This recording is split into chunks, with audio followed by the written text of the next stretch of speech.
Who was it that changed you people? There's no need to even think of it. Of course, we will provide our full support by having Karen-san and the others transform in their god-hero form to fight against Lucifer. We will pour all our strength, and we will take over all the burden. But, Yorishiro, the ones who will be acting will be them. This world is already the world of humans. Protecting this world is the duty of the ones that live in it. Yorishiro. Just like how he believed in the humans, I will also believe in them. The strong and kind humans. They will definitely manage to do it. And when they actually manage to do it, Yorishiro, the humans will finally not need gods anymore. 398, Armageddon. We have returned to this place that will become a battlefield. At this place that's dozens of kilometers away from Apollon City, this level ground that hasn't been developed and has no villages, there's the great demon Lord Lucifer restrained inside the black hole. That's Lucifer? Mirok. The 5 heroes returned from the underworld country. They have finished their preparations for battle, and were lined up in front of the half-snake giant that will be their opponent. Just that half-snake giant is. It be so strange that it enters the level of disgusting Desu. Seisi. Not even the black hole was able to swallow it whole, and the long snake body was sticking out from the black hole. Honestly speaking, it is disgusting. My stomach is turning just from looking at it. Celestus. Maybe it can make a good meal to Gozaru. Hayu. Stop, Celestus. That will be our opponent this time, huh? Crack. The sound of something breaking reverberated. It was like the sound of a chick trying to break out from its shell. And then, soon after, a bigger shockwave was created as the black hole broke. Uaea? Kaya ia. A tremendous gale raged, and it took our all just to stand ground. And then, the true repulsiveness appeared in front of us. This is Lucifer? Charon. A giant half-snake monster with 5 pair of wings. The upper half is that of a robust man, its lower half is that of a snake. Its face is also snake-like, and has reptilian eyes as well as a mouth split all the way to its ears. Can't feel a single shred of intelligence from it de Gozaro na. Hayu. It would be an insult to put that thing in the same category as Gabriel and the other demon lords. Celestus. Before coming here, we heard about it from the explanation of someone. Lucifer is the perfected tool of a monster created by the wicked light goddess. It is different in a fundamental level from the 4 demon lords that obtained a heart after the culmination of several generations. On top of that, the 10 wings at its back. They come in a set of 2, and they have a different design respectively. Light, wind, earth, water, and fire wings. Aside from the light wings, all the others were stolen from the demon lords. Oh. And here I was wondering who it was. From high up, there was a condescending voice sounding out. The first ones to welcome me after coming out of the black hole are you people, huh? Powerless humans on the same level as worms. A bewitching woman was standing at the top of Lucifer.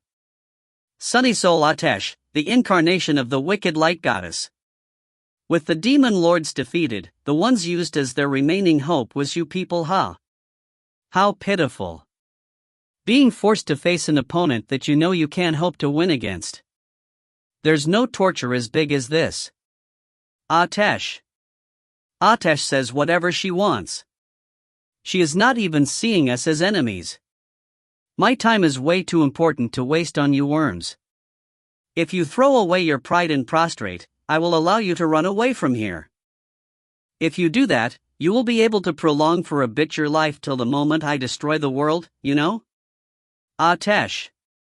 Don't joke around. Mirok. The first one to roar was Mirok-chan. Our jobs as heroes is to protect the world. We will never show our backs to someone like you who wants to destroy it all. Mirok. if you look too up, you will trip, you know? Celestus. Celestus-chan joins in. The intelligent gods acknowledged our strength, but you seem to be an idiotic god. You will definitely begin spewing words like, if only I hadn't underestimated them, I wouldn't have lost, like a total loser. Celestus. Cut Desu. I be cutting like crazy Desu. Seisi. We five will absolutely fulfill our duties as heroes. Hayu. Seisi-chan and Hayo-chan were also overflowing with fighting spirit. But Atesh still held her stance like a queen with Lucifer as her puppet. Idiots who can't understand their own situation are truly comical. How unsightly. Atesh. She was thoroughly looking down on us. Lucifer is already on a plane that mere humans can't do anything about. I obviously also know about god heroes. But with just receiving a slight boost of god power, you have no way of doing anything against Lucifer, who is about to become a new world. Atesh. What? Look. Atesh. A half-snake giant pushed forward its clenched fist. That fist is holding something. A person. Could it be Haine-san? Karen. I am happy that Haine-san, who had fallen into the black hole together with Lucifer to restrain it, has safely come back, but you, Haine. It looks like he has received damage from it. He was only groaning in pain within the hand of Lucifer and can't even move his body to try and escape from its grasp. As expected of Haine-san, even when he fell into the black hole with the body of a human, he was still able to come back with his whole body, but he has finally fallen into my hands. Atesh. Atesh made an intoxicated face. Finally, he is within my hands. I won't let you go ever again. You are mine and only mine. Atesh. Ah. There wasn't even time to raise a scream. The hand holding Haine-san was quickly moved to the mouth of Lucifer, and he was swallowed with a gulp. Haine-san. Haine-san. Karen. There's no way my screen would reach him. And soon, a change occurred. New wings appeared from the back of Lucifer. Pitch black wings, darker than any black in this world. With this, 6 pair of wings have been gathered. Ha ha ha ha ha ha ha. Finally. Finally Lucifer has been completed. Ha ha ha ha ha ha ha. Atesh. Atesh laughs as if she had gone mad. With this, all the pieces have fallen in place, and the puzzle has been completed. What's left is to destroy this meddlesome world, and Lucifer will become the new world. Atesh. We already weren't even reflected in Atesh's eyes anymore. She has already achieved her objective. Please wait for us, Haine-san. Karen. I shout words that can't reach out to the ears of the person. I will definitely save you, Haine-san. I will definitely save you from that monster along with the demon lords. Karen. Just endure for a bit more. Please wait for us. Atesh's objective has been achieved. But our fight has begun now. Let's go, everyone. Karen. Yeah. Roger. Yes, Desu. Understood. Everyone together. God Hero Mode, activate. If you find any errors, ads pop-up, ads redirect, broken links, non-standard content, etc., please let us know. Report chapter so we can fix it as soon as possible. Chapter 399 to 400. Two sides unite. Light God Hero, Karen. The first one to introduce herself was me, the God Hero that has received a part of Inflation Sama and shine like the morning sun. Fire God Hero, Katak Mirik. Obtaining a part of Nova Sama's power, her body releases fire, and she herself is searing hot. Water God Hero, Re Celestus. The live starts. Celestus. Celestus-chan with the power of Coacervate Sama was transparent like water, and even if it was calm water, it was grandiose. It felt like a heavy silence. The incompetent gon be sacy. As the earth god hero, I be slicing and dicing yadesu. Sacy. The one who showed the most surprising change within us was Sacy-chan. After turning into a god hero, the cute little body of hers had become the body of a beautiful woman that one would gulp when seeing. It is because her body was forcefully grown in order to reach the age one can move the most comfortably to use the close combat specialized earth divine power, but just by growing, would anyone end up as voluptuous as her? And then, wind god hero, Torito Haine, has arrived to the scene. Haine. Haine-chan has become a god hero as well. Her state was stillness. But the wind that was always making her hair wave was now coming from her body itself. It may be a calm wind, but it felt as, if the moment requires it, it could turn into a violent gale. That's the impression that the wind god hero Haine-chan gave out. We did it. Haine-chan has also become a god hero. Karen. I am grateful. With this, I can be. This is thanks to Anu Samada Gozaru. Haine. At any rate, with this, the 5 god heroes have gathered. The preparations of battle have been arranged. A bunch that doesn't have worth existing, no matter what they do, is also pointless. Atesh. On the other hand, Atesh still showed disdain towards us. Even if you were to borrow the power of lower gods like the 4 base elements, or the power of my other half, there's not even a grain of a possibility to defeat Lucifer, who has become a perfect existence. It is because you humans don't understand things as obvious as this that you are all sinful. Atesh. As if following after her words, Lucifer's 6 sets of wings fluttered. But fine. My plan has already been set to motion. My beloved one is already inside my hands. What's left is to destroy the world. My several hundred years aspiration has finally been fulfilled. As a celebration, I would even be fine with giving myself a reward. Atesh. Before bringing the world to its end, I will kill you people that are the hope of the world, and the humans will fall into something that's deeper than despair. I will bring the humans to the depths of despair before eliminating them. Atesh. Atesh wraps her arms around her body and makes a wide grin. That is the best pleasure. It would definitely be worthy of a gift to me. Atesh. You damn pervert. Mirak. Mirak-chan walks forward while showing her contempt. Feeling pleasure from the pain and sadness of others is the proof of a psychopath. Those kind of idiots need a good beating and have them learn pain with their own bodies. Mirak. Right. It is because you have never felt pain yourself that you can't empathize with the pain of others. Celestus.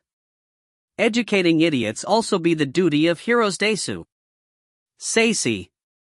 Let's all 5 of us beat you up. Haine. The morale of everyone rose up greatly. And then, the gun to signal the beginning was shot. Pleiades burst. Mirak. The very first one to attack was Mirak-chan. The strengthened version of flame burst, Pleiades burst. A large fire that would be big enough to cover a whole town was attacking the half-snake giant. But, foolish fool. Atesh. The big flame of the Pleiades burst was dispersed in an instant in the face of the giant water current Lucifer released. Did you people forget already? The current Lucifer is a perfected existence that has all elements. Atesh. The transparent water wings of Lucifer were the ones that shot the giant stream of water. Earth, water, fire, wind, light, and darkness. They are all now the weapons of Lucifer. Even if you were to repeat pointless attacks, it will all end by simply using the weakness of your element. Just like what happened. Atesh. Water beats fire, earth beats water, wind beats earth, fire beats wind. The 4 elements have their respective good and bad affinity. Because of those affinities, the demon lords were also deftly defeated. Only the light element user Karen-san doesn't have a weakness, but, well, she is an enemy that force can easily manage. That's why, what you people are doing, is pointless from beginning to end. Humans are truly foolish. Atesh. Pleiades burst. Merak. Even with that, Merakchan valiantly shot the god fire. But Lucifer quickly used a water shield to stop that fire. No matter how many times I say foolish, it wouldn't be enough. Why don't humans learn? Are you planning on repeating the same mistake? Atesh. Raya. Merak. And why does he continue loving such foolish living beings?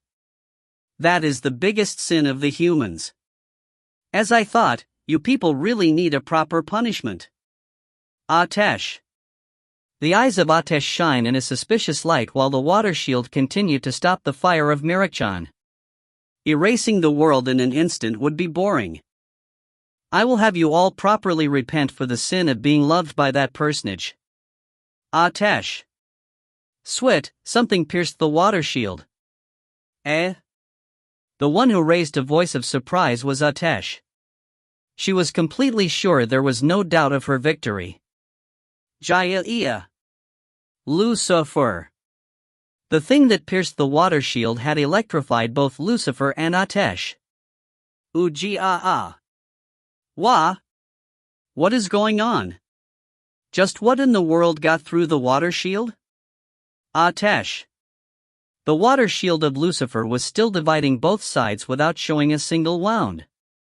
Seeing it from the affinity perspective, it is not the fire hero. Then, did the earth hero do something? But it went BZZZT. Atesh. That's right.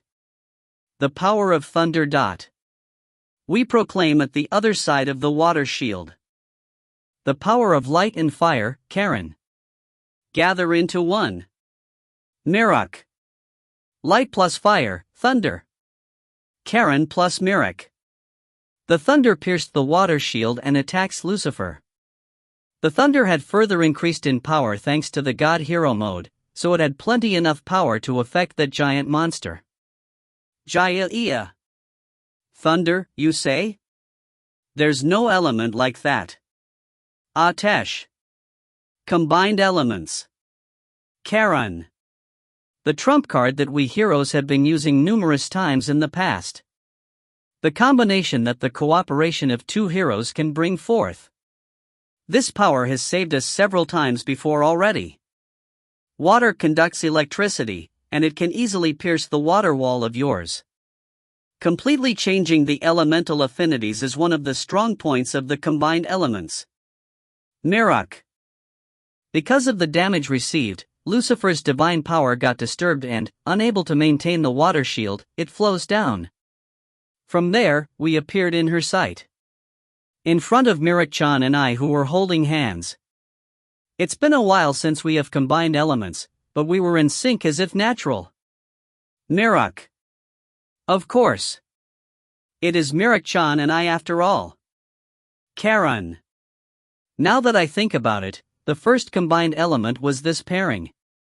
The battle with the demon lords was mostly individual battles, so we didn't have much chance to actually bring that out. Our connections that have been strengthened after many tribulations. Now that we have obtained a superior power that is the God Hero mode, the firepower of the combined elements have boosted in power by even more. You cocky humans. Atesh. Atesh is angry.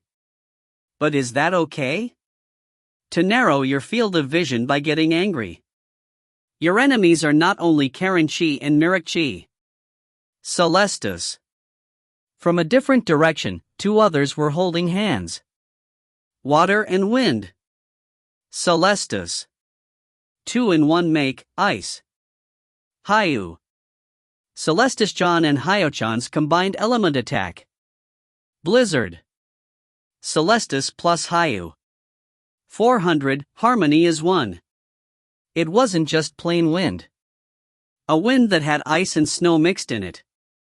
This combined element attack of Celestus John and Hayochan hit Lucifer directly.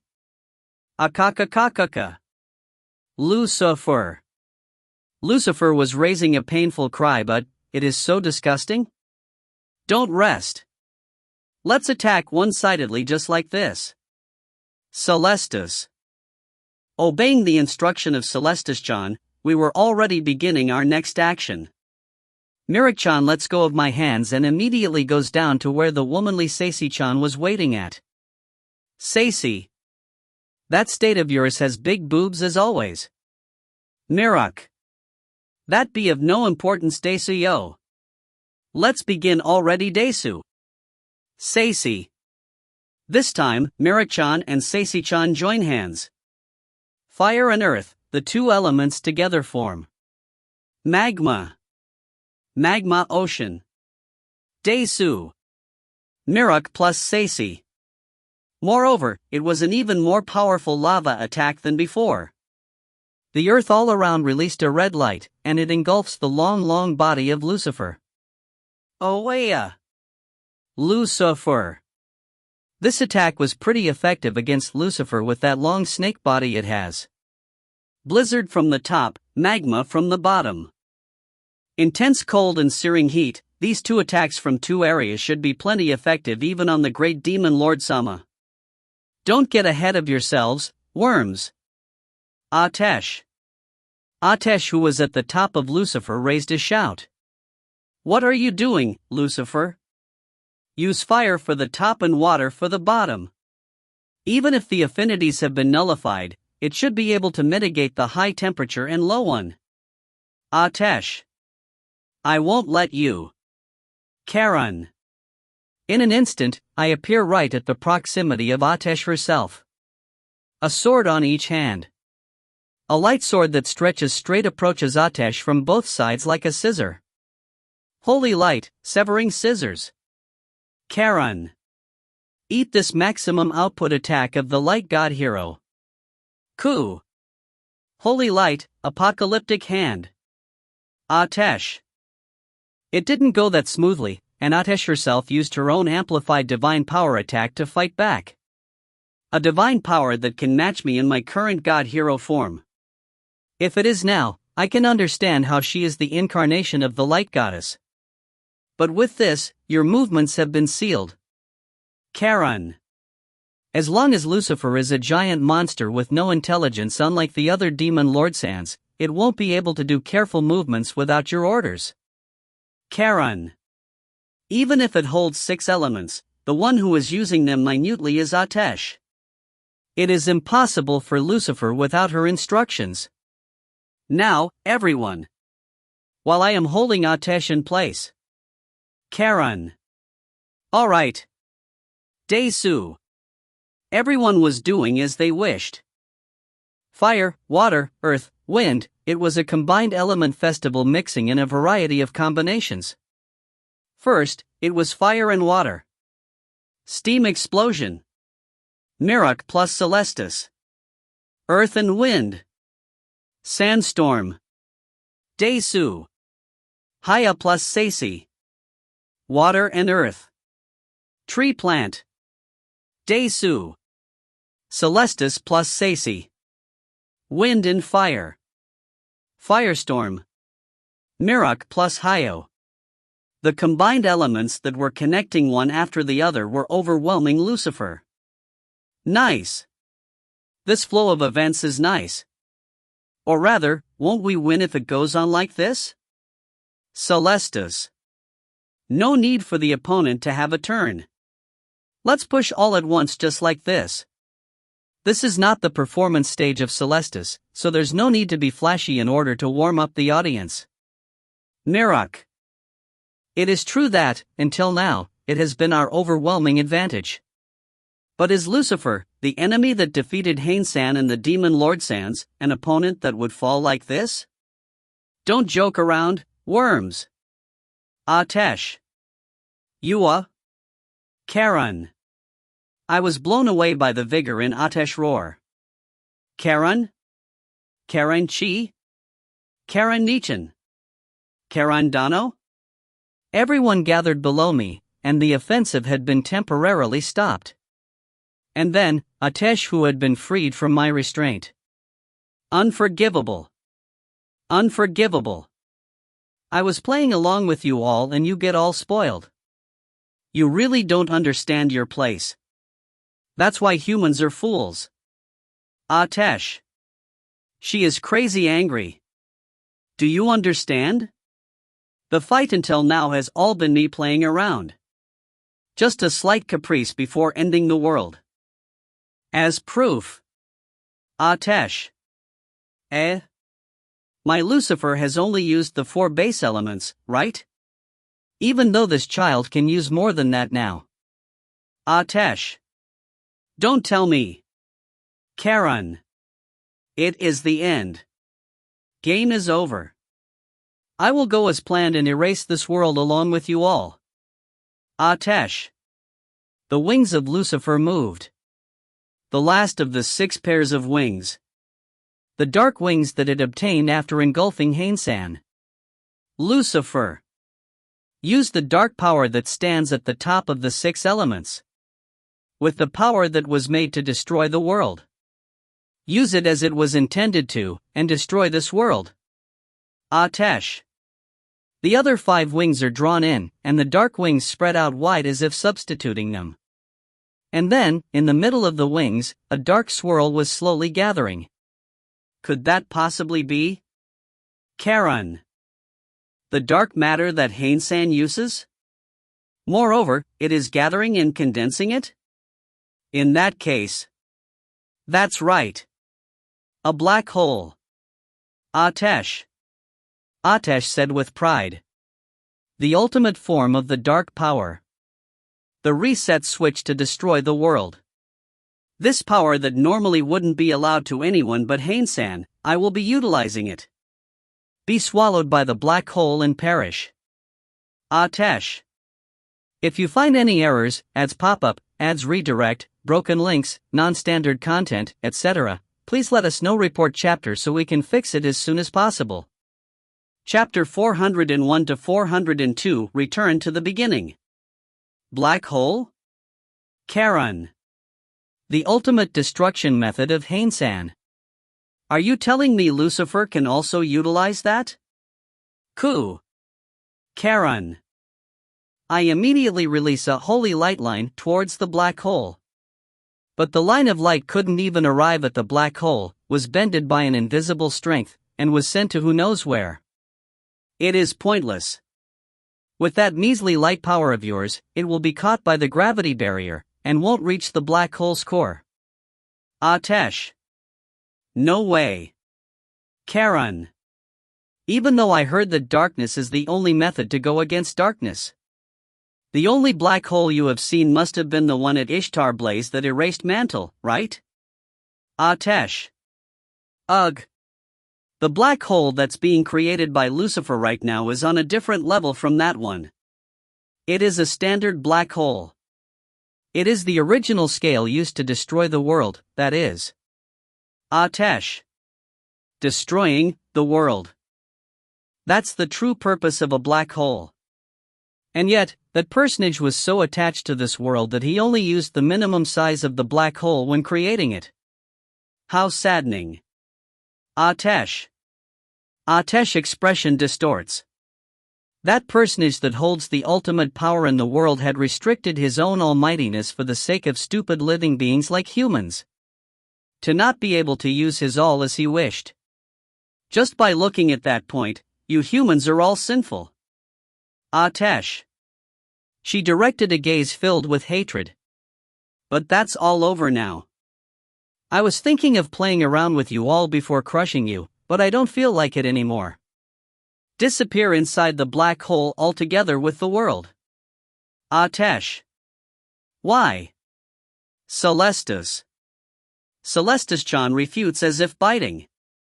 We know about your objective. In order to live eternity together with your beloved dark god, you wanted to create a new world with that Lucifer, and shut inside there with only you two, right? Celestus. Ignoring the other party's will. That may simply be how the wicked light goddess does things though. In that case, as long as you create the new world, there's no need to care about the old world. The existence of this world should have nothing to do with your objective. How about just leaving us alone and you go to your Eden? Celestus. That's not it. Atesh. Atesh promptly denies her. For me, destroying this world holds as much priority as making Lucifer into a new world. Atesh. What? Celestus. You paltry humans, when moving to another house, you would clean the old house, right? After refreshing yourself in this way, you can move to your new home with a clear mind, right? It is the same as that. Atesh. Old house, cleaning? You humans are the trash that deceived my beloved dark god. There's the need to erase every single speck of trash. Without doing that, that personage wouldn't be able to cut ties with his old world, and my revenge wouldn't dissipate. Atesh. This woman. What crazy stuff is she spewing? Celestus. Also, who knows what the 4 base elements and the other inflation would do if left alone? It is fine to just erase them together with this world. And then, after squaring all accounts, Entropy and I can fully enjoy our own Eden. Atesh. This person, this god, is crazy. As long as she and her loved one are there, there's no need for anything more. No, there cannot be anything more. That's why her ultimate selfishness of erasing everything without leaving anything behind is the worst kind of selfishness. And so, please properly disappear as well, okay? This is the order of the God that created you people. You will obviously obey, right? Atesh. We refuse. Karan. I spoke. Even if you are a god, we will not allow you to decide our fate arbitrarily. There's no one but ourselves who can decide our own fate. Karan. How selfish. Since when did humans become so prideful? Atesh. From the very beginning. Karan. Since the moment the humans were born in this world by the hands of the gods. The gods that created us had blessed us humans. They acknowledged that we have splendid strength and potential. That blessing is the foundation of our pride. Karan. We have seen it. At that underworld country, when we went to the consciousness world, we experienced the Genesis era with our eyes, with our senses. That's why we know. Since the very moment we humans were born, the dark god was happier than anyone. And that god provided us with pride, blessings, potential, and also protected us from a variety of unfairness. The blessing that the dark god gave to us humans, we ourselves can't put it to waste. Doing that would mean betraying the gods, and betraying ourselves. Karan. KH. Atesh. Atesh expression distorts into a scary countenance. Atesh. No, wicked light goddess. Your actions itself are the same as stepping on the blessing of the dark god and smearing mud at it. The one who goes against the dark god the most is you. You are the one that's the furthest from the dark god. Karan. Someone like you. We won't lose. As the children of the gods. Karan. Indeed. Just as Karanchi says. Right out of my mouth, Desu. Sound reasoning. The heroes gathered here felt the same way as me. What we saw at the underworld country, it told us of our past history, as well as gave us pride. That pride pushed our retreating legs, and made us walk forward. History. What we inherited from the past was granting us pride. What did you say? Atesh. Atesh was groaning silently. It was like a trembling that came from the bottom of the earth. A groan that came straight from hell. Me, going against Entropy-sama? That I am the one that is the furthest from Entropy-sama, you say? Atesh. Atesh screamed like a vengeful ghost. You have said what you shouldn't have. You mere humans, how dare you insult me, the light goddess? Atesh. You are not the true light goddess. The true light goddess is Charon, the one who has always been watching over us.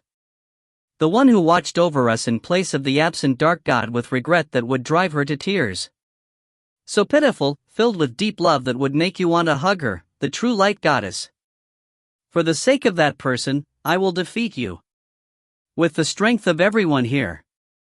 Charon. Light, dot. Fire. Water. Earth Desu. Wind. A combined element mixing all 5 elements. With this concentration, we will crush Lucifer's darkness. Fools. This is what you call getting way too ahead of yourselves. It is true that combining elements is an effective tactic. I will acknowledge that. But what point does it have in front of darkness? Atesh. Atesh says with ridicule. It is presumptuous that humans are able to combine elements to create new ones which even gods can't manage to, but, no matter what combined element it is powerless against darkness. Just obediently gets swallowed by the black hole. Atesh. That's not it. We know. When we learned of the beginning of the world, we had already learned that the dark god was the very beginning of this world. That god was born first, and from that god himself, the idea of creating a world was reached. In order to create a world with bountiful colors, Entropy understood that just the black color wouldn't be enough. He separated himself in many parts, and created gods aside from himself. That is the light goddess. Those are the fire, water, earth, and wind gods. If we return the power of those gods to one again. Charon. We 5 heroes with our 5 combined elements. Reaching out to the past, we learned of the answer, so we were able to find a path to this conclusion. Let's go, everyone. Charon. Yea. Desu. Earth, water, fire, wind, light, 5 elements combined. Manifest. Dark matter. 402, Heroes of Darkness. That's impossible. Atesh. Atesh saw the dark matter that we created and was shocked. From the hands that we 5 were holding, there was a dark swirl we were used to seeing. Dark matter? The most precious and grand power, to think that humans would be able to wield it. Atesh. Earth, water, fire, wind, and light, by combining all those elements, what comes after is darkness. The world was born from darkness to begin with. That's why, if we were to put together everything that shapes this world, it will reach to the source that is darkness. If we hadn't seen the beginning of the world, we wouldn't have been able to arrive to this power. Charon. Controlling divine power comes from the image you have after all. Even if we were to mix 5 elements, if we can't imagine something clear coming out of it, we wouldn't have arrived at darkness. Mirach. We did see the darkness of Haine a number of times, but with only that, we would brush it off as just a phenomenon. There's no way we would be able to see through its true nature. Celestus. Seeing the beginning of the world, we learned about how darkness gave everything to the world Desu. Seisi. It is exactly now that we have learned about how much the dark god loved this world and its humans that we are able to use the darkness. Haine. Dark matter comes out from us at an ever greater pace. By using this power, we can fight against Lucifer. Let's go, everyone. Before Lucifer can finish the black hole, we will crush it with our darkness. Charon. Yes. Desu. A torrent of dark matter comes from our linked hands. It was not inferior at all to the power that Haine normally wields. The black matter of Lucifer was already about to turn into a black hole. The gravity barrier it was creating was easily being negated by our dark matter wave, and got swallowed into the compressed core. Damn you! Atesh. Atesh's shrilling voice was proof enough that this was a valid tactic. Swallowing all elements and erasing them, that's the first property of dark matter. Charon. Haine words. Just what would happen if dark matter clashes? Karen. Wouldn't this be the first time it has happened in history? Celestus. Our dark matter against Lucifer's dark matter. When a dark matter of a different party clashes, will they erase each other? Karen. If that's the case, then that's fine. If we continue releasing dark matter, it would also mean that Lucifer won't be able to add more dark matter to finish the black hole to Gozaru. Hayu. It is just as Hayo-chan says. For now, even if we are to drain ourselves, we have to continue releasing dark matter, and prevent Lucifer from finishing the black hole. If the black hole is finished, the world is done for. Think of this as us being in the brink of death and wring out all the strength you have. Mirak. Our darkness and Lucifer's darkness. The two darknesses are currently fighting each other, and it doesn't look as if either side is in an advantage, but fools. Lucifer's power is not only darkness. Atesh. Atesh had regained her composure. Lucifer is a perfect being that has obtained all elements. Moreover, its true essence is the light demon lord. On top of that, the light divine power is the only peerless way to defeat darkness. Atesh. This is bad. Karen. With Lucifer's light power, I will destroy your darkness. Atesh. No good. If it does that, we will be pushed aside in an instant. But Lucifer's light attack didn't come no matter how long we waited. TCH. Can't do it. The darkness of Lucifer and the light would be coming from the same source. If it were to release a different power, the black hole Lucifer is forming would also be erased as well, Atesh. Darkness can't win against light. Looks like that law is working even inside Lucifer. And even if Atesh were to use her light, at her range, it would simply be sucked into the black hole as well. The other four base elements as well can't be used while the dark power is activated? Lucifer is supposed to be perfect, and yet, to think there was such a restriction to its powers. Atesh. It is because you got greedy and tried taking everything. You are definitely the type that would fail in a diet and get crazy fat instead. Celestus. The strongest power in the world, darkness. The usage of it is, as expected, difficult. Ha! Then, it is just a matter of pushing by force. Atesh. Lucifer stopped being at a loss and puts its all in pouring dark matter. Guaiya? Dasuu. The pressure we were receiving increased in an instant. Even in a pure strength contest, it is impossible for a giant monster like Lucifer to lose against just 5 humans. Now then, let's wait until you people run out of steam. Atesh. Isn't that the worst kind of situation? A giant monster and humans. Even if we were to just include the stamina, we are all just girls in our teens. We don't hold that much stamina in ourselves. Our secret plan, that's the dark matter, in the end, is only serving as buying time.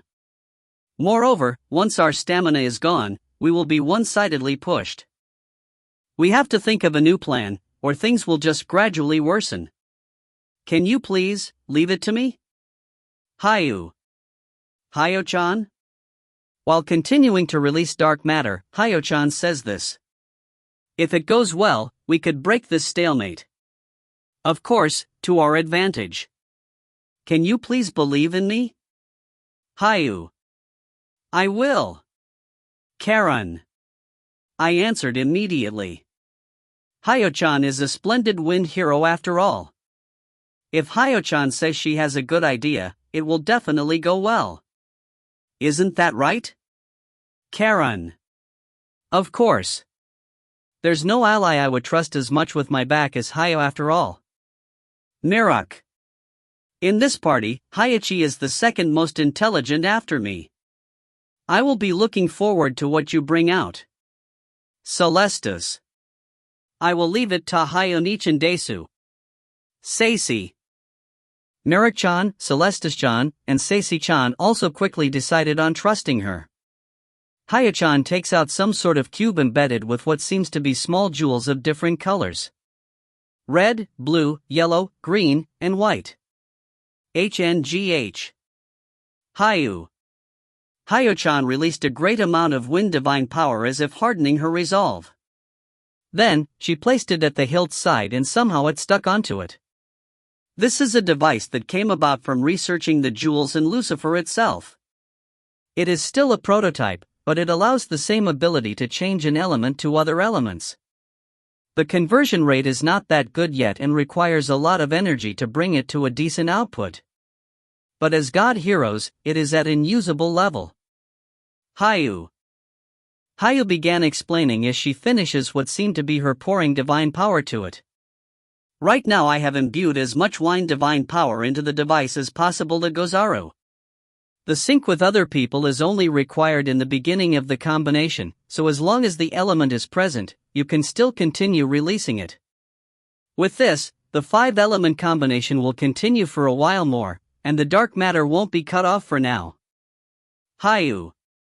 Meaning that, in that time, you will be settling your plan, right? Karen. Haine silently nods, releases her hand, and flies off. The individual enterprise of the wind god hero, Haine, was about to begin. If you find any errors, ads pop up, ads redirect, broken links, non-standard content, etc., please let us know. Report chapter so we can fix it as soon as possible. Chapter 403 to 405, The Wind of Rebirth. Chapter 403 to 405, The Wind of Rebirth. Haine, who had become one with the wind after turning into a god hero, was able to fly in the sky freely. Like a rising dragon, she rushes up until she arrives at the back of Lucifer. If it is from here. Haine takes a stance with her sniping divine weapon that shoots through anything that's in its aim. Haine, do your best, Desu. Saisi. Time is limited. Don't lose. Celestus. While we were using our combined strength to release dark matter, we were hoping for the turnaround from Haine. Dark matter would normally require the release of our 5 elements. Without Haine and just a temporary source that is continuously dissipating on its own, we won't be able to maintain it for long. But if we stand ground here, we can restrain Lucifer, and it can help out Haine. We are still helping each other out. Do your best, Haine. Karen. Haine pulls the bolt of En no Ozuno, and sends a bullet into the chamber. Karen. And then, the shot is made, sending out sparks around it. The bullet that was shot made a direct hit onto Lucifer's back, more accurately speaking, close to where the wind wings are. The bullet digged deeply there. What are you doing? Are you an idiot? Atesh was simply ridiculing that action of hers. The giant body of Lucifer receiving a single pea-shot of yours, just what would it bring about even if it were to hit? Humans really like useless things, huh? I can't play along with all your games, so please just stop the useless struggle. Atesh. You think so? Haine laughs boldly. Atesh still hadn't realized. But we were able to notice the abnormality. Wah? Right now, Haine just. Mirak. Yeah, she certainly did. Celestus. She shot a real bullet, didn't she? The wind long gun is a weapon that shoots wind bullets mixed with divine power. Because it is air, it won't ever run out of bullets. Even though that's the strong point of the weapon. Karen. Haine deliberately shot an actual bullet. In other words, that bullet must have something special. It may be vexing, but my sister-in-law Juo is the best scientist in the Wind Church. Haine. Because of her work in creating Kukulkan, I am heavily indebted to her, but immediately after, I have already put a debt of equal weight on top of it. When we were retrieving the remains of Kukulkan, Juo retrieved a certain something as well. Haine. Could she be talking about the armor of the gone wind demon Lord Raphael? I will say it once again. My sister-in-law is the best scientist. She detected the feeble remaining divine power inside the armor, and found a swarm of insects that were maintaining their life in a dormant state. She said they were his remains that barely managed to survive. Haine. What is it you are trying to say here? Atesh. The remains that should have disappeared if left alone, Anu-sama shared his own divine power to him and resurrected it. Juo created a cultivation device for his exclusibus and concentrated in maintaining his living functions. And that small handful of cells we somehow managed to resurrect, I have shot them in the bullet just now. Haine. That's what was the actual bullet just now? It is currently dug inside the body of Lucifer. This was apparently a method they thought of after observing the fight of Haine and the demon lords against Lucifer. Lucifer's body has his stolen wings. They are supposed to be the divine power conversion devices, right? In order to change the bountiful light divine power of Lucifer into wind divine power. Haine. Don't tell me. Atesh. Even if he can't revive on its own strength, the inside of Lucifer's body is a treasury of divine power that can be changed into wind divine power. Juo found him, Anu gave him power, and I shot him. We desperately worked for this. That's why, revive. Haine. Wind demon lord, Raphael. The flesh of the snake broke open. A part of Lucifer's body had been blown up from the inside, and a humanoid figure appeared from there. I remember that figure. That silhouette when he was in his full armor, it is truly that of one of the 4 demon lords. Wind demon lord, Raphael. The demon lord that was supposed to have burned out his life in the fight with Haine has once again appeared here? Alright. Success. Haine. Haine raised a cheer while floating in the sky. It was all as Juo planned. As expected of my sister-in-law. How vexing. Haine. I don't know if she was proud of her sister-in-law or if she is dissing her. Be clear, Haine. But she herself is probably conflicted about this. Ah. No way, that's impossible. Atesh. Atesh was the one who had her face pale the most at the revival of Raphael. And, as if natural, the colorful butterfly wings disappear from the back of Lucifer. This is mine. It is a matter of course to return them. Raphael. The tone of the revived Raphael was strong. After having most of his body erased by Haine-san, he lost so much of his power that he couldn't maintain his body, but after taking away the divine power of Lucifer, he must have returned to his peak condition. But why are in your armor? If you are completely revived, shouldn't it be fine to be in your flesh? Haine.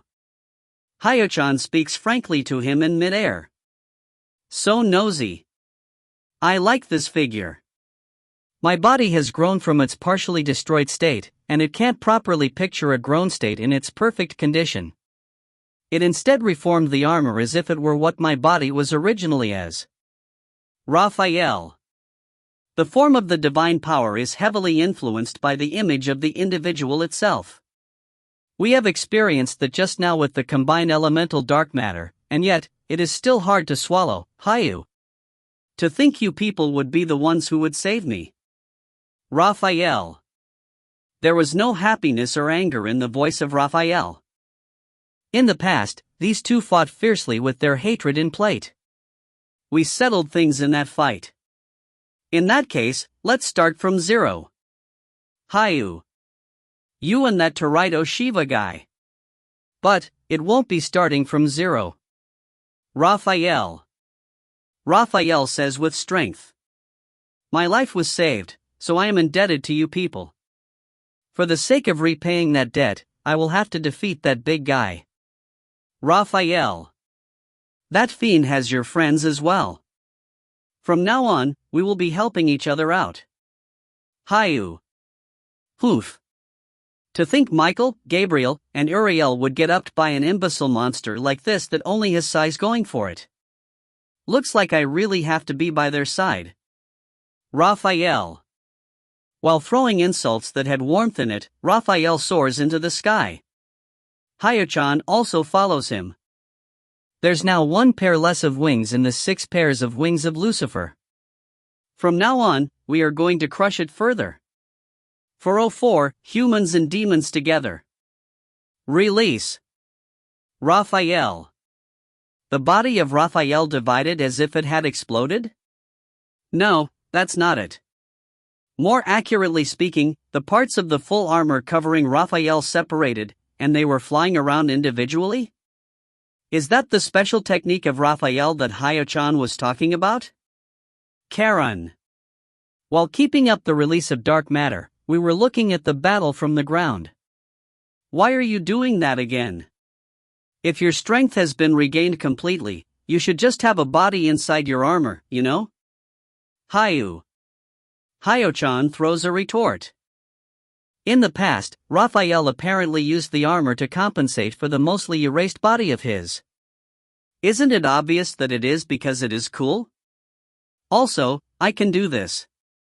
Raphael. The armor parts surround Lucifer and were emitting something. I don't hear anything? Ultrasound? Haine immediately strained her ears. Okay. I have picked up the location where the people caught inside of Lucifer are to Gozaru. Haine. I see. In the time when we were fighting the giant monster named Slime, we used ultrasound to check its inside and found the monster's core. They did the same as that time. Inside Lucifer, there's still the demon lords that have been engulfed and have had their powers robbed. And Haine-san as well. Haine was the one that is specially deep inside, and I don't think we will be able to get him out unless we completely cut off all functions in Lucifer. Haine. Atesh attachment to Koramiya Haine seems to be on an incomprehensible level after all. In that case, let's take each one out beginning from the closest one. Raphael. Okay. Haine. Raphael released sound and Haine picked it up. The teamwork of Hero and Demon Lord was already working perfectly. The two of them were soaring the sky at high speed while facing Lucifer. Now that it has come to this, let's stop the creation of the black hole temporarily and Atesh was trying to deal with Haine and Raphael. We won't let you. Karen. We increase the output of dark matter and push Lucifer. If you stop the creation of the black hole right now, Lucifer will be swallowed by our dark matter. I wonder how much divine power you would lose before you are able to neutralize it with light divine power. Karen. Damn you, worms. Atesh. We are stopping Atesh and Lucifer. In that time, Haine. The people that are caught are inside a cage created by their own divine power. Haine. Looks like it. In that case, the one we should release is Raphael. The separated armor of Raphael combines once again.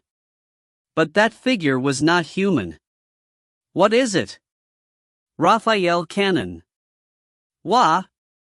Raphael's armor turned into the shape of a big gun? That ghost-like woman seems to have inputted a variety of things when she was extracting me.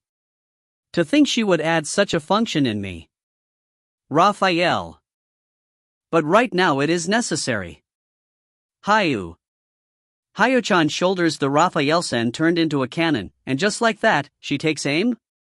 The Raphael cannon shoots a wind cannonball with Demon Lord level divine power.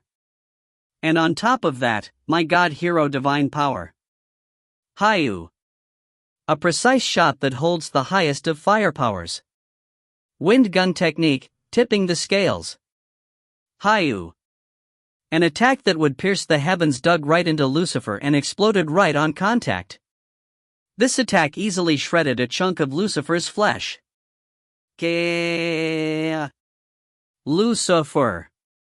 Lucifer writhes in pain. The wind divine power had hit the area where the earth element was the most concentrated at. In other words, the place that Haine had aimed was dot. Breaking out from the part that had been softened by the wind attack, a wood human came flying out from inside of Lucifer. The Earth Demon Lord Aurielsan has been released. Coup. Another component has been Atesh. The Earth wings began to disappear from the back of Lucifer. With this, there's 4 pairs remaining. Raphael. Auriel.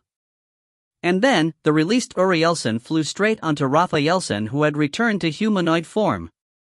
Raphael, you are alive. You are Aya. Yahoo. Auriel. You are? What are you doing? So disgusting. Raphael. Raphaelsan was shocked and amazed that he was being hugged. Since he doesn't know how saddened his comrades were after he died, it can't be helped that he would be confused. Sorry, Raphael. I won't look down on you ever again. I am truly glad you are alive. Auriel. Ah, so noisy. We are in the middle of battle. Don't go hindering our guard. Or more like, so you guys really were looking down on me? Raphael. It is truly great that Raphaelsan has returned. Auriel Danos returned Desu. Saisi. And there's also one here who was happy about the return of someone. The adult Muchi Muchi Saisi-chan. Can't stay here Desu. Karen Nichan. I will be going to Desu yo. Saisi. Karen. I will also be adding Ma Earth Divine Power in Ya Holy Sword Desu. Well then, I be leaving the rest to ya Desu yo. Saisi. Saying this, Saisi-chan flew off. Auriel Dano, long time no see Desu. Saisi. Hi. Saisi-sama?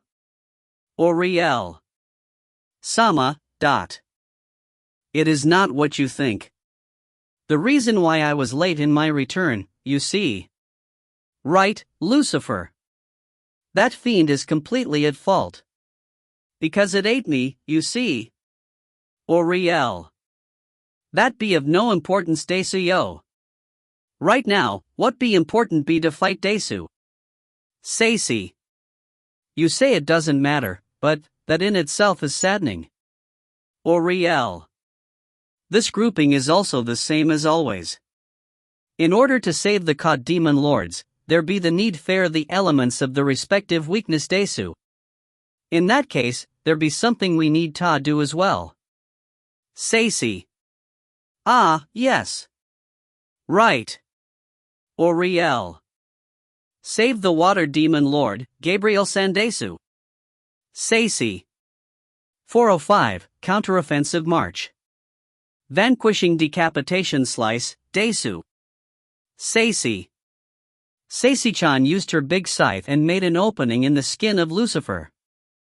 Atesh could only look in anguish as her light divine power and Lucifer were basically sealed and pinned down by the dark matter of both sides. It was truly ironical. From the cut Saisi made, the flowing body of someone jumps out from it like a fish out of the water. Nice. Gabriel is out as well. Celestus. Reviving Raphael served like a landslide. After he was brought back, a demon lord after another was being freed with the cooperation of the god hero and demon lord. Celestus-chan raised a cheer as she gets closer to me with her hands still linked and releasing dark matter. And the Gabriel-san in question. You are Aya. Raphael. Gabriel. You too? Raphael. As expected, she jumped right onto Raphael-san while crying. Sorry. Sorry for not noticing your worries. I won't make that mistake again. Let's be friends forever. Gabriel. Arg, get your hands off me. Didn't the demon lords have a much more of a dry relationship with each other? Raphael. No, It is already more wet than you could ever wish for. A damp relationship is just about right. Celestus. Celestus John soars. This time, it is my turn. I have already added my divine power to your holy sword, so I leave the rest to you. Celestus. Ah. Celestus John? Karen. Celestus John left as if she were just throwing the job onto me. This doesn't look as easy as it seems, you know. I am already drenched here. I might as well be the water god hero instead. Gabriel. Sorry for interrupting your emotional moment there, but I will have you work right away. We are going to save the last one. Celestus. Understood, Celestus. We have to get the leader out or we won't have any sort of order here after all. Gabriel. The two water element users released high-pressure water from both of their hands as if they had planned it before, and just like that, they spin their bodies. Water beheading technique, dragon dance.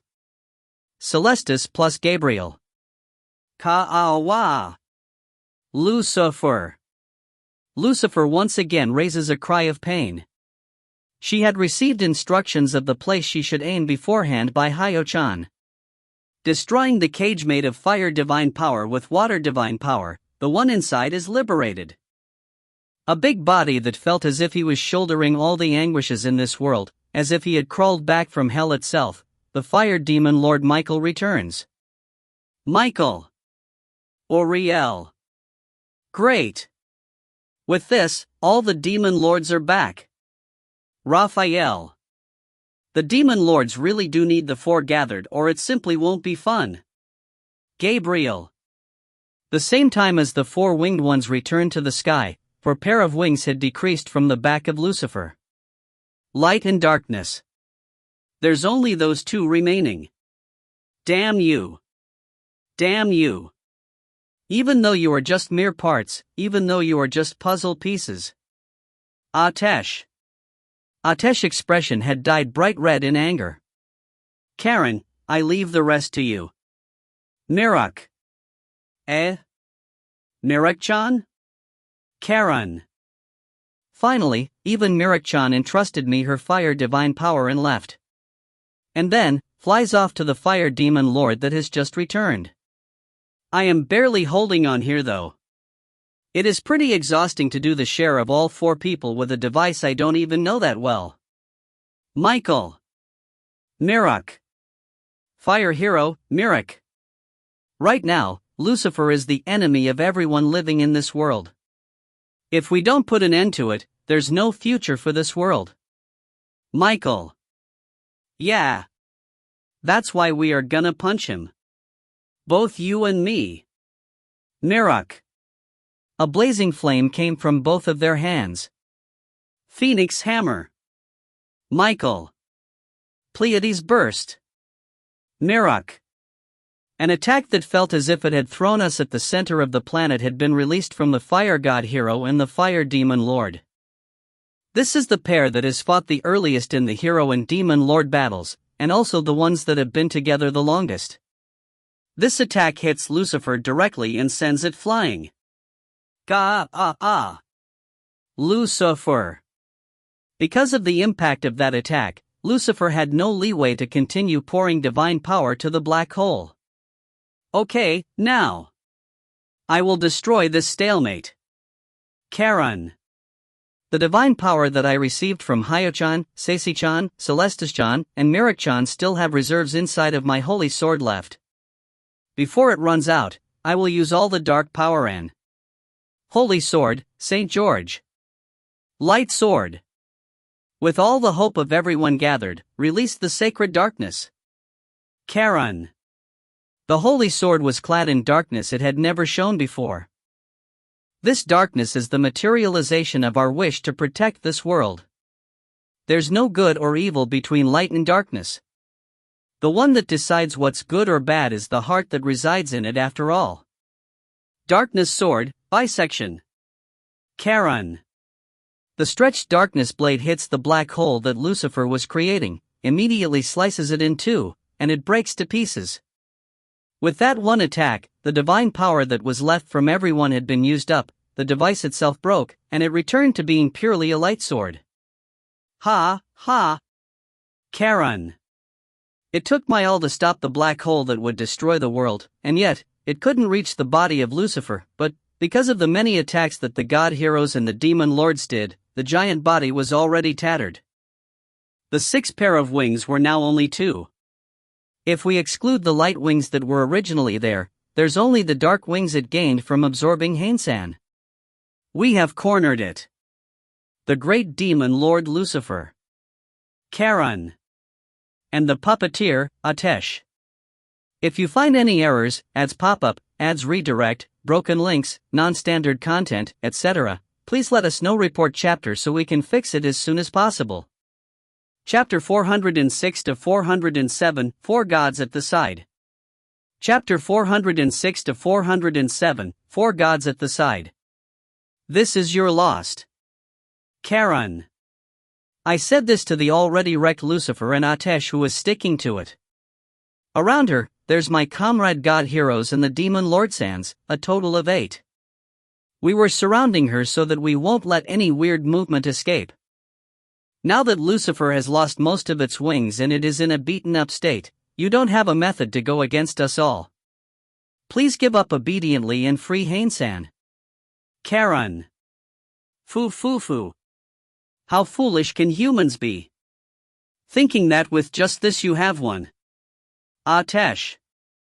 Could it be that we will never be able to reach an understanding with this person? It is true that Lucifer has lost 4 pairs of its wings. And what of it? The power of the wings is more about quality than quantity. What you guys regained were basically trash of wings. Atesh. What did you say? Michael. What's with that after forcefully stealing them from us? Gabriel. The demon lord Sans that were direct victims of it were angered to the extreme. The strength of the 4 base elements is trash compared to the 2 poles that are light and darkness. Lucifer still has light and darkness remaining. As long as I have those, you people are basically rubbish. Atesh. Lucifer slowly gets up and spreads out its dark wings. The dark power that swallows everything and erases it. Now, Lucifer. Use your invincible dark power to crush the foolish. And after that, absorbs the parts again and become completed once more. Atesh. So she really wants to continue fighting. Tension began to run through the whole place, but then... Go! Lucifer. Lucifer suddenly stopped moving. What's the matter, Lucifer? Move. Move and kill them all right this instant. Are you going to mess up my plans as well? You incompetent tool. Atesh. Even though Lucifer was receiving abuse from its creator, it didn't move. Rather, it trembled as if in pain, and then, finally, a clear movement occurred. A large number of pitch-black somethings were coming out from the mouth of Lucifer. Wah! I could tell at a glance that this was abnormal. It isn't just from its mouth. Its eyes, nose, ears, not only that, even from the wounds that were made from our many attacks were spewing out those black things. What's the matter, Lucifer? Stand. Stand and fight. Atesh. There's no way it can do that. In time, Lucifer didn't just gush them out, but also began to shine from its whole body. What's going on? Why does every single one of you not move as I wish? That's why I say all the people born in this world are trash. No one is of use. Atesh. Atesh was raising a shrilling voice as she grieves her own misfortune. We didn't know what to do and could only watch over this. The reason nothing goes the way you want is because... There, a majestic and dignified voice pitches in. You don't love anyone, Atesh-san. You're Ishiro? Atesh. You're Ishiro-sama? Why is she here? You don't love anyone. That's why no one can love you. Sadly, there's no one who would want to do anything for someone they don't like. Yoreshiro. What are you coming all nonchalantly at this point of the battle? Did you come here after knowing that you are riding a winning horse? Atesh. Yeah. You are already done for. Yoreshiro. Yoreshiro-sama calmly said this. It was calm, but the pressure that came from that voice silenced not only us heroes, but even the demon lords. I was always wondering this. Why is it that darkness can't win against light? Yoreshiro. Darkness is the origin of this world and the strongest of powers. Is it possible for it to hold a weakness? Is it possible to have a supremacy that has a weakness? Yoreshiro. What is it you are trying to say? Atesh. The law of darkness can't win against light was something that the dark god himself created. Yoreshiro. What does that mean? Meaning that the dark god made a rule that would harm his own invincibility? There's no one who loves this world more than the dark god Entropy. It is exactly because he is like that an absolute existence wasn't allowed to exist in this world. Not even himself. Because an absolute existence would surely break the balance of the world and would hinder progress. Yoreshiro. That's why he. Atesh. That's why he created the light that counteracted him? By deliberately creating an element that can get the better of him, he formed a balance in the name of the two poles, and in that space, he was able to create the colors that were the four base elements. Light. That's the very kindness that the darkness created. And yet, you didn't understand that kindness and absorbed that darkness along with that personage himself. At that moment, the darkness lost its god's love. Yoreshiro. Your selfish heart has been projected into the darkness. Yoreshiro. A darkness that has lost its god's love would not forgive the existence of an antithesis like light. A rivalry between light and darkness was occurring inside Lucifer's body. Unable to endure that clash, Lucifer is beginning to collapse internally? It might have managed somehow if the absorbed four base elements served as interims, but now that you have lost the demon lords, it has lost anything to block its way and the collapse increased in speed at once. Yoreshiro. What? Atesh. Lucifer will most likely be erased completely before long. Your plans have collapsed completely, Atesh-san. Yoreshiro. At the sight of Yoreshiro-sama and Atesh glaring at each other, Lucifer was writhing in pain even now. She didn't even show pity at the Lucifer she herself created and simply clicked her tongue. Fine. I will admit defeat this time. Atesh. Atesh declared. But this is not a definite loss. Even if I have been defeated today, I as a god have basically close to eternal time. I will form a plan from zero, and will someday come back again. And then, at that time, I will make reality a perfect world where only him and I exist. Atesh. Atesh's body is being enveloped in light? Don't tell me she is planning on escaping. That won't happen. Yoreshiro. Wah? Atesh seemed like she was about to disappear inside the light, but she was caught by something and pulled back? She failed in escaping. You asked why I nonchalantly came at this point of the battle, right? You made a question, and yet, you were going to leave without hearing the answer. What a rude person. Yoreshiro. What's this? Atesh. Let me answer. I came because preparations were completed. Preparations to make it so you definitely can't escape. Yoreshiro. Yoreshiro-sama clearly spoke. Right now, this whole area has the four base elements making a barrier. You, as the incarnation of the light goddess, won't be able to break through that barrier. Light can't win against the four base elements when they join forces. That is also a rule set in this world by the King of Gods. Yoreshiro. 407, Darkness Suicide. Good grief, that goddess gives rough treatment to us gods. Nova. Isn't that fine? This is a fight that will decide the fate of the world. I instead feel as if just this much help doesn't feel like enough. Coacervate. I can't disobey the orders of inflation Sandot. Mantle. Nova, Coacervate, Mantle, and Quasar, the gods that rule over the four base elements, were divided in every direction, and were forming a barrier. In order to not let the main culprit of this incident, the evil light goddess, escape. Their role is incredibly important. This battle is a battle to show the growth of humans. Quasar.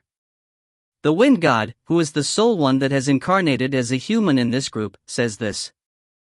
The humans have already escaped from the control of the gods and have become living beings that can overcome any difficulties on their own.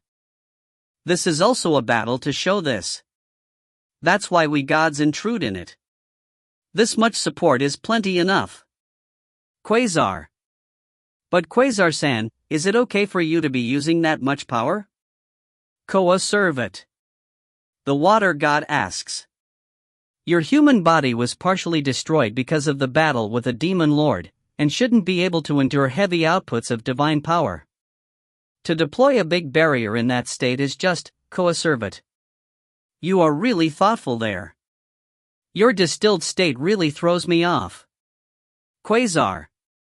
The water god wasn't given the due respect even when he was being considerate. There's no problem. Juo tinkered with my body. So that using my power as a god won't put a burden to my human body. Quasar, please nerf Juo. Is that possible? Coacervate.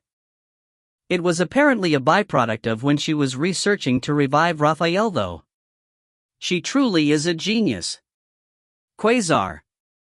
But, that means, Coacervate. Coacervate notices the implication. Quasar, did you tell your identity to your wife? Coacervate. Yeah, before leaving to this battle. Quasar. Not only to his wife, but also to his little sister. I didn't feel like keeping any more secrets to my family, you see? Quasar. The trigger to reveal his identity as a god to his important people was the death of Raphael. Shiva, who holds two identities as a god and a human, didn't want to neglect one side by putting a label of which one was more important. I was anxious thinking that maybe they would see me as a guy with problems in his head, but the two of them accepted me. Looks like the trouble that you people have been causing lately has served as my groundwork. Quasar. Thanks to that, he was able to cooperate with Juo in order to revive Raphael. And Haine was also able to easily accept turning into a god hero. From now on, I will be living seriously as both the wind god Quasar as well as the human Torito Shiva. For the sake of that, I have to pull out the calamity here. Quasar. Meaning that you have completely graduated from causing trouble to people on the whim of a god, huh? I deeply agree with it. Coacervate. When you say it, it is incredibly hard to accept though. Quasar. I think it is fine, not. Mantle. The gods poured more and more divine power and strengthened the barrier. In the past, they belittled the humans, and even sealed the dark god, but after 1,600 years, each of them have respectively settled their connections with the humans. Now, the only ones left who haven't settled that connection are the light and the darkness. Ugwa. Atesh. Atesh was about to disappear into the light but was pushed back by something? We heroes and demon lords couldn't do anything but watch over it. You can't even escape anymore. Evil light goddess. The calamity that you tried to bring upon this world, I will put an end to it. Yorishiro. Yorishiro-sama says as if bringing down the judgment. Lucifer was already tattered and unable to move. I don't think Atesh has any way of winning anymore. The madness of the wicked goddess has come to an end here. Atesh, I will seal you. Yorishiro. She says cold-heartedly. Just like how the dark god was sealed in the past. We are talking about you who has a weaker divine power compared to him, So even if the seal is going to be destroyed with time, it will most likely take several thousands of years. Be isolated for a close to an eternity. Yoreshiro. What's with those eyes? Atesh. The voice filled with hatred from Atesh reverberated. That was a voice I wouldn't believe is coming from a goddess. It was already to a point I would only think of it as a vengeful ghost. Are you looking down on me? Even though you are me, you are planning on pushing all the ugly parts of you on me and leave yourself as the clean part? You hypocrite! Atesh. We heroes and demon lords that were cautious for any movement slightly further back were tilting their heads. Are you saying you are the only one who has the rights of being loved by that person? No. The only one that's allowed to be loved by him is me. Me who would go as far as destroying the world for his sake. I am the only one. Atesh. You are me? Could it be? The agitation that was spreading in the surroundings was taken advantage of by Atesh. Fine. Now that it has come to this, I won't be able to achieve my objective. I admit it. But Atesh runs off. Even though we were plenty on guard, we were unable to take immediate action. Because the direction Atesh was running to was the direction we thought she would definitely not be running away from. To the one that is squirming in its light and spewing out darkness to where Lucifer is. Impossible. If she runs off there, Karen, she would be bathed by the darkness that Lucifer is gushing out. Mirok. If what Lucifer is spewing out is dark matter itself, there's no way a living being would be able to resist something like that if it were to touch them. Kaya Iya. Atesh. And that's what happened. Atesh had run inside the darkness that had spread like a pond, and it was basically like jumping inside an ocean of acid. The smell of burning flesh was wafting along with the smoke it was making. Right now, that dark matter had no restraint. It is a different kind of dark matter from what Haine-san usually uses. It is hard to describe, but it felt as if it lacked emotions. As if it were just mindlessly devouring without a care of what it is. Jaya Owiya. Aya Iya. Atesh. What a stupid thing to do. I will save you right this. Karen. Wait, Karen-san. Yoreshiro. Yoreshiro-sama grabbed my arm as I was about to run to her. It is already too late. If you go now, even you would be swallowed by that darkness. Yoreshiro. No way. What was Atesh trying to do by jumping into something like that? After seeing that her wish wouldn't be granted. Suicide? I won't die by myself. Atesh. This world that robbed me from my love, I will bring it down with me. I will make this world pay for the sins it has perpetrated. Even if my wish of being together forever with my beloved has been severed. This world alone, I will. Atesh. A sound like that of an earthquake. From Lucifer? Atesh, you. Yoreshiro. Yoreshiro-sama seemed to be flustered. She used her last authority as the creator of Lucifer to make the light of that monster go into a rampage. If it is the darkness that has lost its love and is clashing with the light, it will definitely try to match the rampaging light as well. Yoreshiro. What in the world have you done? Karen. I don't know if this is enough to destroy the world, but it should cause severe damage to it. At least, it should wipe out the present humans. Please fulfill my last wish. Lucifer. Atesh. Atesh grins, in the embrace of a darkness that isn't seeing her at all. If you find any errors, ads pop-up, ads redirect, broken links, non-standard content, etc., please let us know. Report chapter so we can fix it as soon as possible.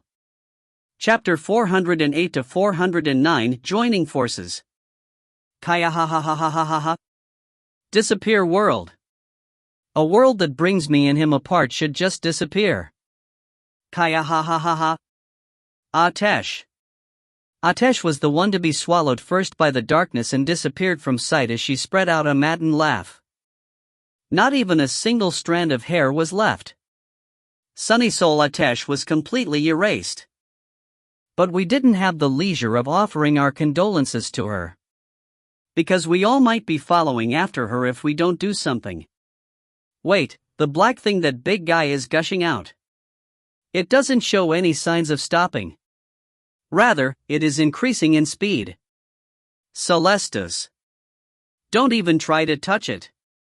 That dark matter is like a super fiendish version of itself that doesn't only erase divine power but also matter. Mirak. If something like that be gushed out without limit, the world would perish. Desu. Saisi. The partially destroyed Lucifer has already turned into a sprinkler that spouts out dark matter. Divine power and matter were being swallowed widely and erased. Mirak-chan and the others in the surroundings were on guard as they witnessed the dark matter and were astonished. The end of the world. Since coming here, finally, we were feeling that danger in our skins. Holy light line. Karan. I release light divine power to the dark matter.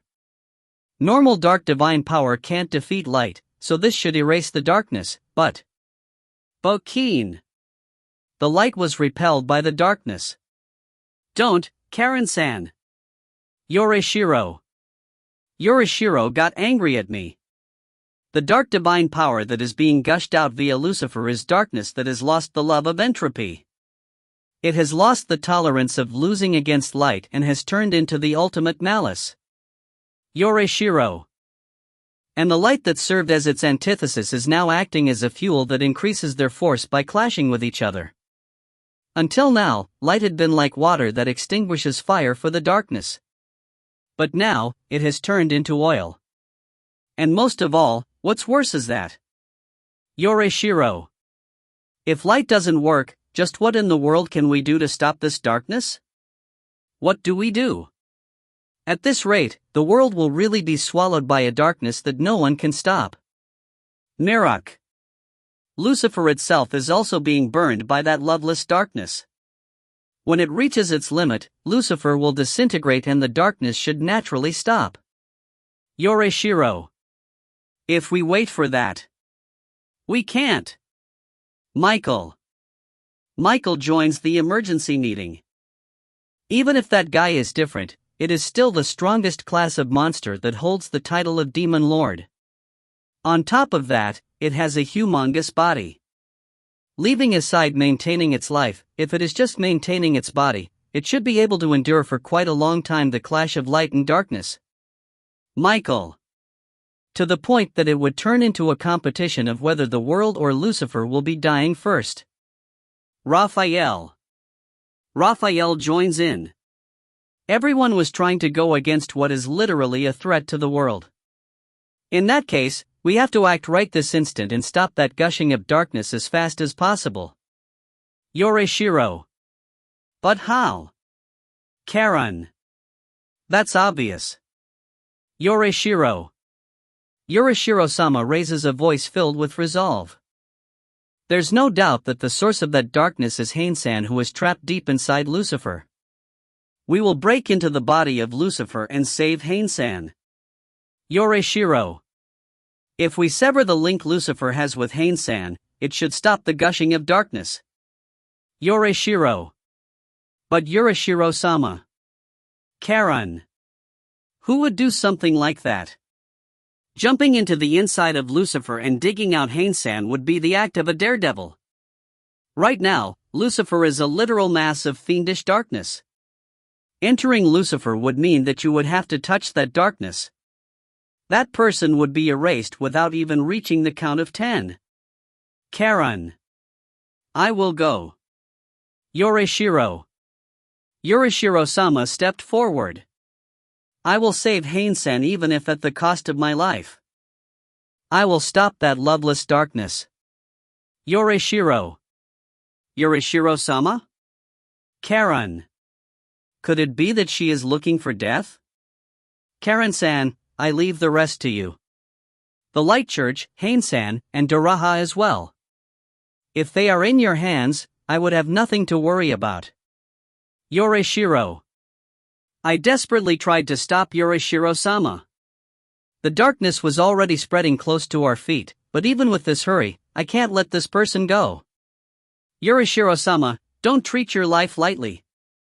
Haine-san wouldn't want Yorishiro-sama to sacrifice herself. Karen. This is not only for the sake of Haine-san. The fate of this whole world is at stake. If that's the case, Haine-san will definitely understand. Yorishiro. But. Karen. Karen-san.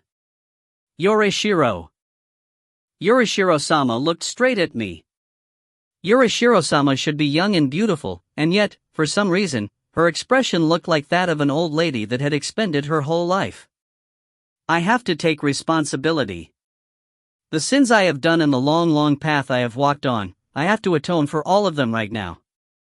Yorishiro. What do you mean by that? Karen. I could feel a prickle inside my heart when I heard that voice of hers. Even without hearing those sins she speaks of, the pain of it was already reaching my heart. It is okay for you to not know. It is something that you shouldn't know. Please let me go without asking anything. Yorishiro. No, I already know. Karen. I finally was unable to hold it in and spoke out. Yorishiro-sama. You are the light goddess inflation. You are also inflation-sama. Karen. My words stirred the surroundings. In the underworld country, we saw that the light goddess was split into good and evil. Celestis. If Atesh is the evil inflation. Mirak. Yorishiro-sama should be the good inflation Desu. Seisi. Yorishiro-sama kept silent when I said that, but she soon spoke again. As I thought. But, since when? Yorishiro. I had my suspicions before that, but it turned into certainty when I heard it the conversation Yorishiro-sama had with Haine-san. Karen. It was right after Apollon City had welcomed the demon lords. I ended up eavesdropping from the door at the conversation of Haine-san and Yorishiro-sama. And there, I certainly did hear it. Yorishiro-sama is the incarnation of the light goddess. And that Haine-san is the incarnation of the dark god Entropy. Because Yorishiro-sama was cautious of anyone eavesdropping, you were speaking in soul transmission. But for some reason, I was able to hear it. Karen. Is that so? For the sake of turning you people into god heroes, we opened up the channel between us gods. Because of its influence, you were able to pick up the soul waves coming from us gods, huh? Yorishiro. Yorishiro-sama lets out a sigh as if in resignation. Then you should understand, right? Atesh is me. Atesh's sins are my sins. To atone for those sins as well as my own ones, I have to save Haine-san. Yorishiro. Wrong. Atesh was the bad one. Yorishiro-sama did nothing wrong. Karen. Yorishiro-sama treasured the humans as the light goddess. She provided humans with culture as the Queen Izanami, punished the other gods that obstructed this, and by creating ethereal, she pushed the progress of humans. Even when she became Yorishiro-sama, she helped out the humans from a variety of dangers. And yet, I like Yorishiro-sama. That's why, please don't just leave like that. I don't want Yorishiro-sama or Haine-san to disappear from my side. Karen. Karen-san, Yorishiro. Yorishiro-sama stands there absent-minded. Even so, I understand. The cruel reality that, even if I were to stop Yorishiro-sama here, the situation will only continue to worsen. Is it too idealistic to want to save the world without the need to sacrifice anyone? Well said. What was that voice just now? Not sacrificing anyone. No matter how precarious the situation, you will try to overcome everything without paying a price. Oi, this voice. Mirok. Lucifer? Charon. Lucifer spoke? Celestus. That voice certainly came from Lucifer, who was already at the point where his shape was warping. Different from the other demon lordsans, Lucifer should just be a giant monster with no intelligence. Even though it hasn't spoken a single thing until now that could be described as words. No, could it be that this voice is Yorishiro? Yorishiro-sama, did you notice something? Charon. This tone, this way of speaking, even if it is being spoken from a different mouth, there's no way to mistake it. Yorishiro. No way, this is, Haine-san? Charon. Haine-san is using Lucifer to speak with us? 409, the love of the darkness. Thanks to you all cornering Lucifer, the path was finally connected. Haine. Is what Haine-san said through the mouth of Lucifer. Haine-san. You were all right then. Charon. Yeah, somehow. That voice must be from Charon-san, right? Great, looks like the sense of hearing also connected. Haine. What a relief. Haine-san is okay. Then Haine Dano is the dark god Entropy-sama? Hayu. Read the mood. Celestus. Everyone is getting flustered, but at any rate, this is great. Haine-san. Yorishiro. Yorishiro, huh? Haine. Within us, Yorishiro-sama was the one who regained her calm the fastest. If you are using Lucifer to speak, it must mean that you are controlling the nervous system of Lucifer with your dark matter, right? Yorishiro. Yeah, just recently. Thanks to the damage dealt to Lucifer, the restraint loosened. But I can't escape. The light divine power in the surroundings is eliminating the dark matter. Haine. I see. Lucifer is in nature the light demon lord. The darkness of Haine-san is different from the darkness that is rampaging via Lucifer. The darkness that Haine-san has proper control of is darkness that has the restriction of losing against light that came from his love to the world. Haine-san, right now, Lucifer is making the darkness it absorbed from you go berserk and spreading it to its surroundings.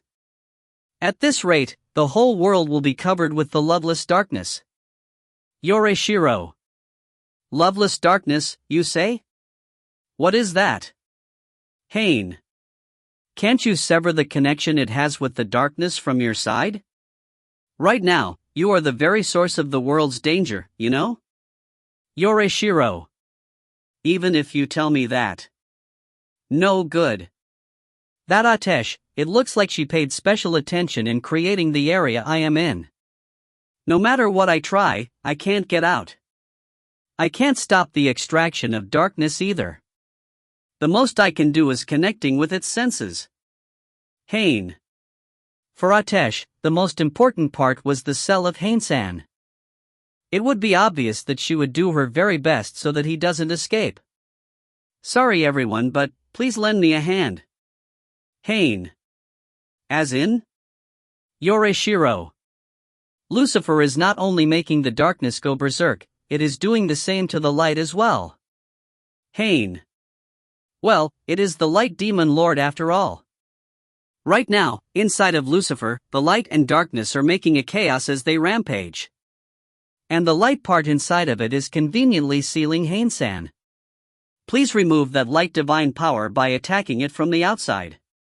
Haine. How can we do that? Charon. It is possible. Yorishiro. Yorishiro-sama moved on. It is impossible to eliminate dark divine power with other elements, but if it is to eliminate light divine power, it is possible to do so by hitting it with other elements.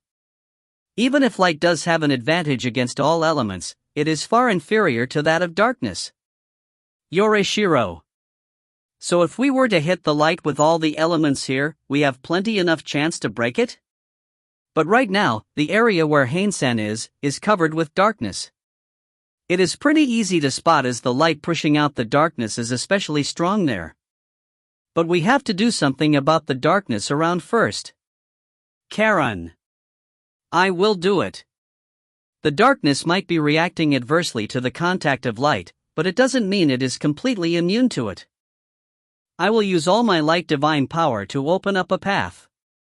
In that moment, shoot in everything you got and break Haine free. Yorishiro. Yorishiro-sama's eyes were shining with resolve. I could tell that she is planning on using her everything to assist us. I nod at Yorishiro-sama and return a strong gaze. If the light that is hindering me disappears, I can get out of here and deal with the darkness. In the end, only darkness can control darkness after all. Haine. Understood. Karen. I am brimming with energy. Everyone. This will be the last all-out attack. Let's destroy the light of Lucifer and save Haine-san. Karen. Yeah. Desu. The demon lords and the god heroes raised a roar without caring about their standings and race as they rush forward. This is the time to overcome everything and have everyone's heart as one. Let's regain the treasured peace in the world. Be ready. Yorishiro. Yorishiro-sama began to channel her divine power into her hands. A massive amount of dazzling light shines, and then, begins to take form. Sacred light palms. Yorishiro. Two gigantic light hands appear and grab an area of the darkness. The fingers try to pry open the darkness, but the darkness seemed to be showing much more resistance than expected. Please open. Yorishiro. Yorishiro-sama shouted as if pleading. The hands began to shine an even stronger light and the darkness began to give way. Before long, a small opening was made, and from it, light began to gush out of it. It was like a path of light. That small opening steadily became bigger and bigger, and now! Yorishiro. With that one shout, everyone immediately jumped into action with their already prepared attacks. First, me. Holy Light Blade. Karen. Next, the fire pair of Mirak-chan and Michael. Pleiades Burst. Mirak. Phoenix Hammer. Michael. Celestus-chan and Gabriel came in like a stream. Double, water beheading technique, Dragon Dance. Celestus plus Gabriel. Seisi-chan and Uriel with matching breaths. Slaughter severing slash, Desu. Seisi. Jaya. Don't go cutting my arm as well. Forbidden Dry Diana. Uriel. Hayo-chan and Raphael were literally one. Raphael Cannon. We are going for another shot. Raphael. Understood. Wind gun technique, tipping the scales. Hayu. Light, fire, water, earth, and wind weaved into the opening of the darkness. Yorishiro-sama created and exploded first in the gushing out light and quickly destroying the light divine power deeper in it. The more light divine power goes away, the more Haine can do. The ones who will save this world from danger are the humans and monsters. Yorishiro. Yorishiro-sama spoke a little back from where we are. That's how it should be. This world is all ready for them both. I will just act as one of the people living in this world. Yorishiro. Yorishiro-sama shouts as the hands increase in strength. With this many demon lord and god hero level attacks, most of the light divine power of Lucifer must have been eliminated. And yet, it is way too scary that the dark divine power around isn't showing any signs of appeasing. Or more like, it is flying around. The impact of the attacks is making the darkness scatter around. Karen. A bit can't be helped. We have to solve this before the darkness covers the whole world. Michael. We continue the barrage of attacks, scraping away on the light divine power, and finally, manage to reach all the way to the skin. In all that time, Yorishiro-sama's light palms were receiving the shockwaves of those heavily powered attacks, but they were enduring steadfast as if saying they won't budge. Soon, the attacks stopped and the light hands were already gone. With this, Haine should have been freed of his bindings. Even if we have blown away the light divine power, there's still a massive amount of darkness remaining, so we can't go save him directly. Please escape quickly, Haine. The darkness suddenly stopped gushing out. Not only that. The dark matter that was already out was returning to Lucifer? It is being absorbed? Warmth, return to the darkness. Yorishiro. Eh? What do you mean by that, Yorishiro-sama? Karen. Because the darkness was being used by Lucifer, or more like, Atesh, the love of the darkness was gone, and even the weakness that's supposed to be weak against light was gone, and turned into a mindless danger that threatened to destroy the world. The darkness right now is different. I can feel the same kindness of Haine from the darkness that Lucifer is releasing, Yorishiro. Because I remade it. Haine. Lucifer spoke again, well, more like, Haine did. Using the opening created from the partially destroyed body, and the reduction of light divine power, I took over its body by synchronizing with the dark matter coursing in its body. Right now, this guy is not the light demon lord anymore. Haine. To put it in other words, it is the dark demon lord, Satan. Haine. If you find any errors, ads pop up, ads redirect, broken links, non-standard content, etc., please let us know. Report chapter so we can fix it as soon as possible. Chapter 410 to 411 Dark Demon Lord. The danger of the darkness stopped as sudden as it came. Thanks to the light demon lord Lucifer turning into the dark demon lord Satan, the dark matter that was about to cover the whole world was possible to control. The fiendish dark matter had returned to simple dark matter and was being retrieved by the body of Satan. There we go. And then, after everything was over, a single man came out from the mouth of Lucifer's giant body, Satan. Haine. Karen. I unconsciously ran towards him and hugged him. Without minding about the public gaze. Haine. Haine-chi. Haine-o-nayakan. Haine-dano. The others were also rushing one after the other. Of course, Yorishiro-sama as well. Haine, good work. Yorishiro. No, the ones who did a good work were you all. Everyone did their best and managed to save the world. Haine. It felt as if their words were reaching directly to our hearts. Should I say as expected of the light and dark god here? Koramiya Haine. Michael. The demon lords came down from the sky one after the other as well, but their expressions were that of uneasiness. What happened to Lucifer? This is, Michael. It caused us quite a lot of trouble, and even made the light and darkness inside itself go into a rampage, but now, it is practically as good as new now. It is a size smaller than that of the light demon lord, and its body gave out a black luster as if it had been varnished, not showing a single wound on itself. Right now he is the dark demon lord, Satan. Haine. Haine said. Looks like that Atesh has abandoned her control rights of Lucifer, so taking advantage of that opening left, I took over and changed him. In order to make the dark matter spreading around harmless. Haine. Was there a need to go through such lengths? Raphael. Raphael bites on. Eh? Raphael? Weren't you dead? Haine. That's of no importance right now.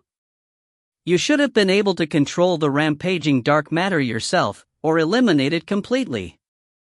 And yet, why did you go through such troublesome lengths? Raphael. Because I couldn't endure it, maybe? Haine. Haine silently looked up at Lucifer. If it were in the past, I would have erased it without any hesitation. But after fighting you demon lords, I have learned that you demon lords also have a life, also have a heart. It is because I thought that, Haine. It was too pitiful to erase, then. Raphael. Haine nodded. Especially this guy. He was being used by Atesh since the beginning of this incident. He was being used without being able to distinguish right or wrong, so I questioned whether it really was okay to have him take responsibility for it. Haine. You, Raphael. Those words reached out to the demon lords the most. Can't have this guy hurt the humans anymore then. Michael. That was our objective from the very beginning though. Gabriel. With this, we have completely lost any reason to fight the humans. Oriel. Humph, every single one of you are too soft. Raphael. They were trembling probably because they were moved. At that moment, I was sure. The battle with the great demon lord Lucifer, the battle with the demon lords in general, no, not only that, the battle that continued for 100 years with the monsters had, at this moment, come to an end. From now on, a new era will begin. An era where humans, monsters, and gods will live together in peace. By the way, where's Atesh? Haine. Haine-san made a light-hearted question as if it was bothering him a bit, but that question made everyone in the place stiffen. It was because her control had stopped suddenly that I was able to take over Lucifer, but, seeing that she is not around anywhere in sight, did she escape? Then we still have work to do. Haine. Haine-san was pondering seriously on his own, but everyone in the place was serious for a different reason. Even if she was such a helplessly evil person, it was still hard to tell him about her death. Haine-san. And from within that, as expected, the one to jump into the fire first was Yurishiro-sama. Atesh-san threw herself into the dark matter and, Yurishiro. She is not dead. What was that voice just now? That voice that reverberates right into the soul. There's no way you shouldn't have noticed as a god yourself, Yurishiro. In the end, for us, a human body is simply a temporary vessel. No matter if it were to fall, our real self that is the god's soul will not be affected. True. We also knew that Atesh's true identity is the evil side that's separated from the light goddess, and yet... Atesh. Where are you? Where are you speaking from? Yurishiro. It just means that everything went according to plan. The reason I erased the body of Atesh was because I wanted to escape from that body. That was my real objective. It didn't matter if Lucifer destroyed the world or not. Atesh. What does that mean? If I were to threaten you people with Lucifer destroying the world, and you were to succeed in stopping it, I knew that you all would lower your guards. That opening is what I was looking for. Atesh. Atesh's voice showed slight regret for a bit. If the world were destroyed and the world where Haine-san and I could be together forever were created, it would have been perfect, but... Now that it has come to this, I won't wish for too much. I will keep it to one wish. It is fine as long as I become one with my beloved. Haine-san. No, dark god Entropy. Atesh. It was at that moment.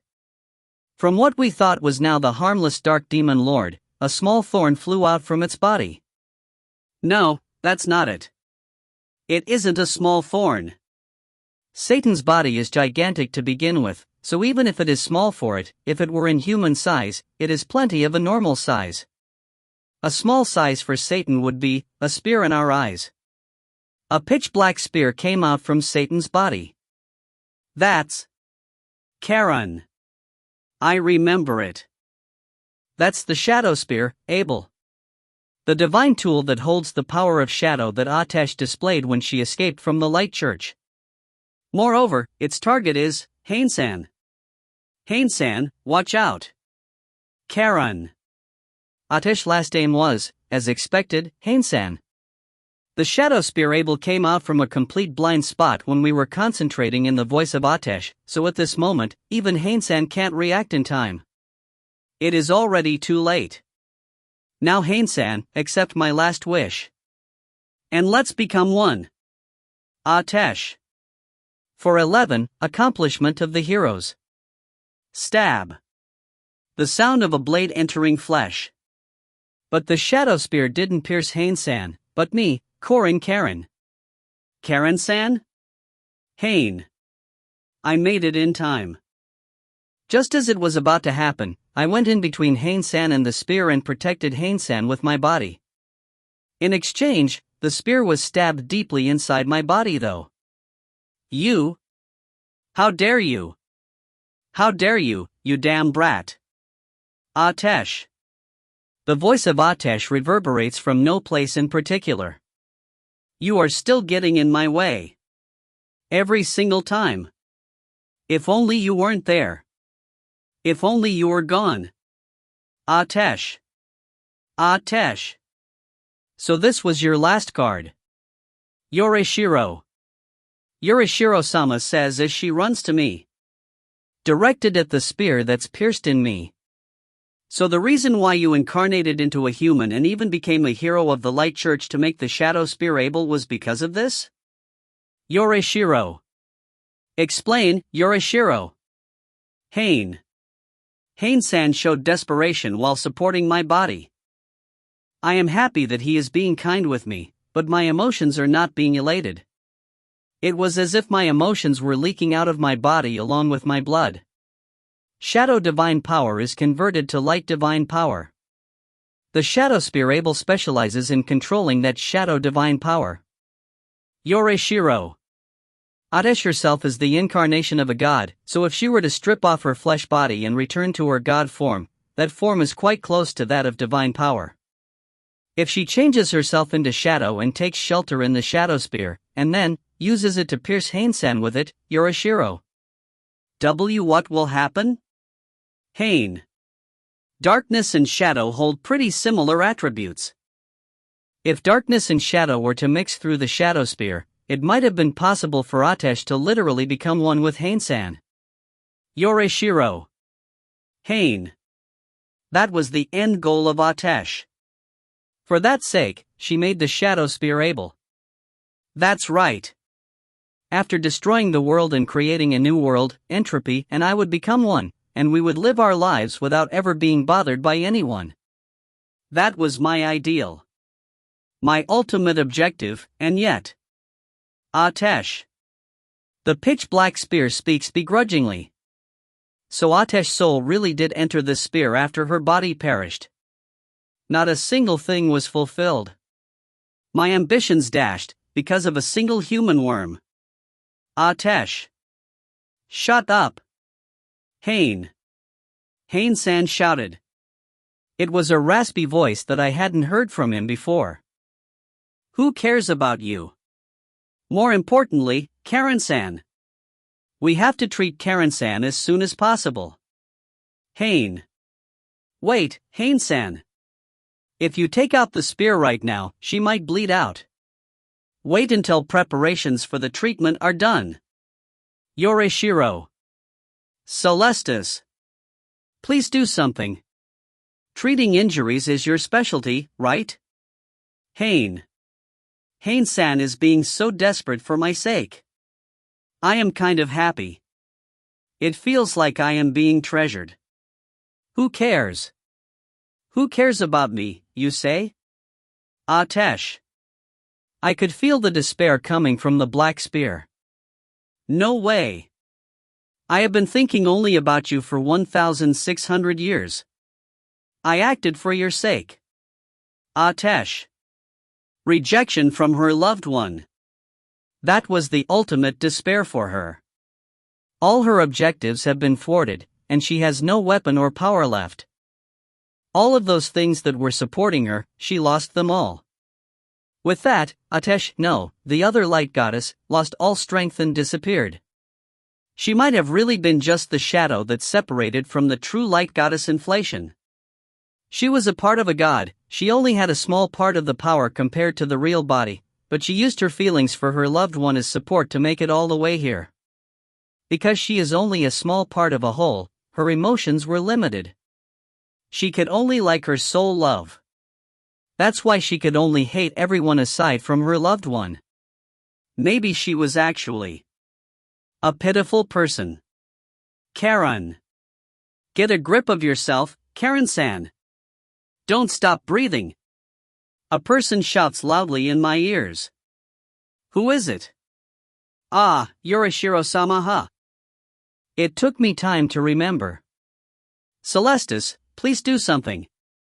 If it is in your god hero state, you should be able to close the hole in her body with water divine power, right? Haine. That's not possible. Because the place where this spear is pierced is Karenchi's. Celestus. Heart. The shadow spear able had pierced through the left side of my chest. It is instant death. The moment she was pierced by it, her breathing and pulse stopped. Please accept reality. Haine-san and Yorishiro-sama, please don't pretend as if you don't see it. Celestus. Lies. Karen-san can be saved. Isn't that right? Haine. Please open your eyes, Karen-san. Please breath. You are not the kind of person who would die here, right? Yorishiro. I see. I am already dead, huh? Then, the reason why I can see everyone around must be because I have turned into a soul and looking at them that way? It may be that my ascension is being slightly postponed, but we'll soon head to heaven in a while. Haine-san, Yorishiro-sama, please don't be so sad. I have saved the world as a hero, and was able to fight for you too. I am plenty satisfied. You too can probably take off your flesh body and come to the heavens in an instant as gods. Because you are humans, and at the same time, the dark god and the light goddess after all. Please return to that heaven only after you have properly finished your life here. I am the light hero, Karen. I managed to finish my job as a hero. If you find any errors, ads pop up, ads redirect, broken links, non-standard content, etc., please let us know. Report chapter so we can fix it as soon as possible. Chapter 412 to 413, The Departure of a Hero. 4 years have passed since then. The great demon Lord Lucifer's calamity had been brought to an end, the demon Lord Mayhem was brought to an end. That long and fierce battle was a big turning point in all the people in the world. For the humans, the demons, and the gods as well. Since the time we saw off the termination of the evil light goddess who was controlling Lucifer, we were all covered in dealing with the aftermath. In that fight, the great demon Lord Lucifer had released darkness, and the 5 heroes managed to reach out to the power of darkness by joining their strengths. The waves created from the clash of the two darknesses had spread through the whole world and affected it. The actual damage wasn't high, but it created a big question in their minds. What was that power? Fire, earth, wind, water, and light. What's the new power that doesn't match the elements of any of the gods of creation? This time, there were people who had a clear answer to that question. Not only that, the groundwork for that had been created already. It wasn't as if it was a power that wasn't seen by anyone before. So when those mysterious waves resonated, some were able to make a connection. And so, those people didn't hesitate to answer that question. Right now, all the people in the whole world clearly learned of the existence of the dark god, Entropy. Haine-san, so you were here, huh? 4 years have passed since then, but the cityscape of Apollon City hasn't changed. While Kuramiya Haine was looking at that site, the light founder Yorishiro called out to me. You have been looking at the city lately. Yorishiro. Because I will be leaving this city soon after all. Haine. For me, for the human Kuramiya Haine, this city is a city with a lot of memories. This city that I had first arrived at after leaving for the first time from my village that's deep in the mountains. After coming to this city, I for the first time was able to touch the whole of this world, and there, I learned about both the world that the humans took a long time to raise, and also the distortion that was formed by the selfishness of the gods. In order to do justice to the hard work of the humans, I fought in order to fix the distortion the gods created. That battle that took a part of Kuramiya Haine's life is soon going to come to a close.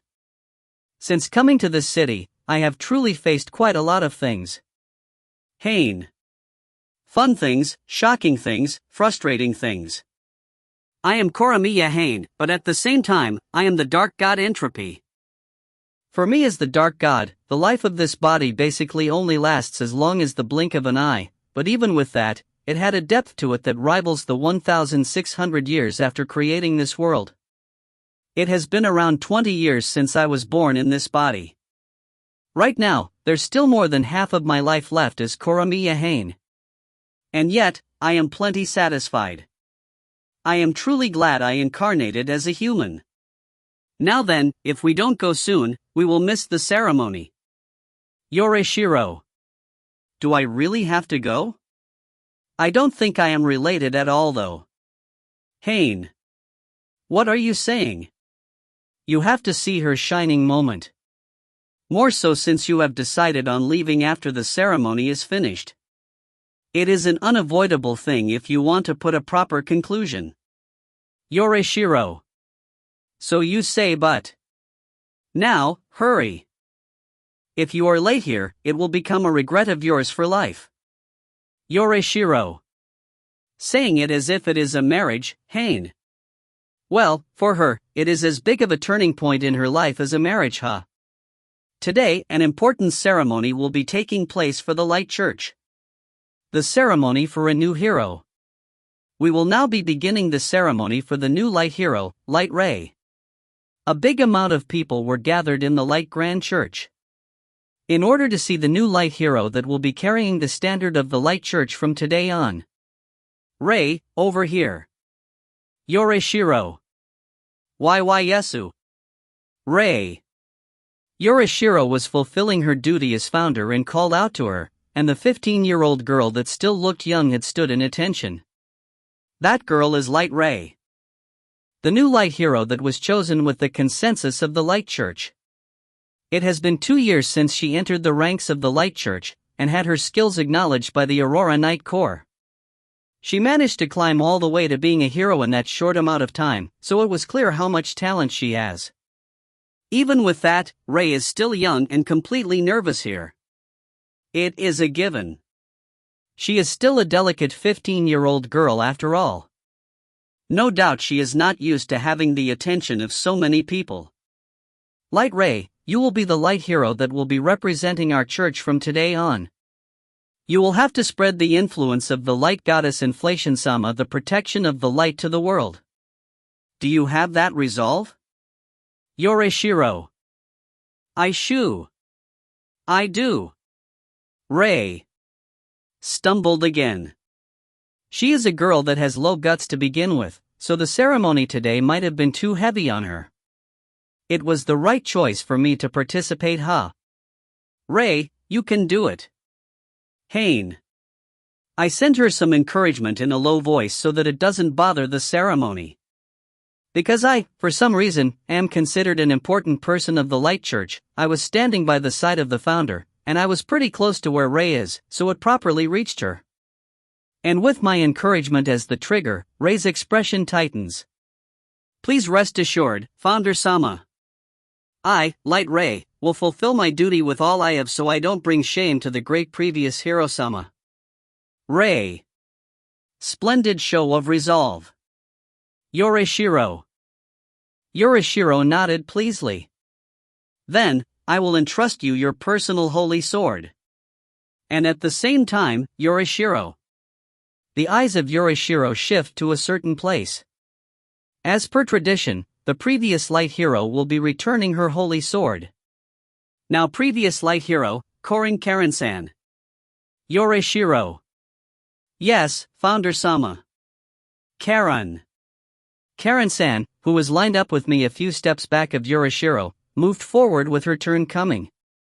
She is now 20 years old and has grown beautifully as a woman. Karen-san, with a new light hero assuming the post, your duty as hero has finally come to an end. Thank you for all the work you have done until now. Yoreshiro. It is too great of an honor, Founder Sama. Karen. In the last Demon Lord battle against Lucifer, I was truly glad that you managed to return after what seemed to be a despairing situation.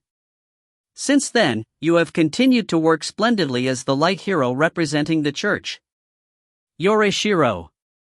Today, Karen-san is finally not a hero anymore. Since the moment I met her, she has been the light hero. So it felt really weird that she won't be a hero from now on. Founder-sama, Inflation-sama, the holy sword St. George that was entrusted to me, I will be returning it to you as of today. Karen. For the people around, those were words as if she were speaking to Yorishiro as well as the light goddess that the church worships. There's only a few limited amount of people who know the truth. Both of them are the same person. Karen-san said it in such way with that intention. Karen-san.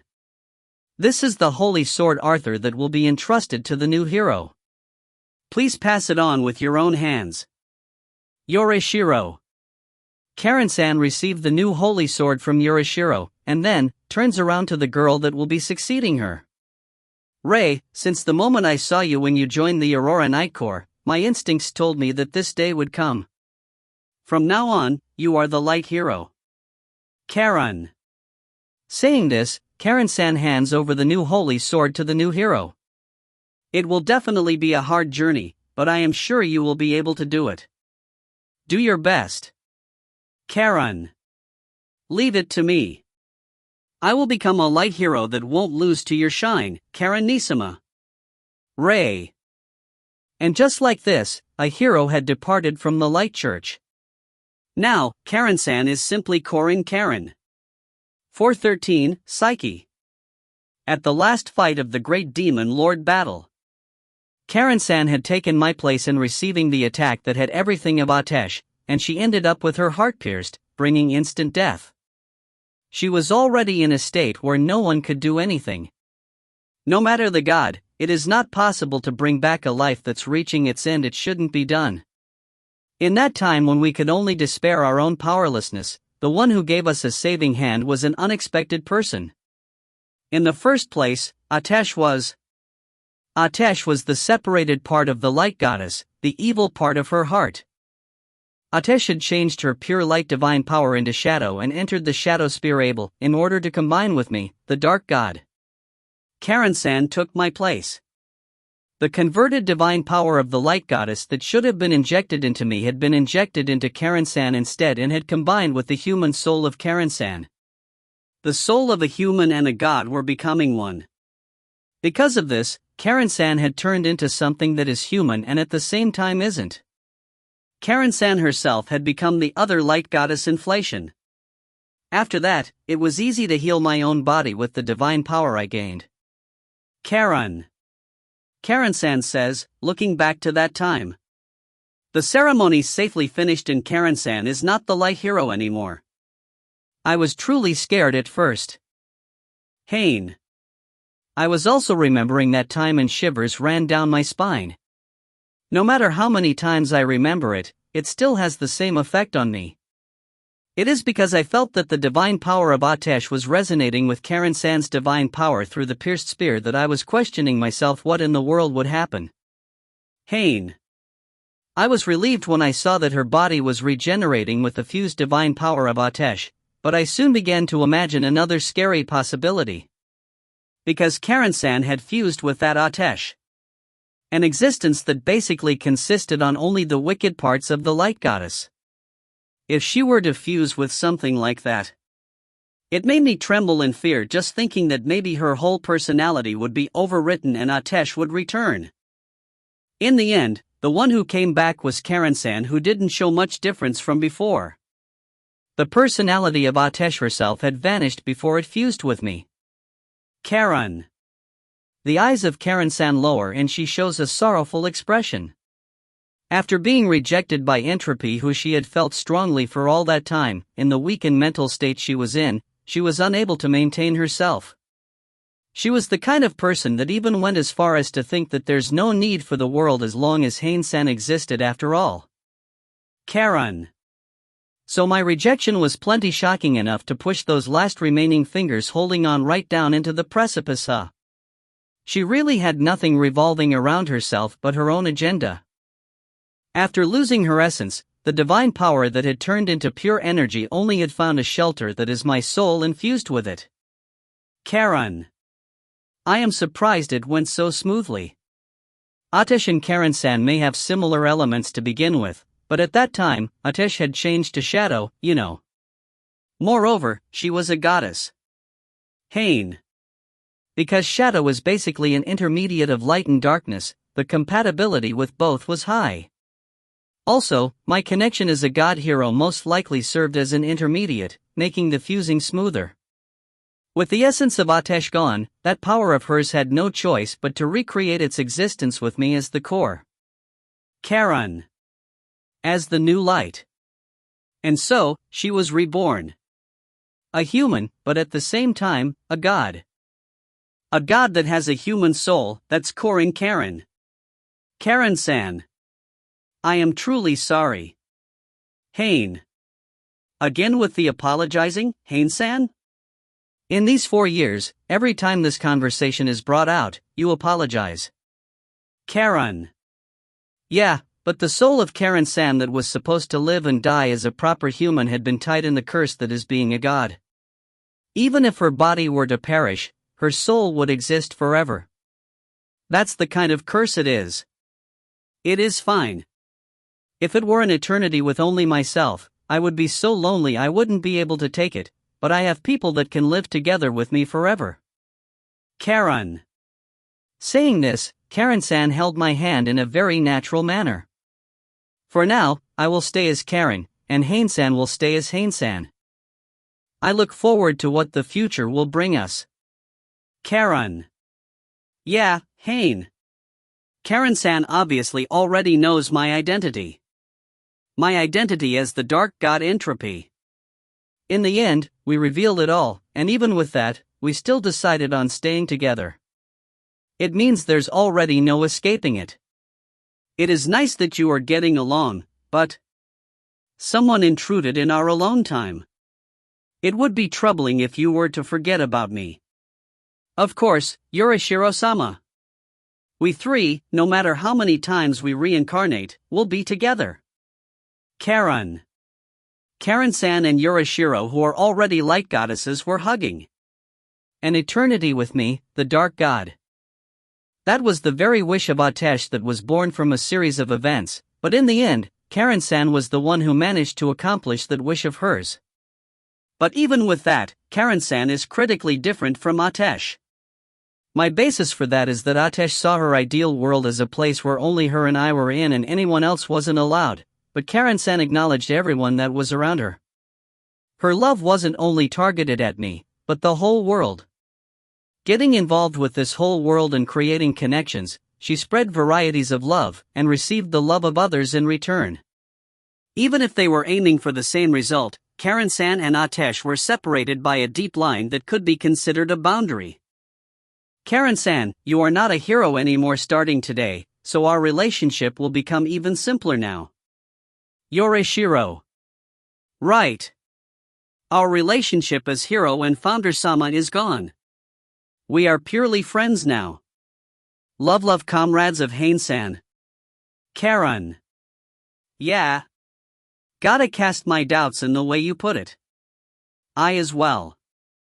Having a friend like you to share our eternities together, I feel like it will be quite the fun eternity. But right now, let's enjoy our lives as Yorishiro and Karen. Haine-san will definitely make it fun. Yorishiro. Yes. Yorishiro-sama. Karen. Wait, it is troubling to put so much expectations on me. And so, in this way, Karen-san was completely prepared to enjoy her eternal life as a god. As I thought, humans are strong in a lot of meanings. Anyways, right now, we should enjoy the fact that your title as hero is gone. The preparations for departure are already done, right? Yorishiro. Ah, yeah. Right. Karen. Karen-san is no longer a hero now.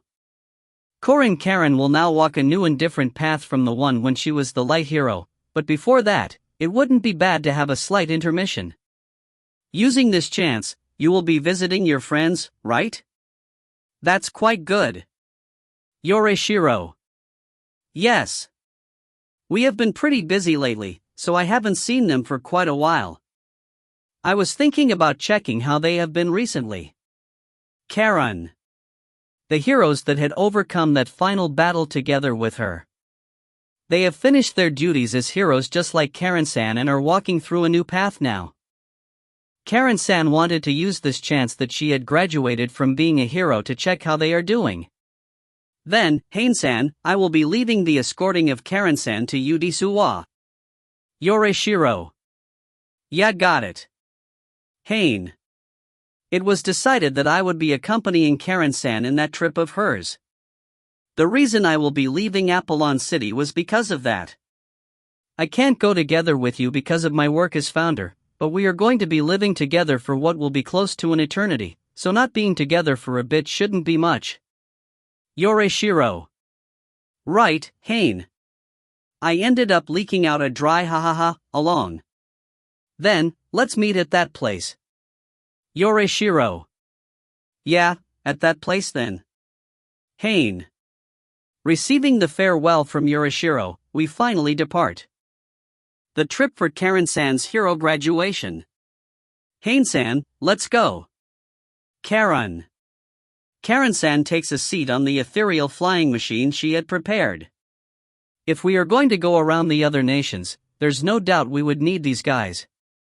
The flight of these guys has truly helped us out in a lot of situations. Haine-san, will you be sitting at the back? Or at the front? Karen. We have our personal flying machines, you know. Haine. Karen-san and I riding one flying machine was a thing that happened way back when we first met. Now that I think about it, it was also my first time riding a flying machine. A lot of things happened since then, huh? Is that really okay? Don't you want to ride behind me again and cop a feel of my boobs? Karen. As I said, please forget about that already. Haine. A lot of things indeed happened, and yet, girls really don't forget the dark past of men. If you find any errors, ads pop up, ads redirect, broken links, non-standard content, etc., please let us know. Report chapter so we can fix it as soon as possible. Chapter 414 to 415, The Fire Since Then. And so, in this way, I ended up accompanying her in her celebratory trip. The first place we would be visiting is the fire capital, Muspelheim. It is the closest to Apollon City, and that's exactly why our first encounter was with the fire hero Mirik and had complications with her, but now, it is a far memory. I heard that Mirik had already entrusted her hero title. A retirement a step faster than Karen-san and the start of a new life. What is she doing now? Let there be hot-bloodedness. When we arrived at the Fire Church's headquarters, the one who welcomed us was the Fire Demon Lord, Michael.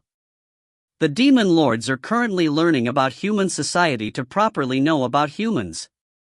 Oh, long time no see. Haine. Koramiya Haine, it is great to see that you are doing well. Michael. The first time I met these guys, I didn't even think a day where we could carefreely talk like this would come. We gods were with the intention of wiping out the demon lords.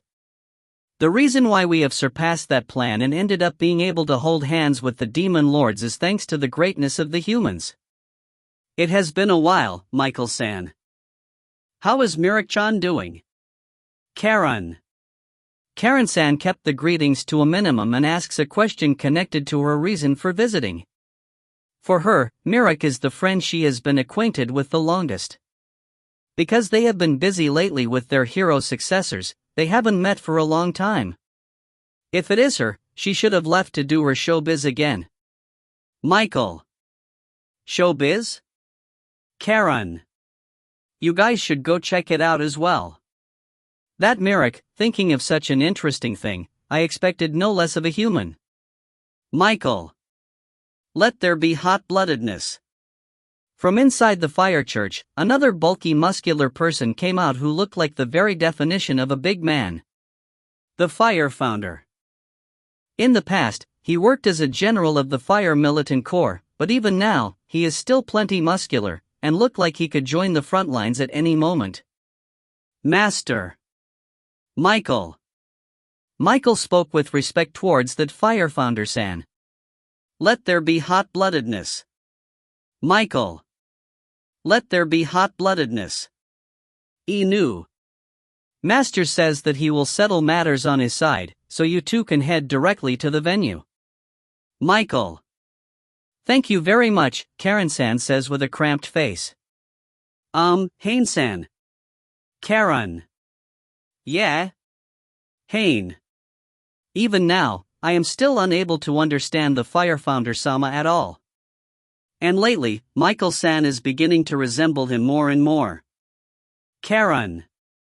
Let there be hot-bloodedness, Karen-san. Haine. Men are of few words. While we were at that, someone from the fire church guided us to the venue in question. Many spectators were crowding the place. There's something like a square in the middle of that crowd. Is it like a stage? It is apparently called a ring. Karen. Karen-san says this as she looks at the pamphlet that was given to us when we entered the place. According to what is written in this pamphlet, this is apparently a show to enjoy battles. Karen. A show to watch and enjoy battles? Idea by the previous fire hero, it says. In other words, it is referring to Mirak-chan, right? It is apparently an event that Mirak-chan thought of. The one where you cheer for your preferred fighter in the one-on-one battles as you enjoy watching, Kanra. I checked the pamphlet that I was given. They are fighting under set rules, so there's no danger for the fighters and the audience, huh? The new type of show Mirak proposed. Its name is pro wrestling. Haine. When my understanding reached to that point, the venue suddenly raised in excitement. By the time I noticed, there was some sort of referee-looking person on top of the ring. Everyone, excuse the wait. The main event of today will be starting now. Yo-wa. With that announcement, the crowded venue got incredibly fired up. To the point that I felt completely left out, not knowing what was going on at all. First, at the red side. The representative of the Muspelheim Pro Wrestling and the previous fire hero, the fire whirlwind that saved the world, Katak Mirak. The audience raised big cheers as the muscular woman went up the ring. In these 4 years, her body build has gotten even more pronounced.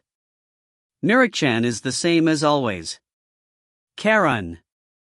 Seeing her friend at an unexpected place, Karen-san was happy, but at the same time, surprised. Now for her opponent, this one is also a central figure of our Muspelheim Pro Wrestling. Its popularity tops even our representative Mirak. The rampaging cow. The fire cow Phalaris. Yee-hee-o-wa-weh. What incredible cheering! And the one getting up to the stage at the opposite side of the ring is a honest-to-word cow. This one is also someone we are all too familiar with. What is that guy doing? Haine. Mirak and Phalaris were glaring at each other and sparks were flying.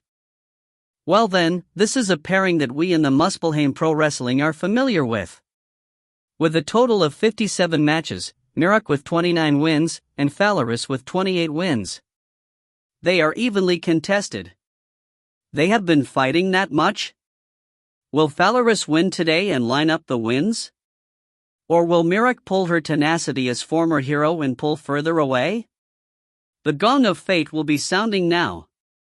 Kong. With a dry sound like that of a bell, Mirak and Phalaris begin their clash. Looks like that's the signal for the match to start. At the same time as this happened, the heat of the audience reached max output and it felt as if the whole venue had turned into a battlefield. This is pro wrestling? Haine. Phalaris rams Mirak, and she grabs and throws him away. A sole physical battle with no divine power involved unfolded and fast attacks were dished one after the other from both sides. Seeing this battle, the audience increased in tension, and by the time I noticed, I was also raising my voice and cheering. After the match ended, with the kindness of the organizer, we were able to intrude in the waiting rooms. Well, I say organizer, but I am talking about Mirak herself though. Ooh, Karen. It has truly been a while. Mirak. We reunite with Mirak at one of those waiting rooms. She had already taken a shower, and had finished cleaning herself up from the sweat that she had from the match. And just a bit lower, Phalaris was once again munching on grass. So you have finally graduated from heroics as well, huh? Everyone is steadily changing. Mirak. Yeah. I was specially surprised by your change, Mirak-chan. Karen. It looks like Karen-san was unable to write on this so-called pro wrestling that she saw today even till the end. Oh, how was it, Karen? The pro wrestling I thought of, was it fun? Mirak. I didn't understand it well. Karen. A truly honest opinion. Mirak and the other heroes have not met that much in these 4 years, but the changes that matched that time were truly surprising. I heard that Mirak was one of the heroes that retired pretty early within the legendary generation, but I see, you quit being a hero and were doing this, huh? Haine. The legendary generation refers to Karen-san, Mirak, Celestis, Seisi-chan, and Hayu. The title for the 5 heroes that managed to fight through the toughest battle in the history of the 5 grand churches. Those 5 were the ones who brought a true closing to the battle between humans and monsters, so their heroic achievements will most likely be passed down in history for many generations to come. Yeah. Even when I stopped being a hero, I wanted to aim for the path of the strongest, you see. But bringing strife and the peace that I managed to gain with my comrades would be stupid. Mirak. Strength is something that is polished in battle. But in present society, battles like those are completely gone. And so, I thought that it would be nice to have people who aim for that same summit to fight and set rules. Then, make it into the entertainment industry, sell tickets to spectate them, and profit even more from it. Mirak. That's quite well planned for you, Mirak. Haine. Well, I asked Celestis for advice in matters of the entertainment industry though. Mirak. Ah, her. She herself is profiting in the idol entertainment industry, so she might have a few things to say. Ufufu, Mirak-chan and Celestis-chan get along especially well even within the legendary generation after all. Karen. Karen-chan said this with a smile and this made Mirak grimace. Don't say something so itchy, Karen. Me and her are fire and water. There's no way we would get along. Mirak. Keep telling yourself that. The cow that was munching on grass at the side of Mirak said this. A voice that came from the soul waves that normal people can't hear. It's been a while, Nova-sama. Have you been doing well? Karen. Humph. How can I be doing well being trapped in this monster body? On top of that, I am being made to tag along with this woman's tomfoolery. It is a pain all over. Nova. Because of the Demon Lord incident, the path that links the gods had been opened to the legendary generation to have them become god heroes.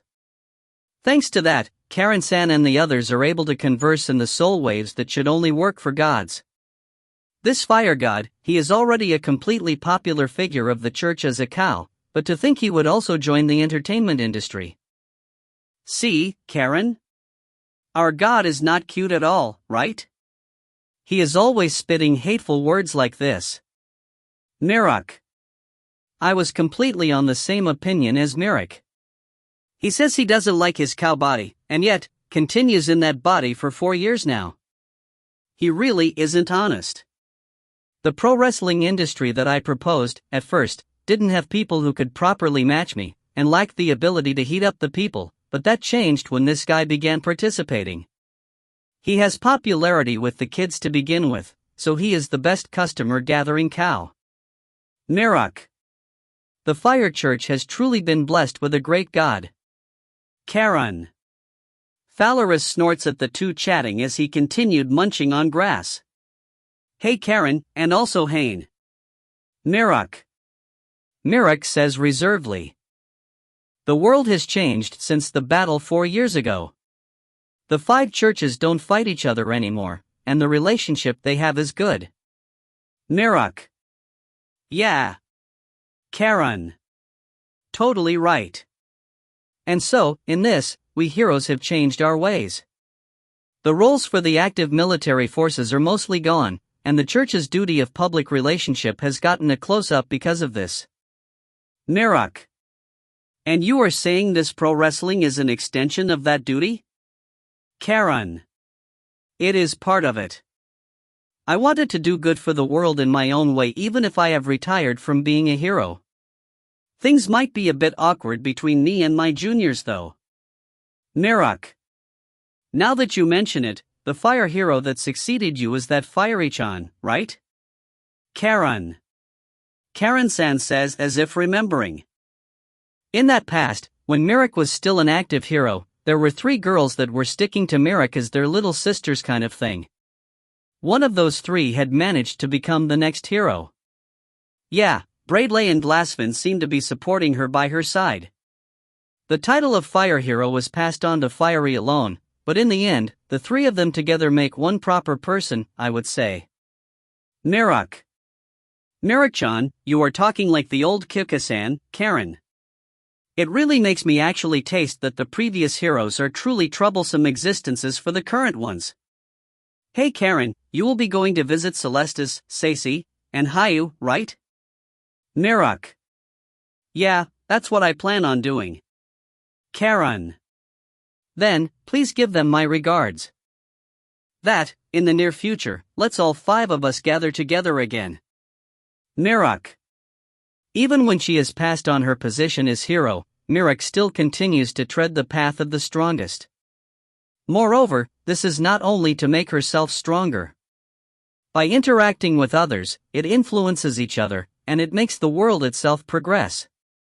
A healthy path to becoming the strongest.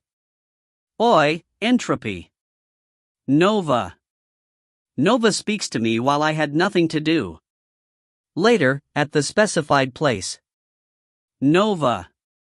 Yeah, I know. At the specified place. Haine. And so, in this way, we headed to the next location. For 15, the water since then. I can't stand this. Unbelievable. The moment we arrived at Hydraville, the one who welcomed us was the cursing of the water hero, Celestis. No, she is not the water hero anymore, so it would be more accurate to say former hero. What's with this, geez? Karen-chi and Haine-chi, long time no see. Hey, geez, are you listening? Celestis. Even when she was welcoming us, she continued complaining. It is a pain, so if you are going to do something, please do one thing at a time. Celestis-chan. It has been a while, and yet, what is it that you are complaining so much about? Karen. Karen-san had just reunited with her friend, so she could only be bewildered by the great storming of hers. That Celestis, in these 4 years, she has grown remarkably, and I thought that she now had more leeway in her idol work, but, if she throws a tantrum like this, no matter which part it is a complete waste. The moment we came to Hydraville, we were guided by a church member all the way here, but there was no explanation of this. Just what is the matter, Celestis-chan? Celestis-chan also retired from being a hero, right? Karen. We are currently at a room in the Water Church's headquarters.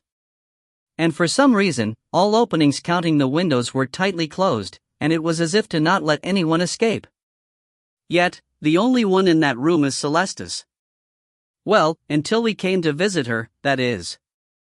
This is like some sort of prison cell. What did you do this time, Celestis? Haine. Please perish the thought of me being imprisoned because I did something bad. I didn't do anything. Even though I did nothing wrong, I am being imprisoned. Celestis. This was the reason why Celestis was in a bad mood from the very beginning. When we were guided to this pseudo-prison cell, the Water Church member asked us, please appease Celestis-sama. Then why did it turn into this imprisoning? Celestis-chan, be honest here. Karen. Why are you talking as if you were reprimanding a problem child? I haven't done anything. If I had to say a reason, it would be because I retired as a hero. Celestis. I don't understand even less now.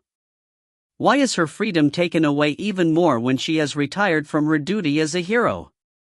It is related to a tradition of our water church. The door opened, and the one who entered was the water founder Sama. Ah. Papa. Celestis. By the way, he is also the father of Celestis.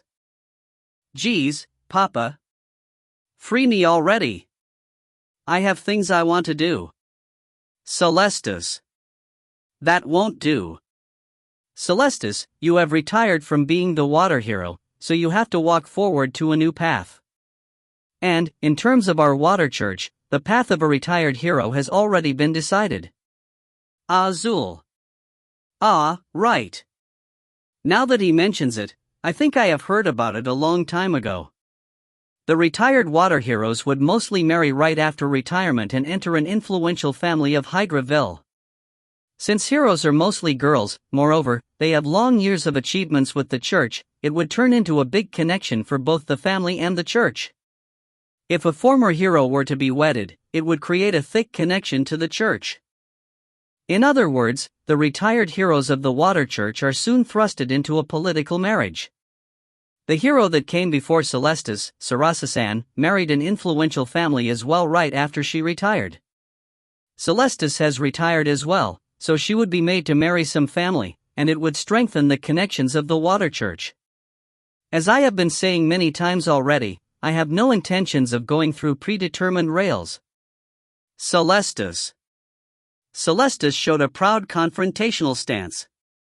So this is the reason why she is being imprisoned.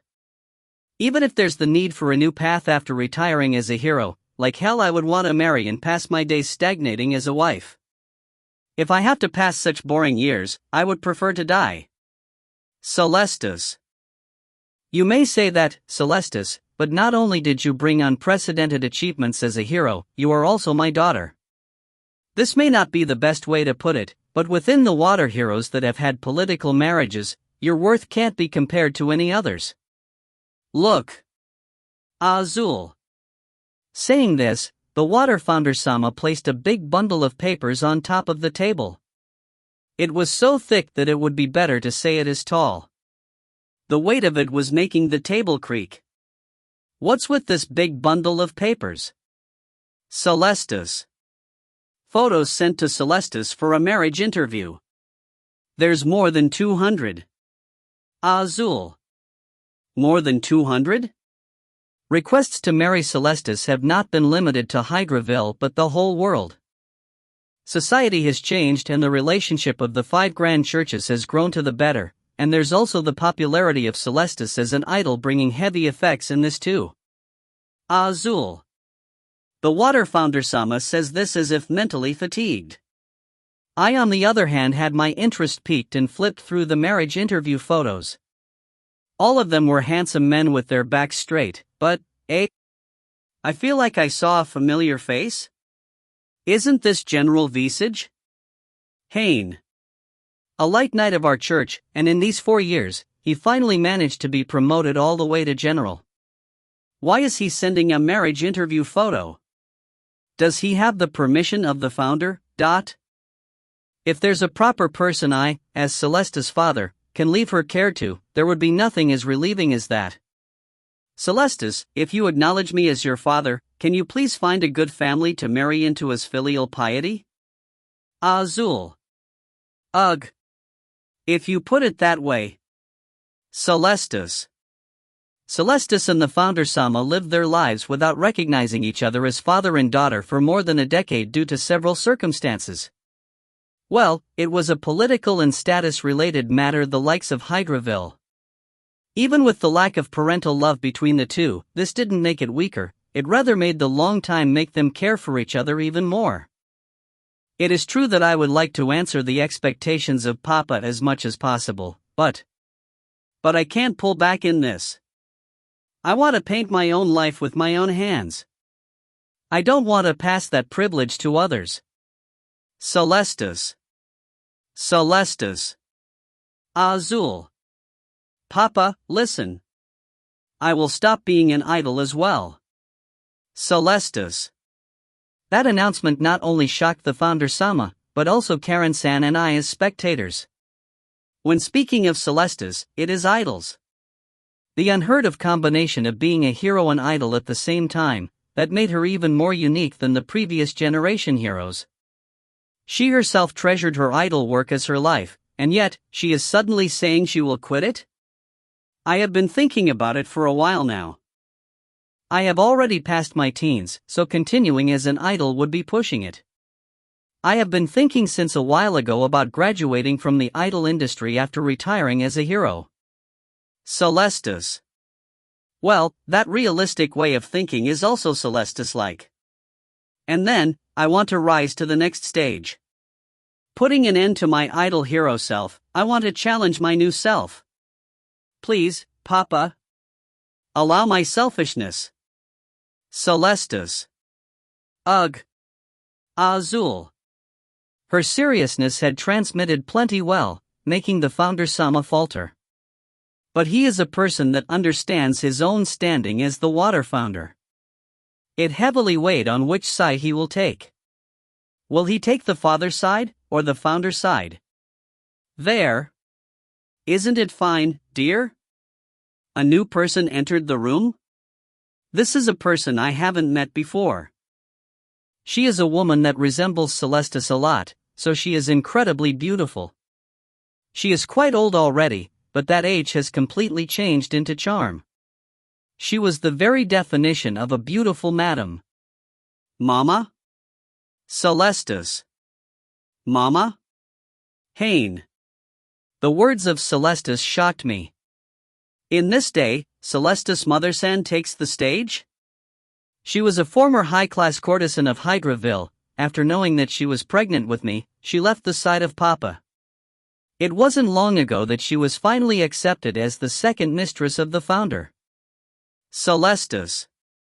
I did hear rumors of it, but it was this person?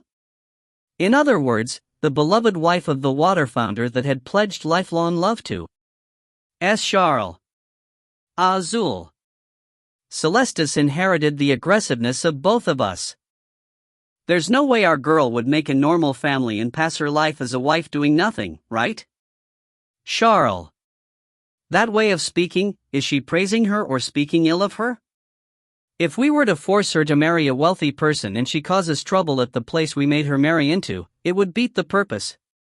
In that case, wouldn't it be better to have her rampage in a place where your eyes can reach so that the damage is limited to a minimum? Charles. As expected of Mama. You really understand me well. Celestis. Celestis, is it fine for your mother to have such an evaluation of you? I understand what you are trying to say.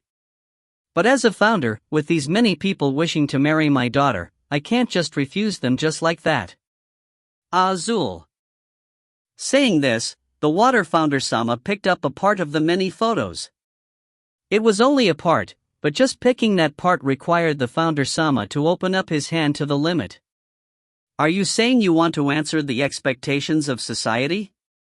Can you do something like that? Charles. What do you mean by that? Azul. There's truly a lot of marriage interview photos. A lot of groom candidates, but only one Celestis.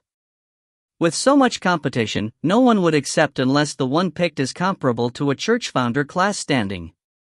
Charles. True.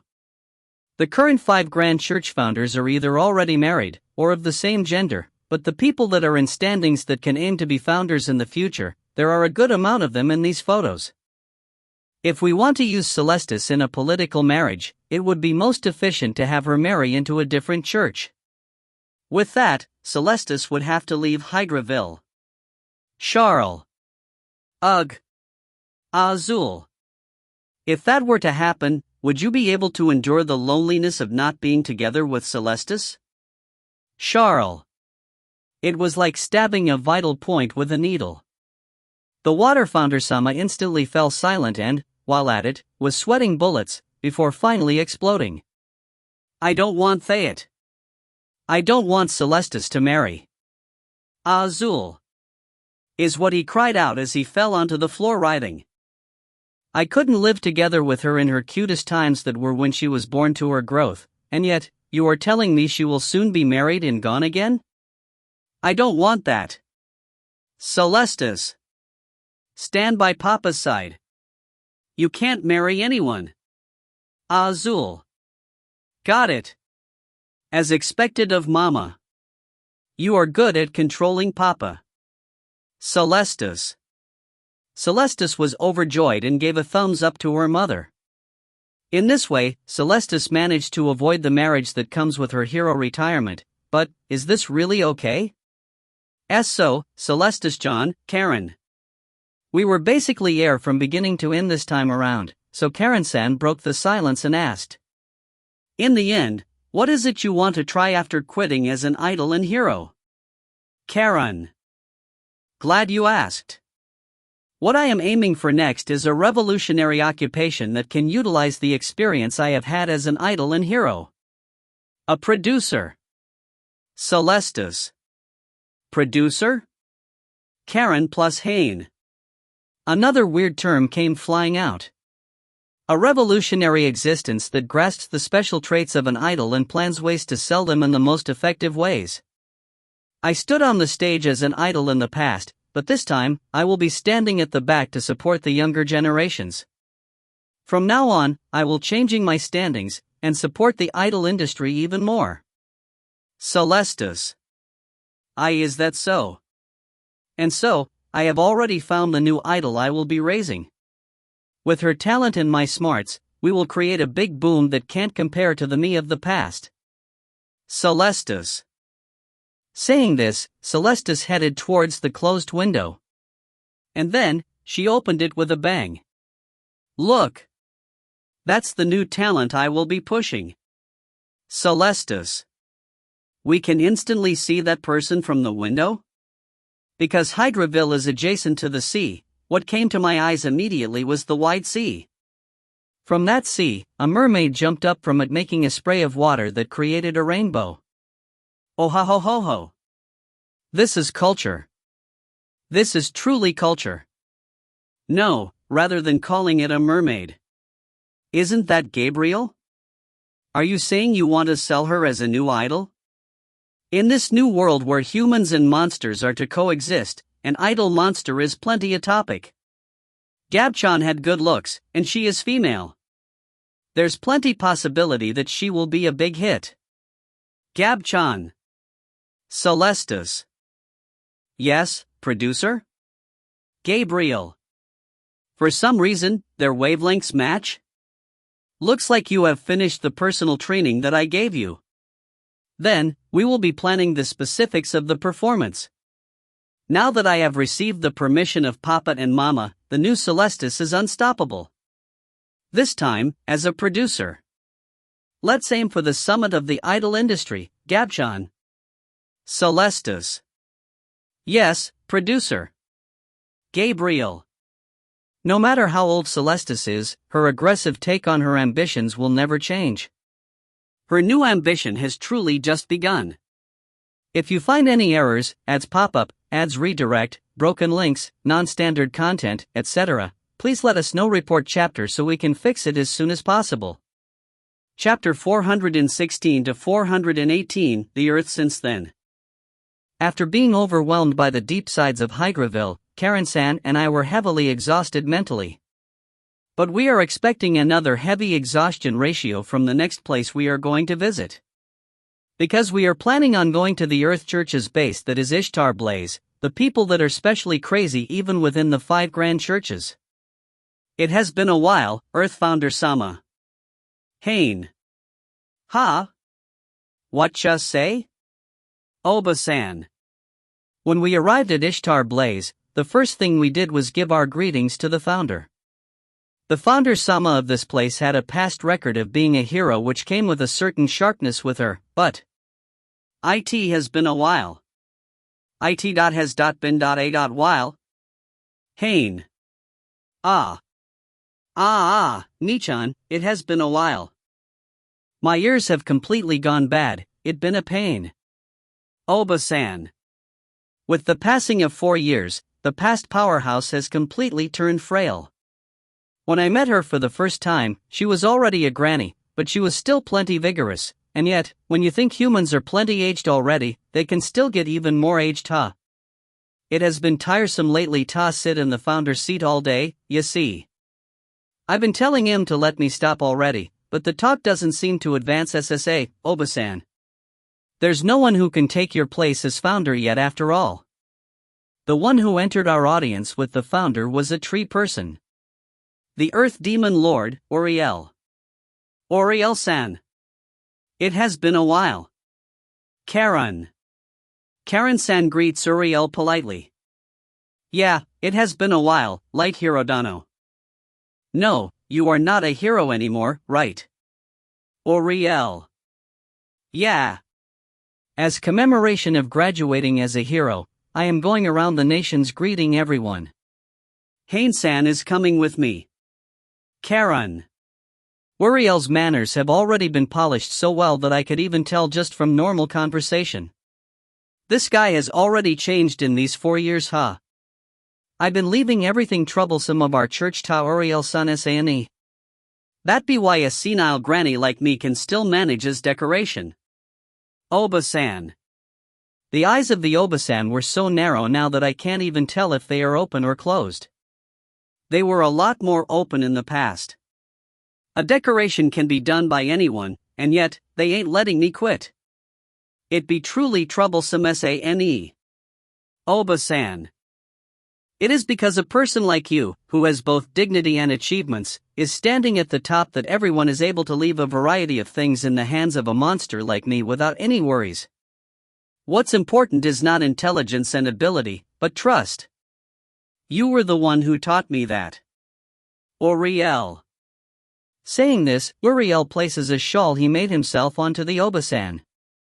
We need you to be in good health or we would be troubled. For the sake of the humans living in this nation, and for the sake of the monsters. Uriel. I feel sleepy Sane. Oba-san. After that, the Oba-san didn't say anything more, as if she had truly fallen asleep. According to the doctor, her heart has weakened. Uriel. While advancing through the Earth Church, Uriel speaks of the recent state of things. She aged drastically last year, you see. She has been repeating words like, if I leave it to everyone, I can be at peace, I be fine with dying any time. I can't help feeling pained hearing that. Uriel. Uriel is a monster, but I could tell he was worrying about the aged Oba-san from the bottom of his heart. We demon lords don't actually have a lifespan. That's exactly why I am scared of watching people dying and leaving them behind. I can't help but feel respect towards the humans that live to their best and have achieved great things with the limited time they have. Uriel. From within the 4 demon lords that have separated and are working at their respective churches, Uriel is the one that is the most connected in the work of the church. There was a reason for that. I am the Earth Demon Lord, so I can make Earth element monsters after all. And the golems are closely tied to the livelihood of this nation. Uriel. That was the first reason why Uriel was brought to this nation after all. Moreover, it was practically forced. We passed by many people while we were walking, but every single one of them had bowed to Uriel. Demon Lord Sama, Demon Lord Sama. My gratitude, is how it normally went. Their way of praising the Demon Lord was as if they were worshipping a god.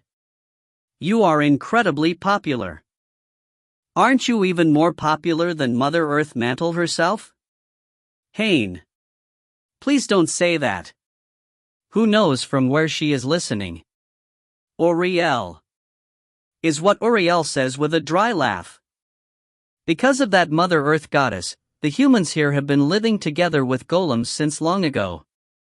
Everyone already knows, but this nation is the one that has the longest history in humans and monsters helping each other out.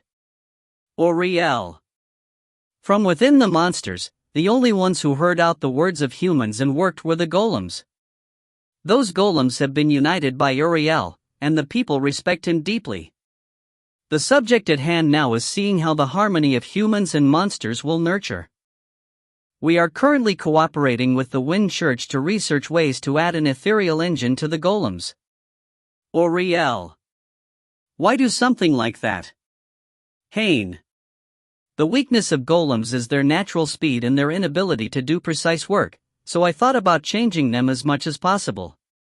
Golems are just a mass of earth, so it is plenty possible to add a mechanical structure within it. Uriel.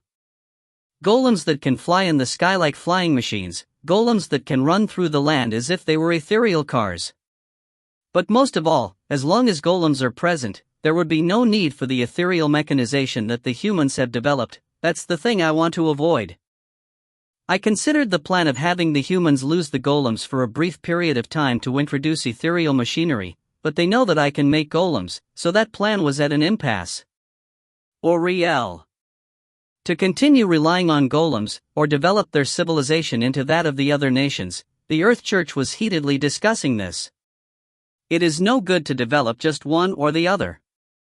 Monsters and humans, they have to grow together. Uriel. Uriel stops his feet. That's what she continues to claim. Oi, Sacy. Uriel. The place Uriel had guided us to was a plaza. There, a voluptuous woman shouldering a big scythe was being surrounded by many boys and girls. Oh yeah, the ones there, ain't they Haine and Karen and Desaka? Sacy. That's right. She is the Earth hero Sacy-chan that has grown greatly in the span of 4 years. Her breasts and ass are all plump, and her height has also increased. There's not a single shadow of her little girl figure of 4 years ago. It has been a while, Sacy-chan. Karen. It'd been just a short while Desuyo. We met at the light capital not that long ago Desaka. Sacy. True. I have been saying it has been a while so many times that it ended up being a habit. Karen. Is what the hero companions say as they hug each other.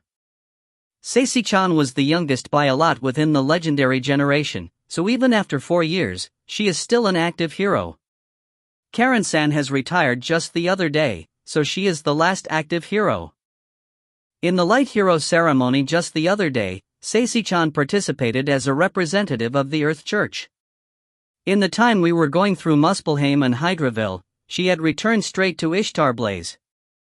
But really, no matter how many times I see you, you have really grown, Sacy-chan. Karen. Is what Karen-san says as she stares at Sacy-chan's body intently. The first time we met Sacy-chan, she was around 12 years old, I think. She was at an age where a growth spurt was natural, but even with that, she grew more than anyone. Even the size of her boobs are in the high-ranked side from the ones I have seen. In the past, when she fused with Mantle, she changed into a voluptuous woman of unbelievable proportions, but Sacy-chan managed to obtain a body similar to that one with time. This is truly the nurturing ability of Ishtarblaze. Haine. But in my opinion, these be too big, and it be uncomfortable Desuyo. And every time I meet Merrick Nichan, Celestis Nichan, and Hyo Nichan, they all fondle my boobs Desu. Also, Karen Nichan be fondling them in present tense Desu. Sacy. Because you know, with them being so splendid, wouldn't you feel like touching them? Karen. Is what Karen-san says as she fondles those boobs that still had plenty to spare even when spreading her hand as wide as possible. I feel like the atmosphere will turn pink by just this alone. If we are talking about the size of the boobs only, it doesn't reach Yuniko-san's yet. This is on a level where it would actually be rude not to fondle them. Isn't that right, Haine-san? Karen. If I say yes here, will I be allowed to fondle them too? Haine. I will have the Scorched Earth Annihilation Corps arrest you. Karen. It was a trap. Why does Karen-san always try to test me? Is it because of love? I really don't get it. Or more like, Uriel is gone. Haine. That personage be really busy making golems desu. We have ta let him have his time desu yo. Sacy. I think he simply ran away though. A trauma was edged into Uriel the very moment he met Sacy-chan, so he must still be afraid of her even now. And so, Sacy-chan, what were you doing? Karen. I was in the middle of teaching a variety of things to the children of the village desu-yo. The way to use the scythe and golems. They have ta learned properly both of these things desu. Sacy. So that's why she is hanging out with the children in this plaza ha. They all be the children of my cousins, so they be blood-related desu-yo. Today be a babysitting day desu. Sacy. Just a glance and I can tell that there's more than 100 here though. So this is the fertility of Ishtar Blaze ha. The Earth Hero family with the founder Obasan at the helm truly has a lot of children, but her grandchild Sacy-chan is the third generation. So if they are the children of her cousins, that would make this children the fourth generation. And they surpass the hundreds ha. It gets scarier and scarier. Nichan. It has been a while, Haine Niken. From within the children, there's the twin daughters of Yaniko-san I have met before mixed in the group. Yaniko-san is also a grandchild of the Earth Founder-san, and would fall into the cousin category for Sacy-chan, so well, it wouldn't be weird for these pair of twins to be here. Yaniko Nichan be having an outing with the other mothers, so I be looking after desu. The next Earth Hero who will succeed me might be within them, so I have ta guide properly desu. Sacy. Sacy-chan, you have grown. Haine. In the past, Sacy-chan would rush forward on assumptions.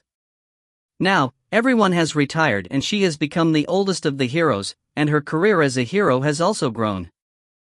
In the eyes of the heroes from the other churches, she must look like a reliable big sister. There's the ones that grow old, the ones that mature, and the ones that are newly born. That's the cycle of human life that has been repeated for more than 1,000 years. And that's really visible in this Earth nation. When I come to this nation, I feel like I am being shown the reality of living. Karen. That was the honest opinion of Karen-san. It is true that, in this nation, no matter what kind of evolution the humans have done, you can feel that the roots of humanity still remain here. We can't lose. In order to live our best as humans, let's marry as soon as possible and give birth to the next generation. Karen. And obviously it turned into that kind of talk. Haine. Since the time her retirement was decided, Karen-san has been more frequent in those kind of topics. Don't be careless, Sacy-chan. Time passes by quicker than you can notice, so don't let your chance to fall in love escape, okay? Obtain both achievements as a hero and happiness as a woman. Karen. Karen-san was about to raise her fist with a yeah, but Sacy-chan was dumbfounded. You still haven't been told desu ka? I thought that I had already told this to someone desu. Sacy. Karen. I will be marrying next month desu yo. Sacy. Karen. Karen-san was obviously shocked as well. At the place I was doing my rounds at, I found a good hard-working husband, so I confessed immediately and got an okay desu. Life is short and I be a lady desu kara. Sacy. Sacy-chan says with her chest puffed out. I be told that we are both young and it be too soon, but looking at the customs of Ishtar Blaze, I would say it be close to a suitable age desu. Even if I say I be marrying, there be no problems in continuing as hero desu. Sobo-chan be a precedent after all desu. Sacy. The current Earth Founder was a famous hero with the nickname of Taker by the Roots. She was so strong that, even when it should be the norm to retire after marrying, she had continued as a hero until her daughters grew enough to be her successor. And so, Sacy-chan, who had fought through the biggest danger of the world that was the Demon Lord battle, had become a new legend that was said to surpass the Taker by the Roots. It is exactly because it is Seisi-chan that they will probably not only allow her to continue as a hero after marriage, but maybe even after giving birth. Well, there's a lot of things I want to retort about though. Haine. Even when humans have reconciled with monsters, the hero system still serves as a big role for the church as their face. It looks like, within that hero system, the long legacy of Seisi-chan was about to begin. For 17, the wins since then. A few days more after the shocking happenings at Ishtar Blaze, we were heading to the next place, the wind capital, Rudra's metropolis.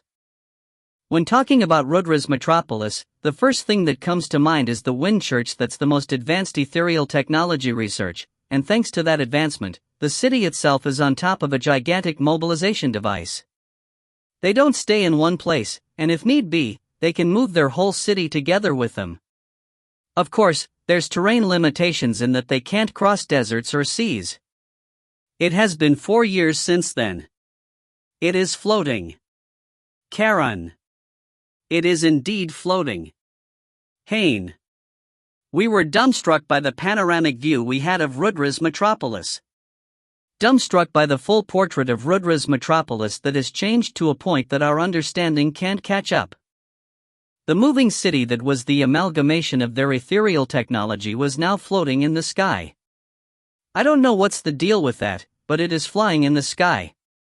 A whole city was floating at a pretty high altitude.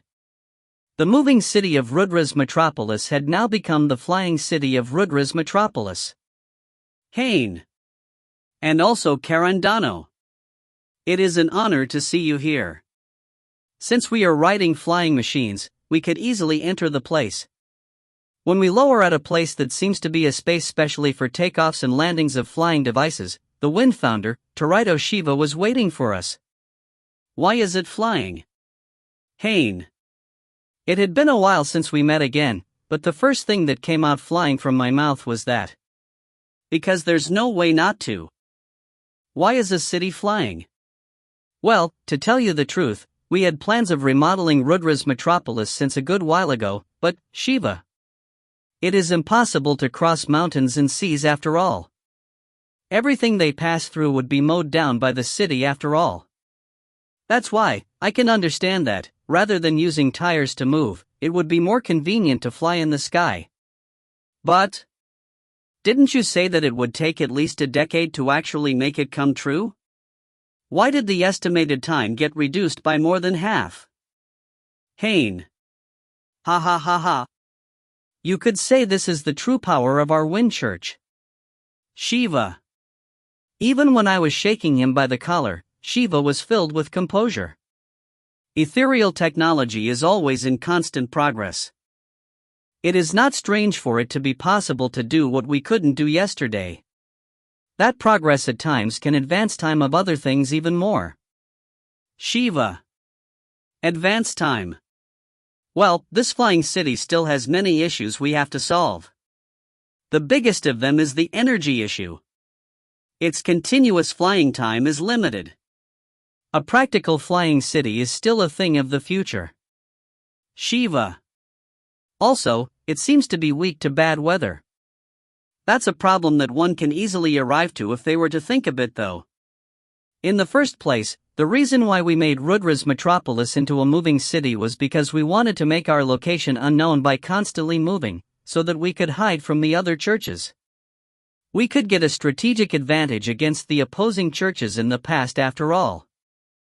Shiva. But there's no need for that anymore. The 5 grand churches have gotten along incredibly well after all. Karen. Shiva nodded at the remark of Karen-san. That's right. That's why this flying city is not for past grudges, but for friendship. Shiva.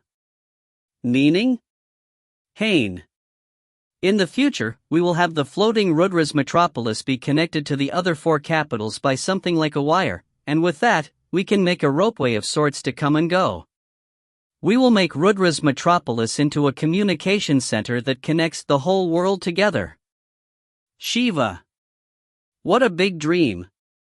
That edge of Shiva that was so sharp it would cut anyone close to him had reduced as time went on. It is as if his fangs have been trimmed. Is this also because of time? Anya-sama, you were still here to Gozaro-ka? The moment I felt the conversation would lengthen, a reproachful voice rang at my back. Hayo-chan. Karen. The little sister of Shiva and previous wind hero, Hayu, had appeared. As a comrade of hers that went through harsh battles together, Karen-san hugs Hayu without any restraints. I came here worried because you weren't coming back no matter how long I waited, and what I find here. Anya-sama, what's your idea of having guests standing here in the open? We of the Wind Church will be known as people who don't know how to receive our guests, you know? Hayu. Ah, sorry. I got excited talking about this flying city. I ended up rambling on. Shiva. I also wanted to welcome Karen Dano properly. It is incredibly inconvenient that someone has to watch over the flying engine at all times to Gozaro. Hayu. Right. Why is Haya here? Why did you leave the flying engine alone while it is still activated and came here? The flying engine is still incomplete, and the floating limit is 30 minutes, you know? Shiva. It can only last that long? That's short. I know. That's why, Hayu. Our footing seemed to be shaking. We are preparing to land to Gozaro. Hayu. From the speakers of the deck, a noisy announcement resounded. Prepare to land. Prepare to land. We will be cutting off the energy of the flying engine and landing on the ground. Residents, please brace yourself for landing. Hold on to the security handrails at your vicinity, and please secure safety. 10 more minutes. 5 more minutes for landing. 3 minutes. What an incredible ruckus. Looks like there's still the need for more time before humanity can take the skies. While making a big Zushi-ethan noise, Rudra's metropolis landed. Because of that, a big ruckus like that of a toy box being flipped over was made, and we who were at the outer edge of the city were on the brink of being thrown out. Don't fly again until you make proper improvements in your facilities. Haine. It is not as if we fly regularly. We did a special exception today in order to welcome you guys. Shiva. So you made it fly when we came. That's troublesome for us, but more than that, it makes me feel as if we were causing trouble to the populace of Rudra's metropolis, so please don't do that again. It has been a while, Hayo-chan. What have you been doing after retiring from being the wind hero? Karen. Karen-san was going at her own pace, or more like, even after that messed up event, she was prioritizing her own curiosity. Karen-san and Haya had a tight connection as fellow heroes. Haya was the one who was the latest in joining the ranks of hero within the legendary generation, but she was older than Seisi-chan in terms of age, so she has retired as a hero recently. Really, I wonder what she has been doing lately. I have been appointed as the boss of the Kazama Shinobis. Hayu. Aren't the Kazama Shinobis the organization that serves as the military force of the Wind Church? Like the Aurora Knights of the Light Church. Heroes serve as the fighting strength of the church as well as their standard bearer, so their roles were basically to keep order of the military forces in their respective nation. Does that mean Hayo has retired as a hero and is now in a behind-the-scenes position? Haine. No, that's not it. Shiva. Shiva joined in the explanation. It has been decided that the Kazama Shinobis will be dividing in two. The division that will be specializing in armed might, and the other that will be specialized in information gathering. Shiva. These two were originally one. The Kazama Shinobis were heavily different from groups like the Aurora Knight Corps to begin with, but now that the wars are over, and being friendly with other churches is prioritized nowadays, there were opinions here and there that said they didn't want to show a dirty image to Gozaro. Hayu. In this era where disputes are gone, you could say that the importance for information has increased even more. And so, by separating those areas from the Kazama Shinobis, the newly remade information gathering of the Kazama Shinobis was born. Shiva. Hayo and Shiva explain alternately. The remaining military force of the Kazama Shinobis has taken the name of Whirlwind Raid Corps it originally had from the church. We left the command of them to the newly appointed Wind Hero. In that sense, you could say that the information division Hayo is taking charge of is the real Kazama Shinobis though. Shiva. Ooh. That's impressive, Hayo-chan. It is like the boss of a spy division? Karen. Where did Karen-san learn that word? My objective is to be of help to Anu-sama, so, no matter what form it changes to, it is a blessing to be of use to the people of the Wind Nation as well. Hayo says in an admirable manner. Ah, now that I think about it, there's something I remembered in regards to the information gathering. Haine Dano, Hayo. Yes? Haine. There's this Frost guy that entered the Light Church at the same period as Haine Dano, right to Gozaru? Hayo, wow, I thought author forgot about him. Ah, now that she mentions it. Entering the Light Church at the same period as me, and stationed at the cafeteria because of a weird exam. My post was changed soon after, so I haven't spoken much with Frost after that. I thought he was still doing his best in the cafeteria though. He was a member of the Kazama Shinobis de Gozaru. Hayo. Yeah? Haine. I didn't know at all. At those times, the churches had friction with each other, so in order to grasp the inside state of the other side, we forged the identity of many and had them infiltrate the church as commoners de Gozaru. But now that times have changed and there's no need for spies anymore, many have been released and have returned to Gozaru. But, Hayo. De Gozaru, but. Only Frost refused returning, and stayed in the Light Church de Gozaru. He said he got a wife there and can't leave the place. Hayo. A wife? Wait, don't tell me, the Amazon of the Light Cafeteria, Regine-san?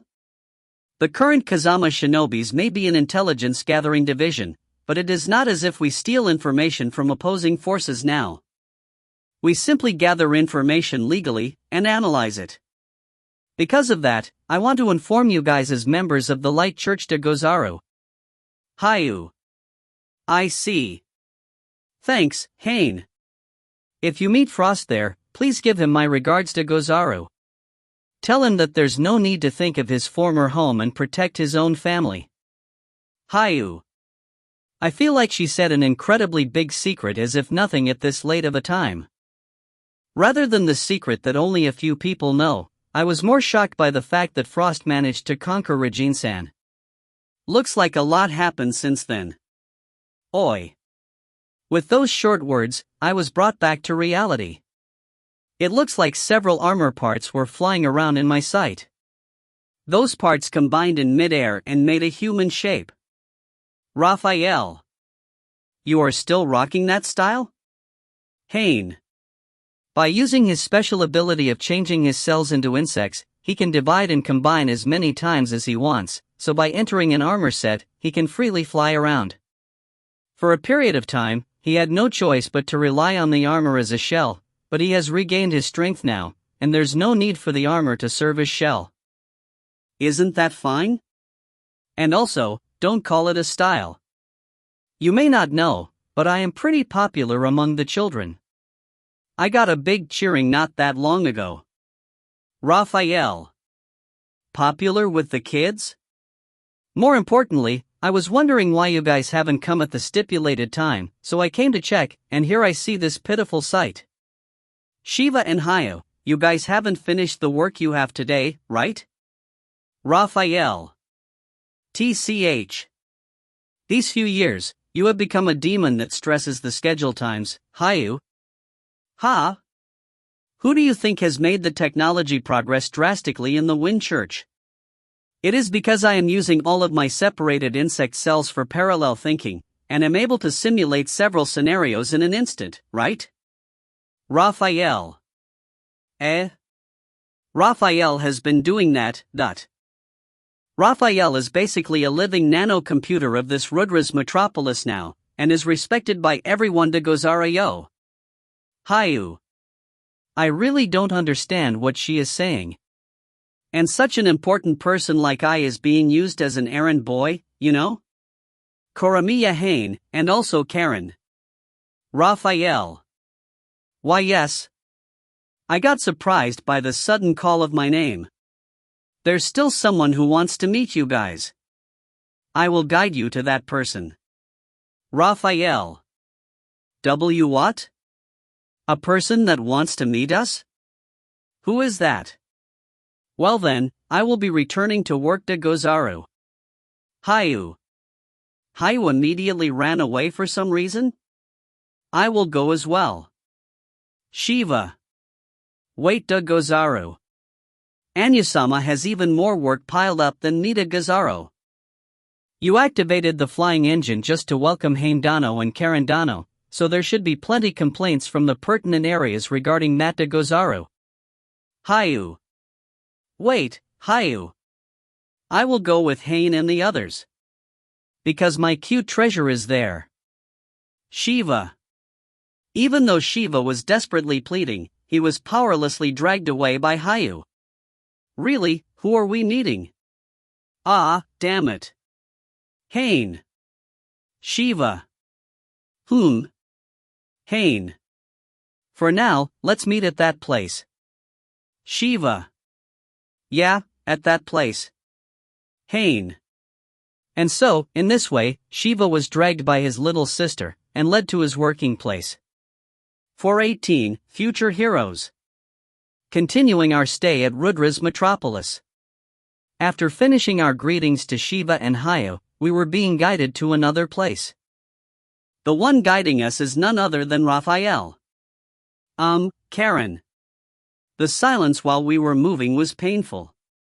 Karen-san valiantly tried to make conversation, but she was unable to find a topic, and silence fell back. Within the demon lords, Raphael was the demon lord that we fought the most fiercely with. We tried to erase him one-sidedly before even giving him any chance to see what path he would be taking, and with that as the trigger, a battle of hatred was created. The one who received that hatred and solved it was Hayu. That's why, after Raphael came back to life, he was able to take residence in Rudra's metropolis with not much issue in living together with humans just like the other demon lords. Humans and demon lords, even if the ill feelings between races is gone now, I personally still feel awkward when with Raphael. Don't try to be considerate. Raphael. Raphael said straight. Even if the reconciliations of humans and demon lords is progressing well, it doesn't mean we have to force ourselves to get along. Koramiya Haine, our first meeting was the very definition of a battle to the death. Being able to have friendly chats with memories like those would be pushing it. Raphael. It was a cold attitude. But, Karen. Because of her personality, Karen-san tried to push on, but Raphael stops it with his hand. What's important is not the past, but the future. Seeing that child, I learned that, in order to create a path to the future, there's the need for the new generation that doesn't know of the past grudges. Raphael. That child? Karen. When you see for yourself, you will understand. Raphael. Looks like we arrived at the destination. We even used a car in the middle of it, and after entering a big house, we crossed a corridor and entered a room. The place we arrived at was an incredibly noisy space. Ooh, you are finally here. To make us wait, you guys have grown cocky, huh? Well, they are actually a big deal, you know. They are the legends that saved the world after all. Fuhi hi. Truly normies. These people. Previous heroes? Haine. Mirik and the others retired, so we can't be considered previous heroes anymore though. Kuka.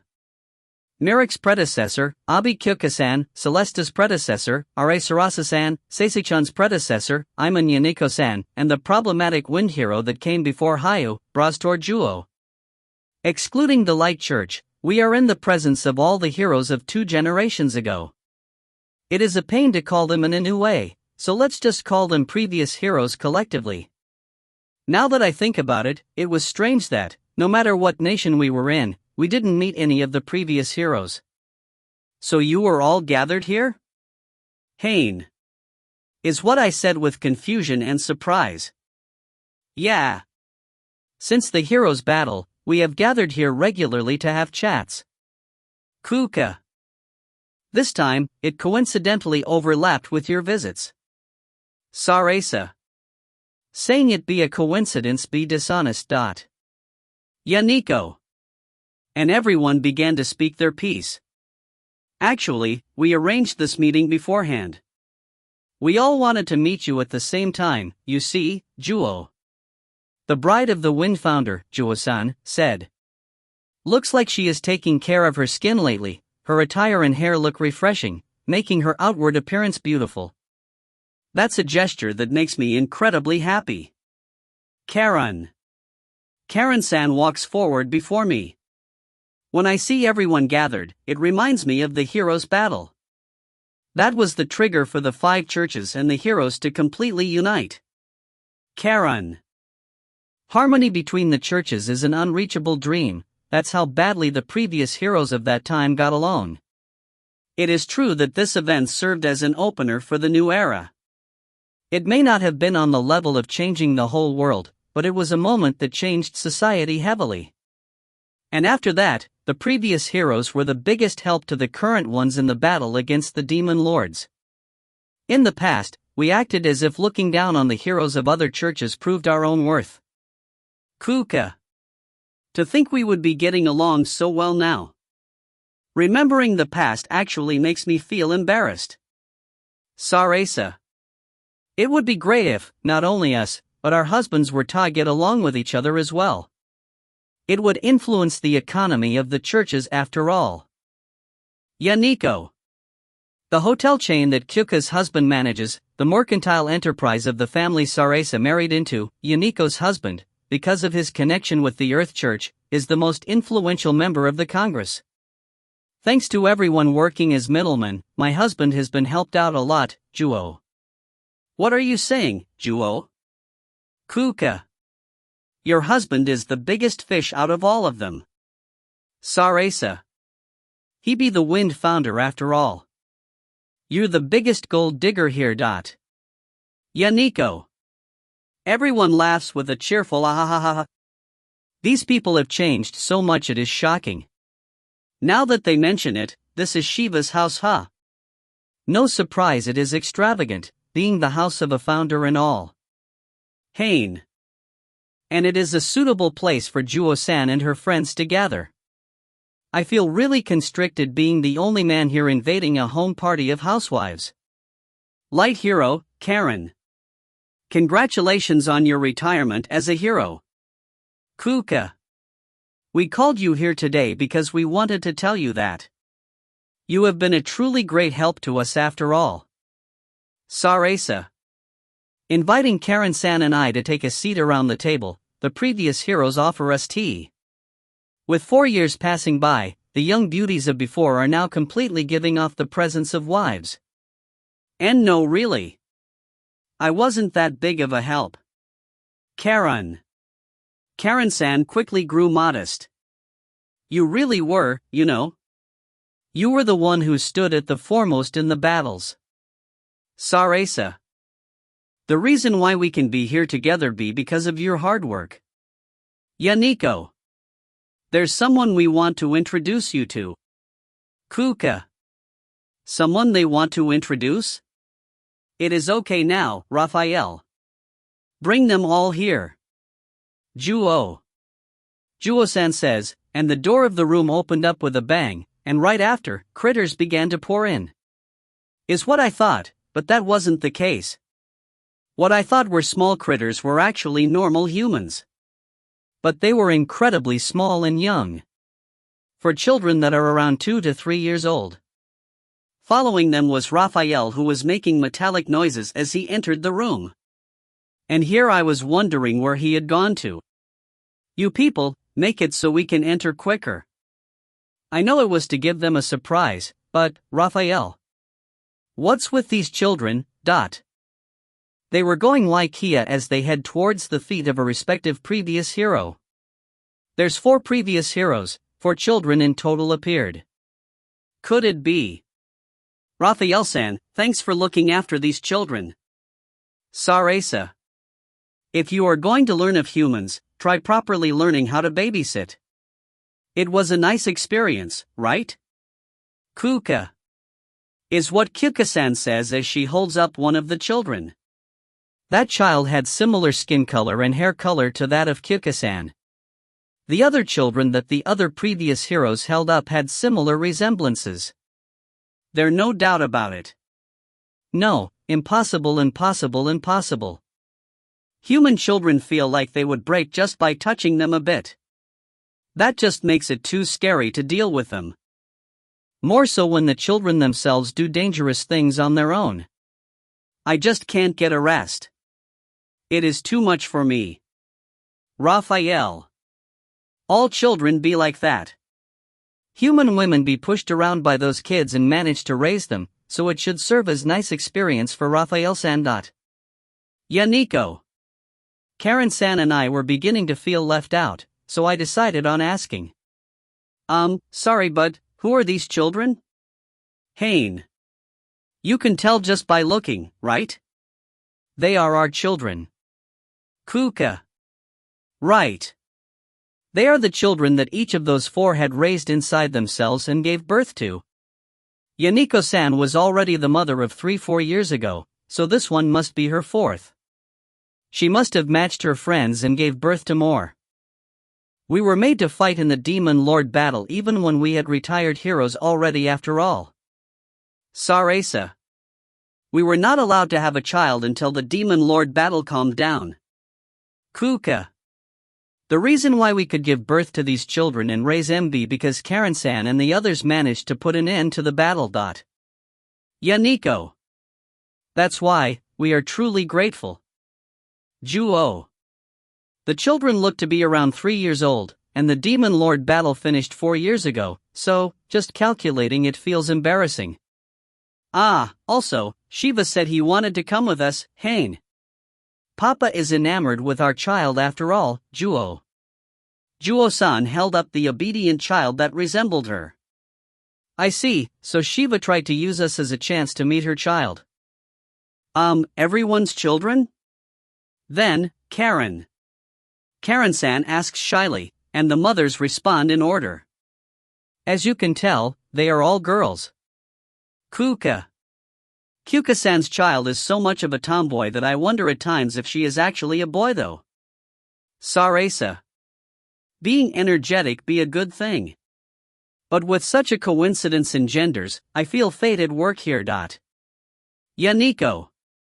They were born at the same exact year, and they are all girls.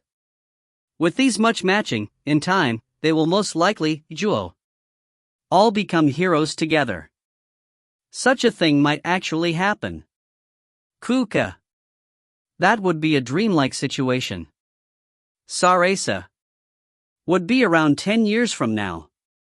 By that time, I'm sure Seisi-chan should have retired. Yaniko. Friendly heroes. Juo. Hearing this, Karen-san's expression brightened more than anyone else. Wah! That sounds great. Karen. With the Demon Lord battle reaching an end, monsters are not enemies of humanity anymore. That's why there's no enemies for the churches to fight anymore, and the heroes have remained as simply the face of the church. As long as the 5 churches remain, heroes will continue to exist. With many more successors to come. Well, if I were to mention a problem, it would be that we would be missing the light one from the 5 grand churches. Kuka. That's why, isn't that where Karen-san has to do her best in? Sarasa. Ye have retired already, so your duty now be the same as us. Yaniko. Give birth to the next generation and raise them. The birth of a new light hero depends on you. Juo. What are you people inducing to the recently retired hero? To think that everyone was having so much expectations in me. Understood. For the sake of a bright future, I myself will give birth and raise the person that will carry on the next generation. Isn't that right, Haine-san? Karen. And we go full circle. Haine. I was expecting it already, geez. Well, that's how humans have passed on their will in the more than thousands of years. Seeing the sight of you all like this, I can truly experience the reality of that. Haine. It took my all to say this as I drank tea, so that I could at least dilute the situation a bit. That's right. Humans have loved each other, gave birth to the next generation, and in that way, we have continued existing for thousands of years. Kuka. Haine-san, you can't slack on that duty. Men think of no one else other than themselves unless they are expressly told by someone else after all. Sarasa. And yet, they are now ganging up on me. This is hella embarrassing. This calls for a strategic retreat. I must escape from the premises. And now that I think about it, that was unexpected. To think Raphael would act as a babysitter. Haine. Don't go trying to change the topic so blatantly. Raphael. Raphael completely saw through my intention. But, didn't I tell you before? That my technique can grasp the heart of the children. Raphael. Grasp the heart of the children? Haine. Watch and marvel. Raphael. As soon as he said this, he separated the armor parts that constitute himself, and begins to fly around the room. And then, he once again combines, and makes a pose. Way. Rafa-chan, so cool. One more time.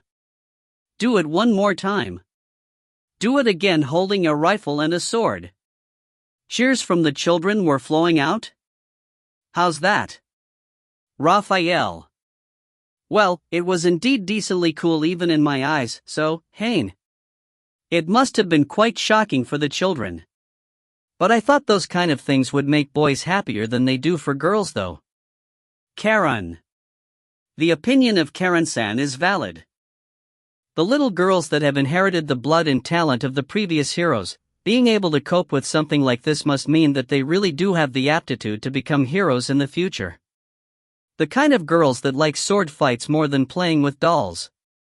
By the way, Raphael, Juo. The lady head of this household, Juo, speaks.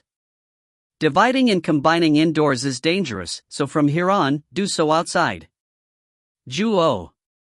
Yes, sorry. Raphael. And in this way, the life of humans is passed on. If you find any errors, ads pop up, ads redirect, broken links, non-standard content, etc., please let us know. Report chapter so we can fix it as soon as possible. Chapter 419 to 420, The Light Since Then. After going through all the other nations, our journey was still not over. There's still one more destination we have left. We are heading there now. The underworld country. Yuwa. It has gotten lively. Karen. True. This is the first thing Karen-san said after going down to where the underworld country is. I followed after her and was surprised by the prosperity of the area. The underworld country that had fallen a long time ago and should not have any people living in it has now become a boisterous place with many people. This is the underworld country investigation team that the 5 grand churches send cooperatively. Haine.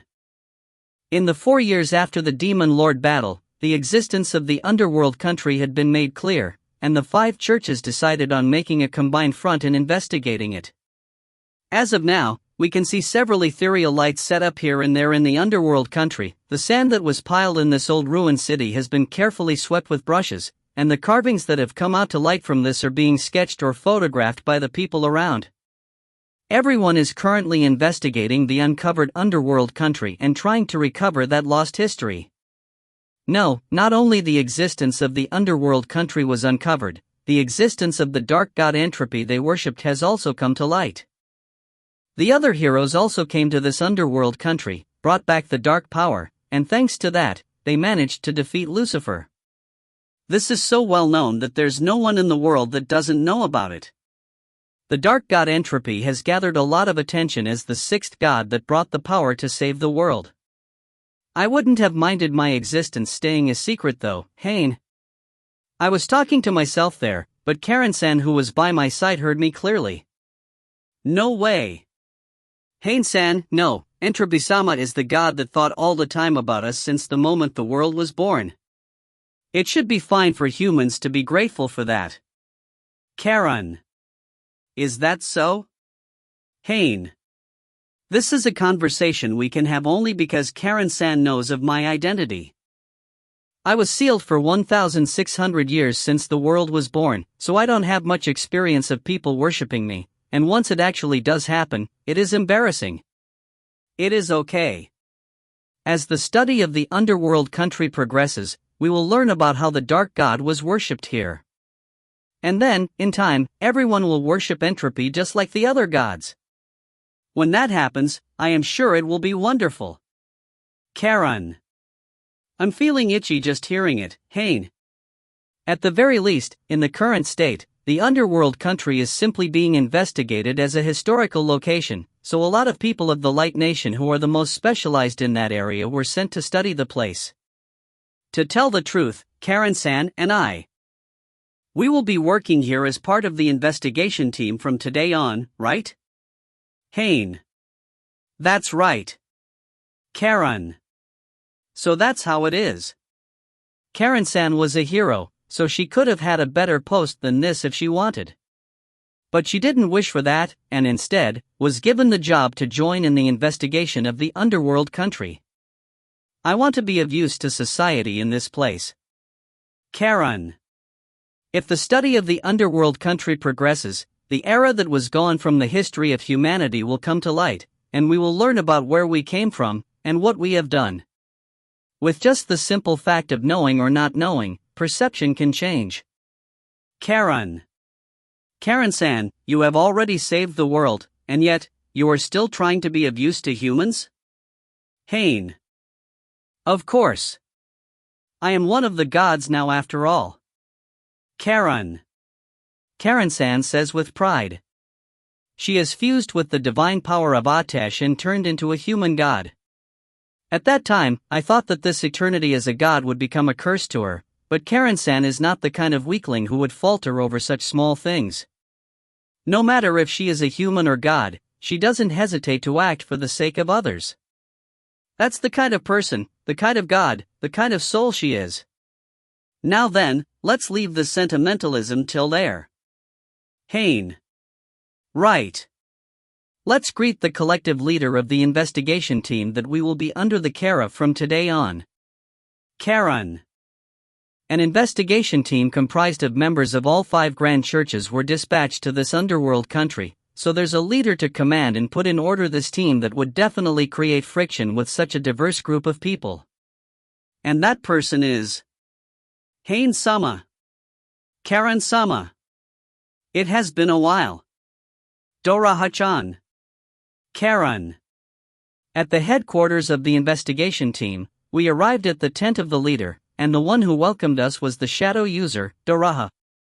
It is the girl that had been living with us in Apollon City just recently.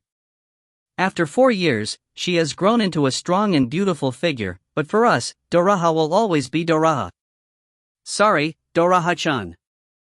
Having you come here before us. It must have been lonely being in a place where there's only people you don't know, right? Karen. Karen-sama had her important hero retirement ceremony after all. It can't be helped that you had to stay in Apollon City. Also, you managed to meet with your friends you haven't met after a long time, right? Dora. Yeah. They are all doing really well. Karen. If it is to make time for the sake of that, it is a matter of fact that I would go first to the location. Dora. At first, she was intensely unsociable and made it hard for us to even send her to errands, but now, Dora has grown greatly. Now that I think about it, we first met Dora at this underworld country. Dora crossed time and has returned once again to her birthplace to bring it back to life. Let's not just stand here talking. Please enter the tent. The investigation team leader is waiting for the arrival of you two. Doraha. Ah, right. Haine. Doraha guided us and we entered the tent. The one waiting for us there sitting was the beauty that we had seen when we left Apollon City. You two have finally arrived. Yorishiro-sama. Light Hero, Underworld Country Investigation Team member, Karen, has arrived. Karen. Me too. Haine. Yorishiro. She is the highest position in this investigation team. Doraha is her assistant. So Yorishiro-sama really did arrive faster than us, huh? Karen. You guys went around the nations while I just had to head straight here after all. Karen-san, Yorishiro. Yes? Karen. Can you stop with the sama? I am not the Light Founder anymore after all. Yorishiro. Right, since she is now the investigation team leader, she can't concurrently be the Light Founder as well. Almost at the same time as Karen-san retired, Yorishiro had passed the Light Founder position to her successor and quitted. Compared to the grand ceremony made for Karen-san to pass on her position, hers was done without much of an audience. More so when she is one of the founders that managed to fight through in the most problematic times of humanity. The ones who fought up front were the heroes. It is obvious that Karen-san would be the most acclaimed since she was one of those heroes. Yorishiro. But it was wrapped up by simply passing down the position, right? With the hero just recently being changed as well, would that be okay? Haine. No problem. The next Light Founder is that Grade-san after all. Yorishiro. Light General, Grades. Even though he was simply a vice captain when I met him, he has climbed up quite a whole lot. He is probably the one who has been promoted the most within my acquaintances. He is the most suited for the Light Founder position of this era. Yorishiro. The already former founder Yorishiro said this while the wooden seat she was sitting on made a creaking sound. With the 5 grand churches being peaceful, the monsters and humans coexisting, we shouldn't bring old traditions into matters. Like the pedigree doctrine that spread like a disease in the Light Church, and the pointless hereditary system. Yorishiro. The other churches didn't have as much of a problem with this, but the founder of the Light Church was always set to being hereditary. The important posts aside from the founder one were also mostly the same, and in the time when I first arrived at the Light Church, it was on the level where it was clear how much it was decaying. There, Yorishiro stood up, and with Karen-san and my help, we managed to better this little by little, and the past misdeeds of the Light Church have been mostly eliminated. And even Yorishiro herself gave up her seat as founder to completely cut off past traditions. The new founder is Grade-san, who doesn't hold any pedigree or connections. There's no better person than Grade-san as Light Founder to prove the new standpoint of the Light Church. Yorishiro. He entered the Aurora Knights without any connections, and rose all the way to vice captain with ability alone. After that, it may have been with the assistance of the coup, but he managed to rise to general, and showed leadership that surpassed his position at the time of the Demon Lord battles. That's why more people than expected had accepted him as the new founder. But even if that's the case, wasn't it too fast? Yorishiro, you yourself are still young as well, so you could have made several reformations in Haine. Haine-san, we have already had this conversation many times before I was going to quit as founder. Yorishiro. Well, yeah. Haine. Rather, it is exactly because I am still young that I wanted to retire. Passing down the founder seat to Grade-san is the best and last reformation I can do. Yorishiro. It is because I heard about it and felt like she was in the right that I couldn't stop the resignation of Yorishiro. By resigning in the time when she still had influential power, Yorishiro-sama wanted to be of help to Grade-san as the new founder, right? Karen. Karen-san says with a face as if she is on the know. Assigned as the founder without any connections or pedigree, Grades is an unprecedented new founder. In anything that has no precedent, there will always be winds trying to push it back. There's no guarantee that Grade-san will not fall on his knees at that opposing wind. That's why, by using all my influence as previous founder, I got rid of the forces that would try to go against Grade-san. Yoreshiro. By doing that and then putting Grade-san in the founder position, the custom of the light founder being assigned not by connections but by ability will be settled. It would wipe out the hereditary system that was corroding the church in the past, Haine. That's the objective of Yoreshiro, but Grade-san, who was chosen to be that tailwind, wasn't elated of being the new founder. Before leaving from Apollon City, I went to where he was with the intentions of celebrating him assuming the founder position. There's no way I would be able to manage such an important duty, is what he said while crying. It is a mission impossible on the level that would bring a bald old man to tears. If he had hair, by the time he finished serving his time as a founder, he probably would have had a full head of gray.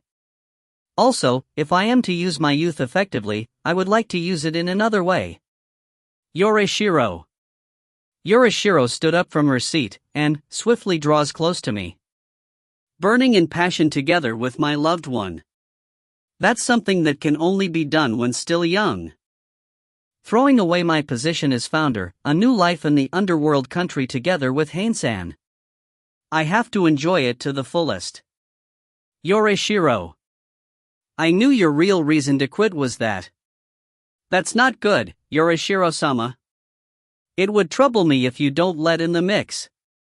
Karen. Is what Karen-san says as she joins in and worsens the mess.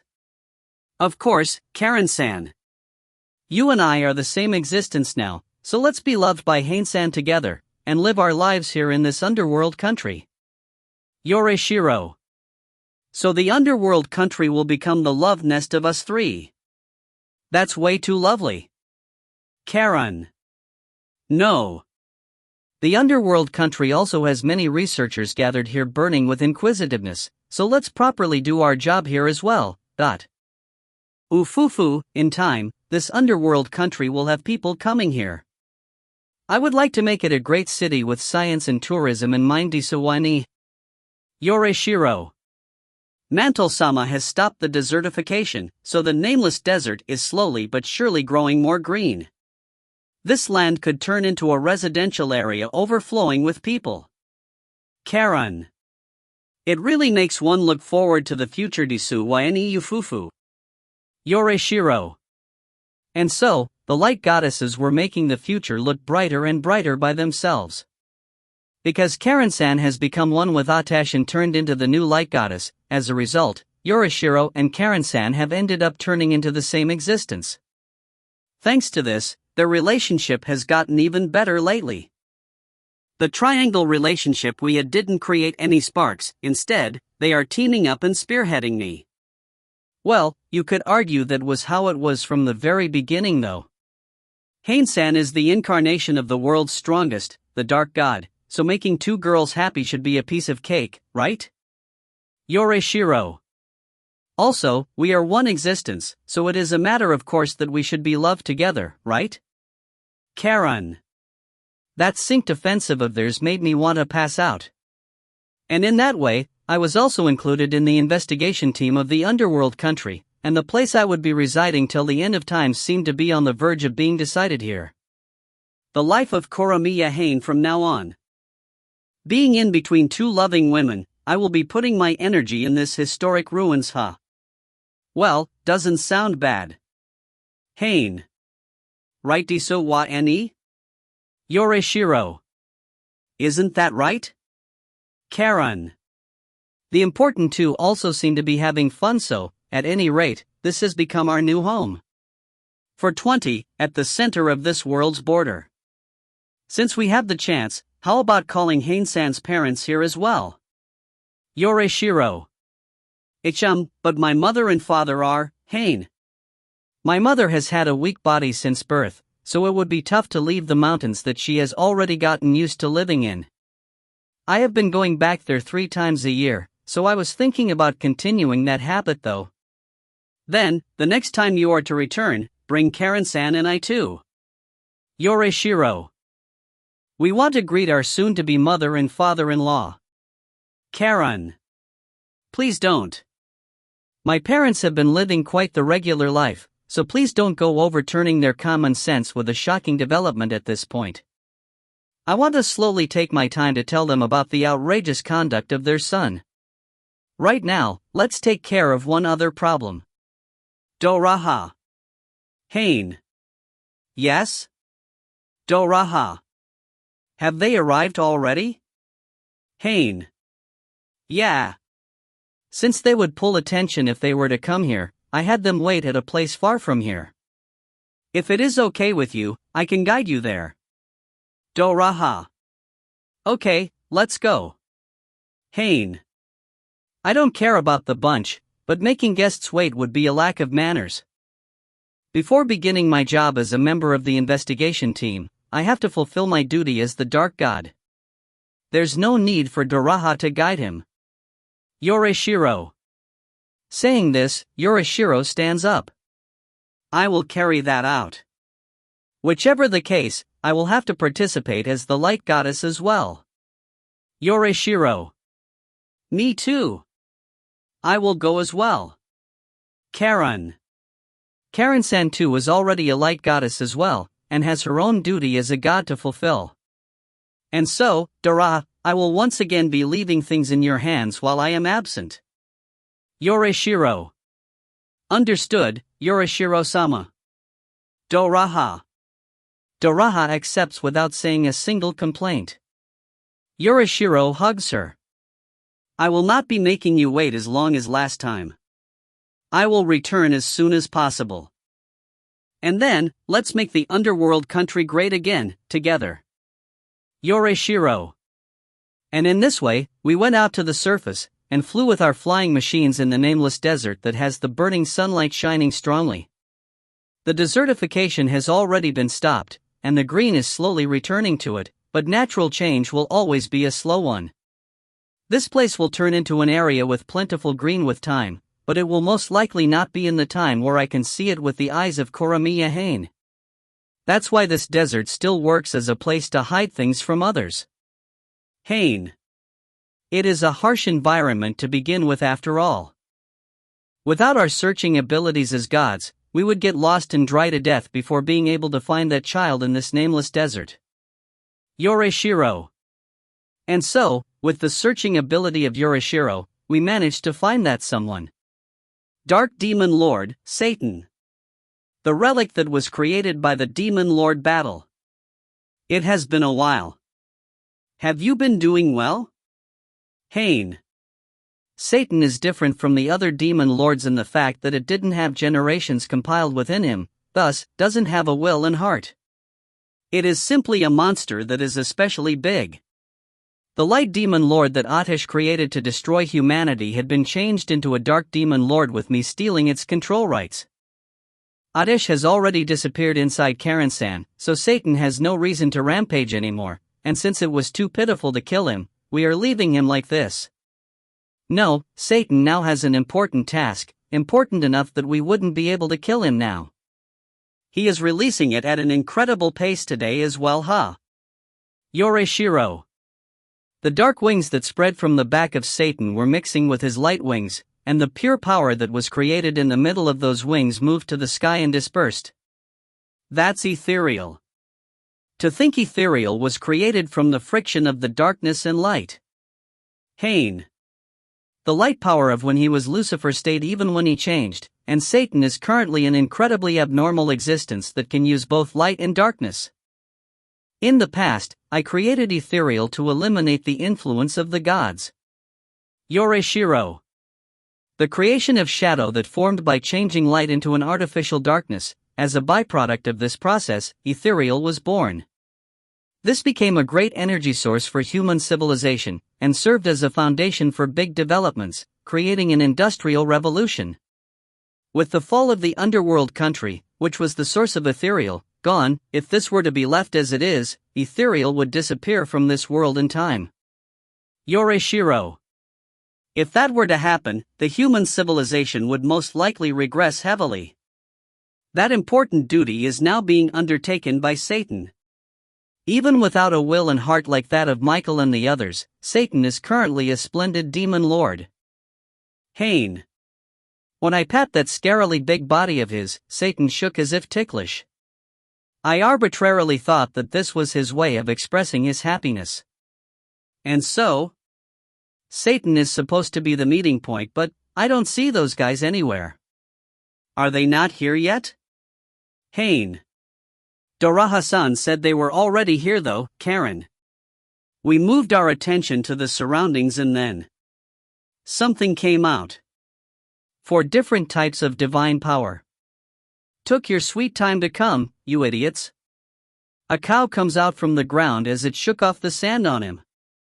It is the cow that we met at Muspelheim, Phalaris.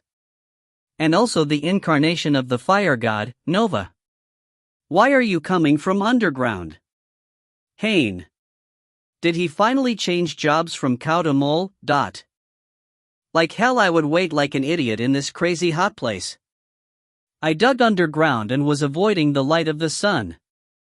Nova. Right now, I am a human, so I can't do something beast-like like that.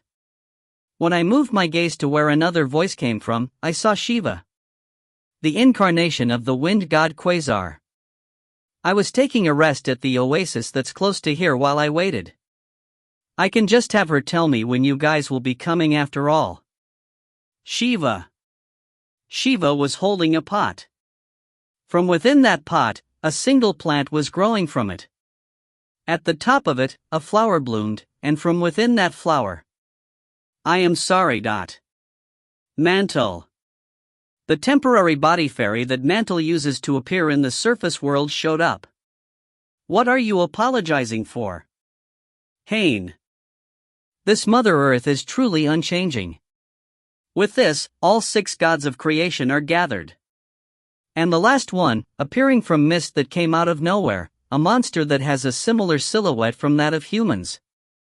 So everyone is here now then? Coacervate. The water god, Coacervate. Residing in the body of the water saint, Mephistopheles. Earth, water, fire, wind, light, and darkness. The 6 gods that created the world by gathering 6 elements. Residing in the body of humans, the body of monsters, each of us were enjoying life in this world we created in the way we wanted.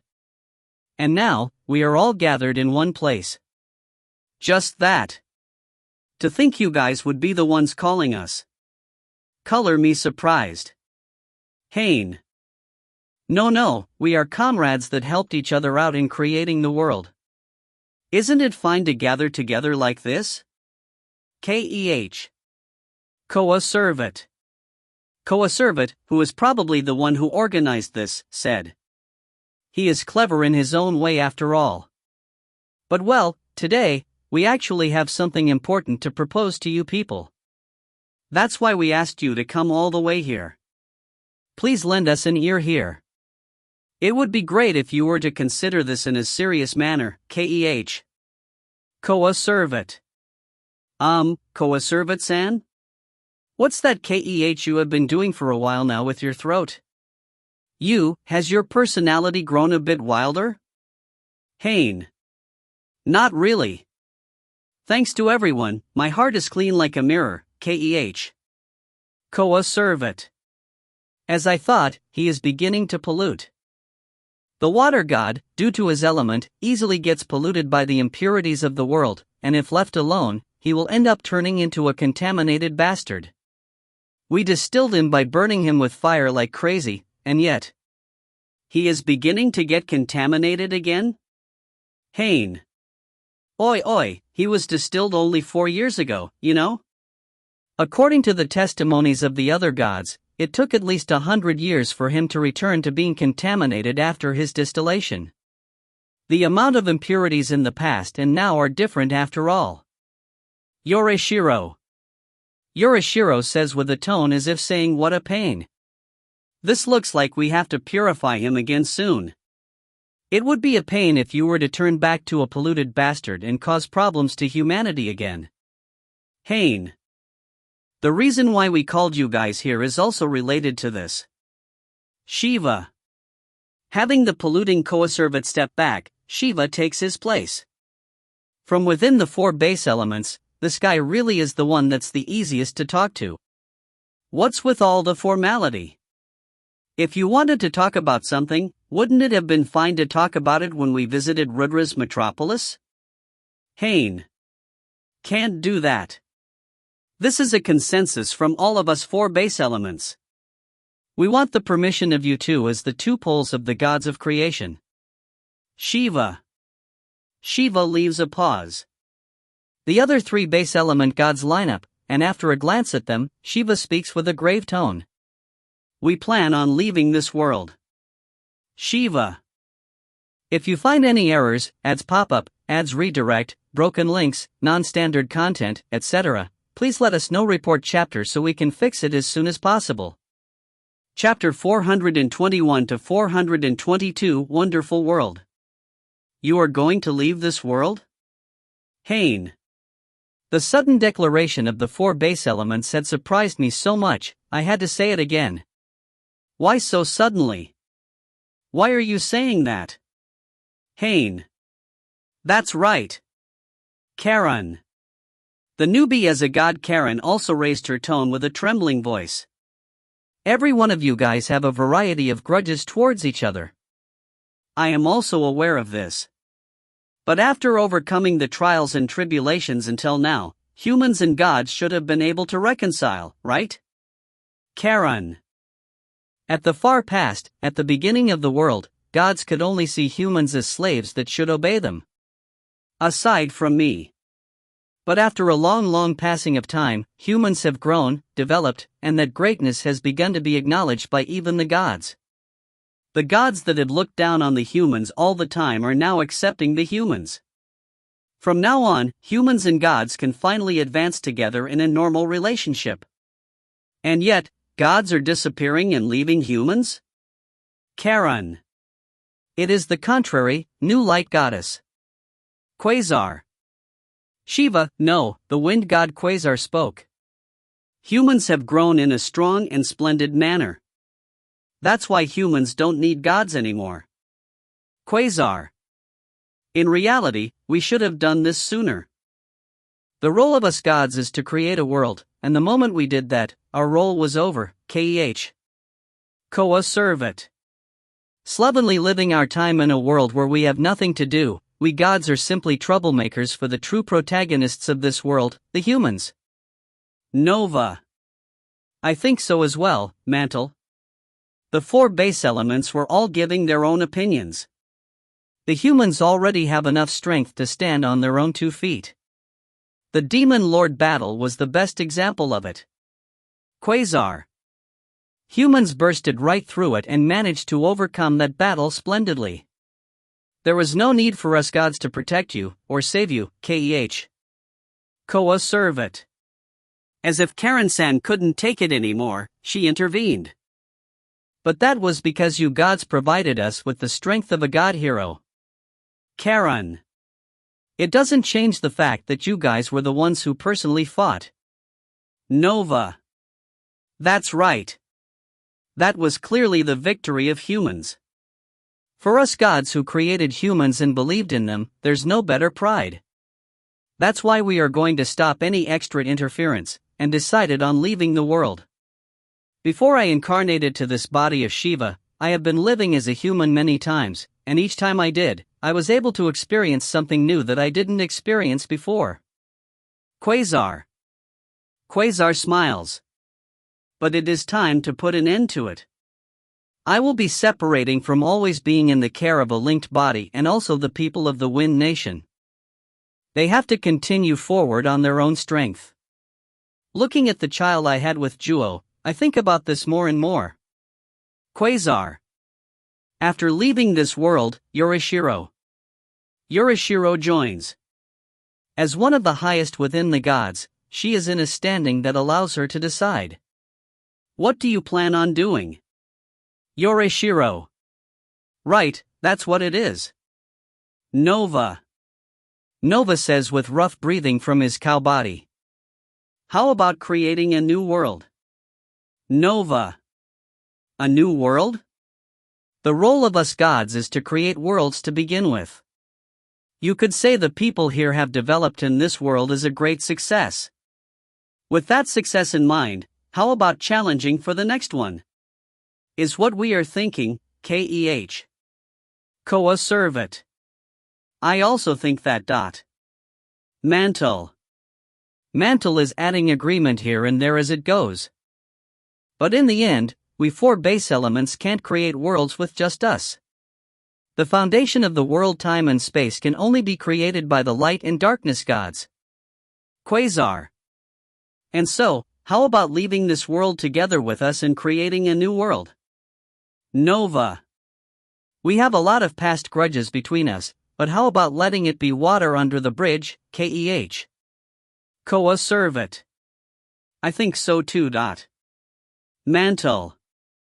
I was bewildered by this, and so, I looked at Yurishiro and Karen-san. Their eyes had no hesitation. Right. We are not the ones who have the answer. Haine. The one who has the answer is this world itself. This world has developed and evolved. If this world has arrived to the answer of not needing the protection of us gods anymore, we gods have to accept that. Humans believe in gods, but more than that, gods believe in humans. That's what I felt the most in the passing of 1,600 years. Haine. But, Haine-san, Yurishiro. Yurishiro pulled my sleeve. We are currently not only gods, but also humans. Yurishiro. That's right. Right now, we are Haine-san, Yurishiro-sama, and Karen. We won't leave this world until we fulfill that role as humans, right? Karen. The two beauties are looking at me with uneasiness in their eyes. Of course. I will enjoy my life as Kuramiya Haine to the fullest. For us gods, the whole life of a human is like the blink of an eye. Let's live it to the utmost. Haine. Well, yeah. I have no intentions of leaving this world until I watch over Haya marrying, my child splendidly growing up, and growing old together with Juo. Shiva. I gotta look after the pro wrestling enterprise of Mirik for a little bit more. Phalaris. After we leave, I am thinking of leaving the supervision of things to the demon Lord Sans. I am sure they will become splendid guardians of the world, Keh. Coacervate. I think so too. Mantle. Mantle, at least try to say something for yourself at the end. Well then, it has been decided. Haine. After living through our life to the fullest, we will aim for the next world. Just like in this world. Let's make another wonderful world. Karen-san, Mirik, Celestis, Seisi-chan, Hayu, and also the many people we have met until now. This world is, truly a wonderful world. 422, an endless story. After that, even more time passed on. There's not a single one left in that world that knows about that gathering. Some had their soul leave their dying bodies, some were given new duties from the gods as they left the world. Even with that, the world continues uninterrupted. The miracle that they had made possible in the past has now turned into a legend and has been passed down by many people. As Kuramiya Haine, Yurishiro, and Korin Karen, we who have finished our roles and had come out from our bodies, had now returned to being gods, and were leaving on a journey to look for a new role. Now then, next will be. What kind of world shall we make? World Reformation Activities of the Dark God, the End.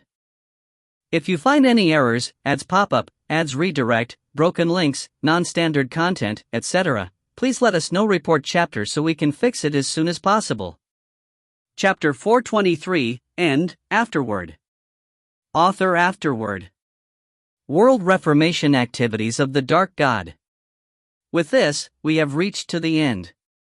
Thank you very much everyone who has been accompanying me till this point. I am truly thankful for your reading this story. This story that had begun in 2016, I have managed to finish writing it in the short period of 1 year. This was my first attempt at publishing a story in Shusatsuka Ni Naru web novel page. There were a lot of things I was worried about, but I think it was an important experience. Gods incarnating as humans, gods and humans, and also, resolving problems with monsters. I think I was able to portray the different senses of value that occur between each other that was at times serious and at times funny. The characters appearing there as well. The protagonist Haine, and of course, the heroines Karen, Yorishiro, Mirik, Celestis, Seisichan, and Hayu, many went moving about on their own, and I myself as an author was able to enjoy it as well. The story of Haine and his group is now over, but I am thinking of putting out a new story in the future. Well then, to the people that have read this together with me, thank you very much. Let's meet at a new story. Translator afterward. Hey guys, Ryagokai here. Oh boy, so we have finally managed to finish one journey.